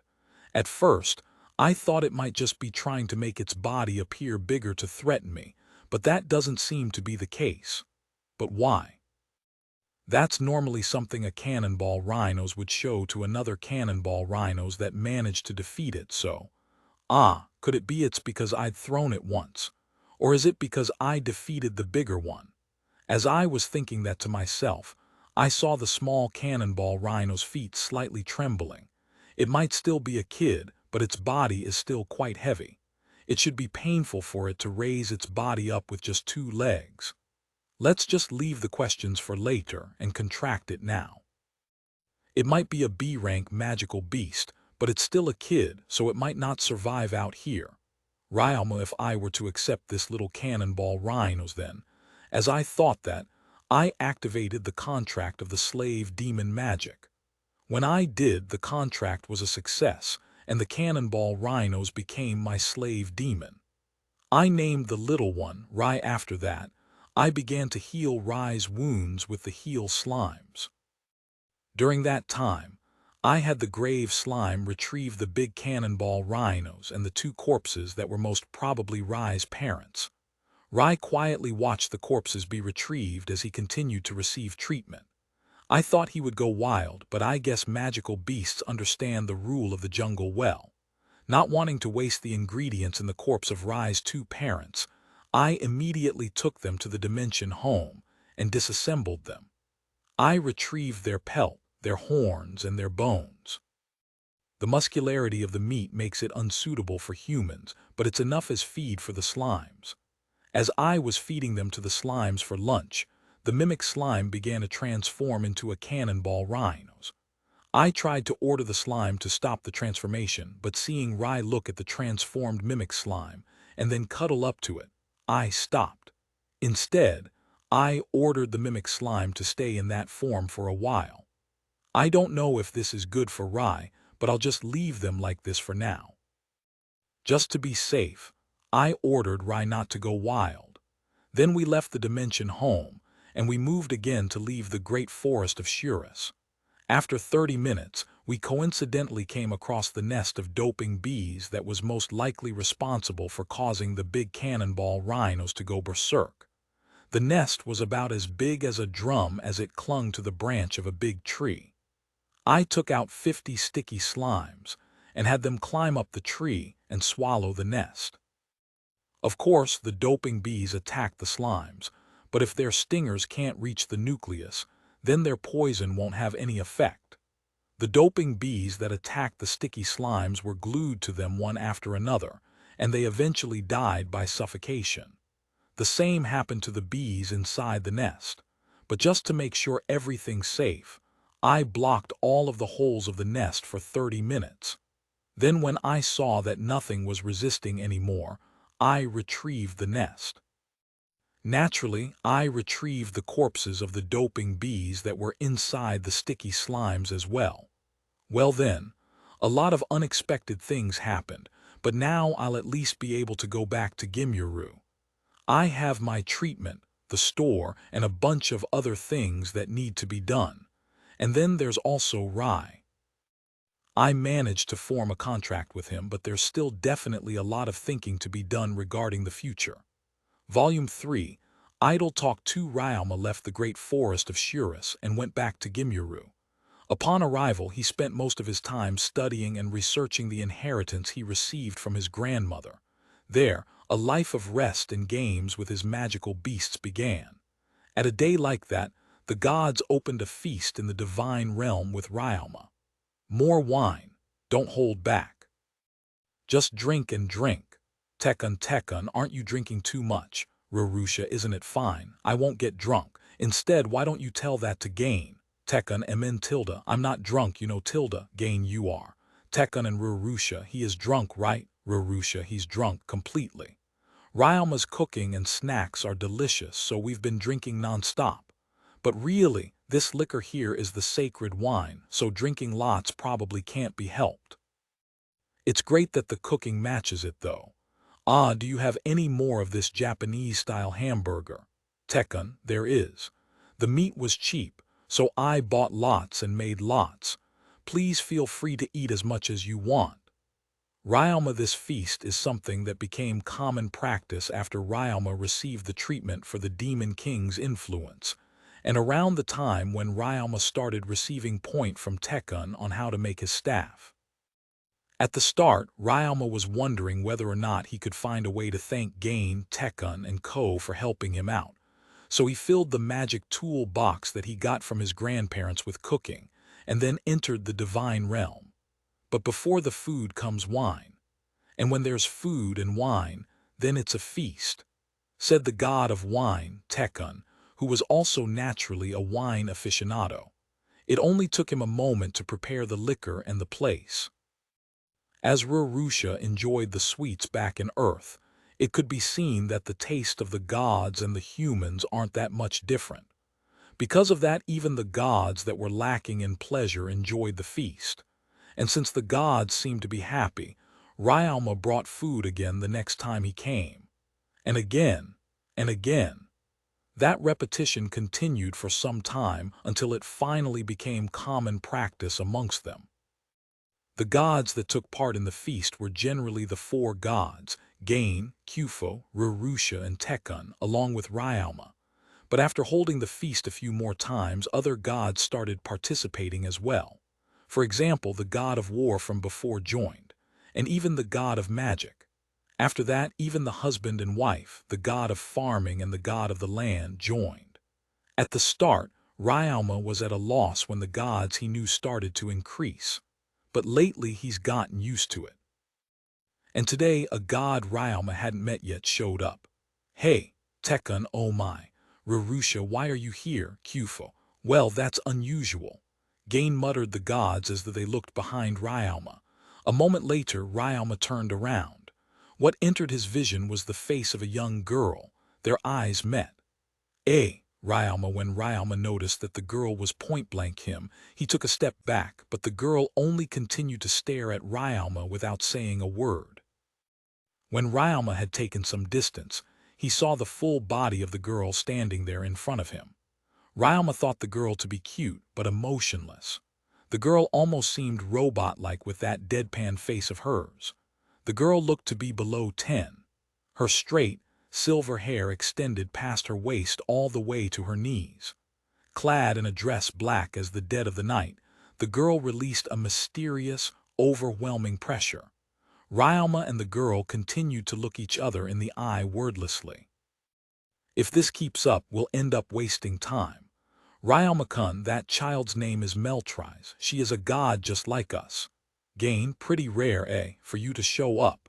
Tekun, I was interested. Meltrise, the little girl, responded to Tekun's inquiry with only a few words as she continued to stare at Ryalma. Ryalma was bewildered at the girl's behavior, but he decided to introduce himself anyway. Greetings, my name is Ryalma Take Bayashi. Ryalma, I know who you are. Meltrise said Meltrise with an expressionless face. My name is Meltrise. I am the god of death and sleep. It's a pleasure. Meltrise, it's a pleasure to meet you, Meltrise-sama. Ryalma, Meltrise is fine. Rather than that, I want to hear you sing. Meltrise, sing. Ryalma. While Ryalma was surprised by the sudden request, Tekun stood up. Oh, Missy, you wanted to hear a song. If that's the case, then I can sing in Ke. Tekun, no need. Meltrise, okay. Tekun's proposal was flatly rejected, so he had no choice but to dejectedly sit back down. Tekun came to like Earth's in Ka, so he started enjoying singing it during the banquet. What I want to hear is the song that you sing during the night. Meltrise hearing that, Ryalma finally understood what it was that Meltrise wanted to hear, but at the same time he was troubled. Could it be you're referring to the cursed song? Ryalma, right. Meltrise, that song's a bit. Ryalma, when Ryalma got back to Gimyuru, he sometimes practiced the song in the abandoned mine. But despite that, he wasn't able to control the cursed song once. There's no need to worry. We're all gods here. Your magic won't harm us. Meltrise, then in that case, Ryalma, with those words, Ryalma's fears were swept away. He took out his guitar from the item box and he began to sing. Then one song, Ryalma, sing, sing, Tekun, Hayu, Hayu. Kufo, while Tekun and Kufo were egging Ryalma on, Ryalma sang the cursed song. They were still having a banquet, so Ryalma chose a quiet but warm song. The effect was lessened, but it's not like the cursed song can't be used unless the song's depressing. And just as one would expect, even Tekun and Kufo kept quiet when the song began. They all quietly enjoyed Ryalma's performance. When Ryalma finished singing, the gods broke out in an applause. All but Meltrise, who only approached Ryalma. Was my performance able to satisfy the young miss? Ryalma, as Ryalma jokingly asked that as if he were a gentleman, a sinister and vigorous black smoke erupted from Meltrise's, which wrapped itself around Ryalma. What are you? Ryalma, just as Ryalma thought he had offended the god, a black smoke appeared and Ryalma began to struggle. But then Rurusha's voice reached his ears. It's all right, Ryalma-kun. She is only giving you her divine protection. It won't hurt you. Rurusha, divine protection. Ryalma hearing that, Ryalma finally noticed that neither the black smoke nor Meltrise held any ill will. Ryalma has the divine protection of Kufo, so he should be able to tell whether Meltrise wishes to harm him or not. But divine protection, I'm grateful, but why me again? Ryalma's question was answered by Tekun. There doesn't have to be a reason for us to give a divine protection, you know. She pretty much just came to like you, so she's give you her divine protection. It's the same even for the slimes. If I like one, I'll give it my divine protection. Tekun, but you actually did give my drunk slime your divine protection. Ryalma, I thought it was pretty strange seeing a slime who actually enjoyed to drink, but when I saw it evolve and saw it become able to make alcohol, I thought, well, isn't this amusing? That little girl over there is the same. She's giving you her divine protection because she likes your song. Tekun, hearing that, Ryalma looked at Meltrise.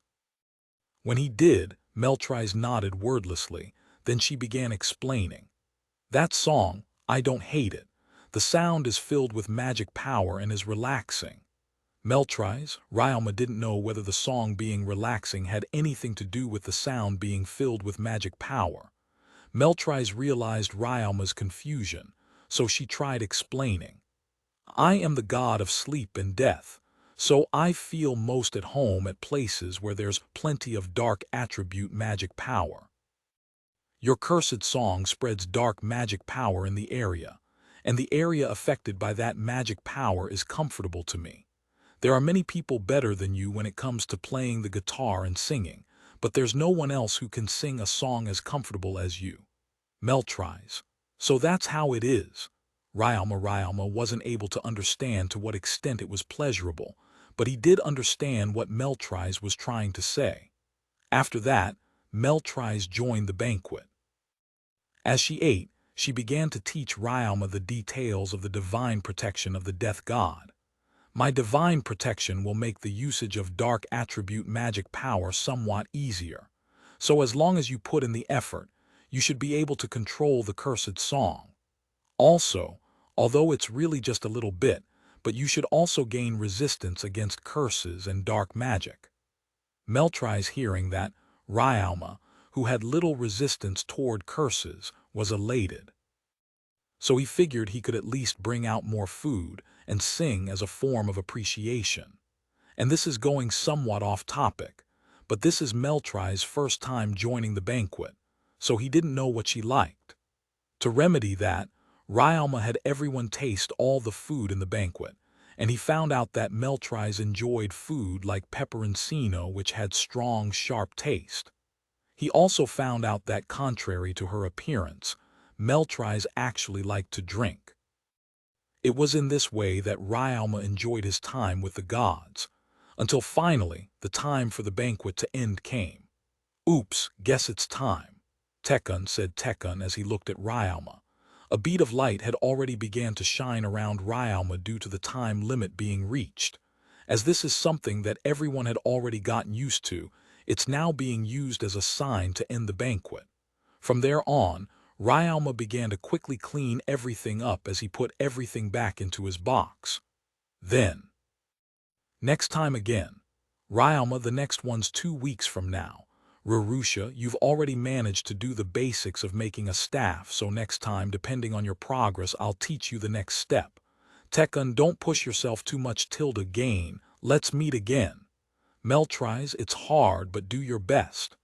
Kufo. Like this, the banquet for the day ended, and Ryalma left the divine realm. After Ryalma had left the divine realm, a heavy atmosphere unlike that of a while ago filled the presence of the gods. Even Gain, who was acting a little drunk just a moment ago, was suddenly sober. Amongst that group of gods, the one who spoke was Kufo. Well then, I guess the break's over. Kufo, right.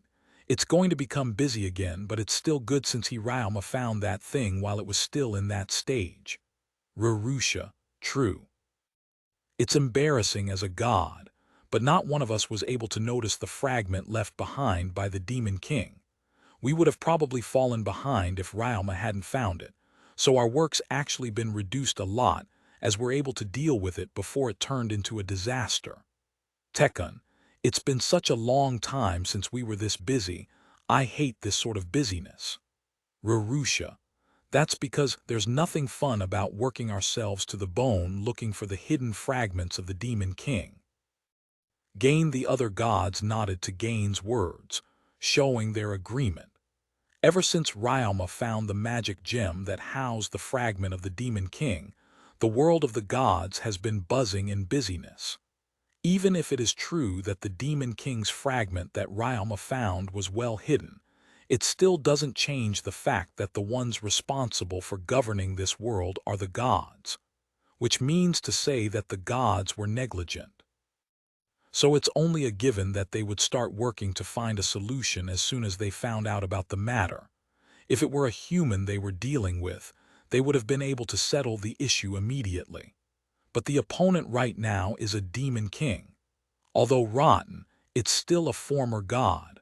Finding the fragment is difficult even with the power of God. It takes a lot of time and effort to find, making the work a chore. The gods' bodies may not be capable of breaking apart, but they do still accumulate stress and fatigue.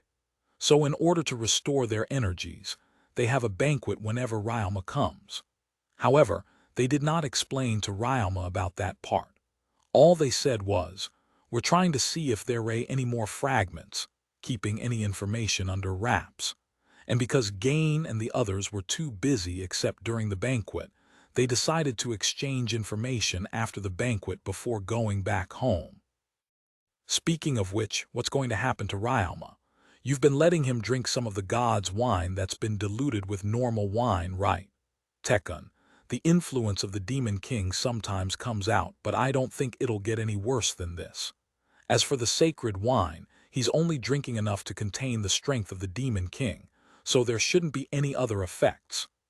Gain, with the sacred wine as treatment, we should be able to keep most of the harm to Ryalma in check, right? Rurusha, well, he has gotten better, right? Besides, it's better than completely sealing it up. If we were to completely seal it up, then Ryalma's soul would also have to be sealed. That would be putting the cart before the horse. Gain, even a moment of sealing would cause a person to become crippled after all. Rurusha, hearing that, Meltrise, who had just met Ryalma today, was shocked. But with her unsociable expression and unchanging tone, that shock was by no means visible from the surface. Was that fragment that strong? I heard he hadn't spent much time with the fragment. Meltrise. A normal person wouldn't be affected as much, but if it's Ryalma we're talking about, then the situation is a bit different. I talked to you about Ryalma's previous life when I woke you up, right? Gain, you did. It is visibly strange. Meltrise, I'll leave it at that for now, but because of that world's god pulling strings, Ryalma's soul has become able to easily absorb the power of gods. We've managed to treat it for now, so it's safe now, but the Demon King's power did begin to influence Ryalma's soul. It will take some time before Ryalma fully recovers, but we can only call it fortunate that we didn't find out before it was too late. Gain, also, Furnovir mentioned that he might have figured out a hint from that case regarding the abnormality of the recent Otherworlders. Rurusha Tekun reacted to Rurusha's words. What? I didn't hear anything about that. Tekun, oh. Maybe it's because you went ahead that time. Well, it's a separate issue from the demon fragment, and there's no proof either, so we probably forgot to inform you. Rurusha, so what did he say?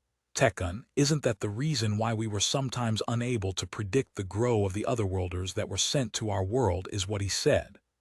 Rurusha, so the god from the other world is doing something to the people being sent here. Tekun, well, it's not impossible. We already know after all that that god has changed the destiny of many people already. It wouldn't be strange if some of those people were to come to this world. Gain, but why would he do that? Meltrise, the gods fell into deep thought at Meltrise's question. In the end, Gain said this, I don't know. The god from Earth is a level above us. Moreover, there's no merit in him attacking other worlds as his own world is safe. There were some Otherworlders that caused disasters, but there were also those that benefited our world. So I can't think of his actions as an invasion. Moreover, there were also people that lived ordinary lives until the end. I can't think of any reason for him to be doing this on purpose. As of now, the most I can say is that it's a coincidence. Gain, and while there might be many gods who don't interfere with gods of other worlds, there aren't many who would willingly give the magic power of their world to another gods. Because of that, we can't afford to pursue the matter, lest risk angering the god of earth and losing a source of magic power for this world, which would then greatly affect this world's vitality. Rurusha, when that happens, the world might not be destroyed, but a lot of problems will certainly come up. Wait a moment, this. And even that too, isn't everything the fault of that demon king? Kufo, I can't say everything, but it is true that this world was invaded and that the magic power became easily exhaustible. If it weren't for that demon king, we wouldn't have had to borrow power from the god of earth. But saying that now won't change anything. Right now, what we have to do is decide on how to solve the problem. Gain, then, should we start the operation now? Tekun Umu. Let's go look for the fragments of the demon king. As for me, I'll go check up on the others that couldn't come to me, and then I'll go back to my own search.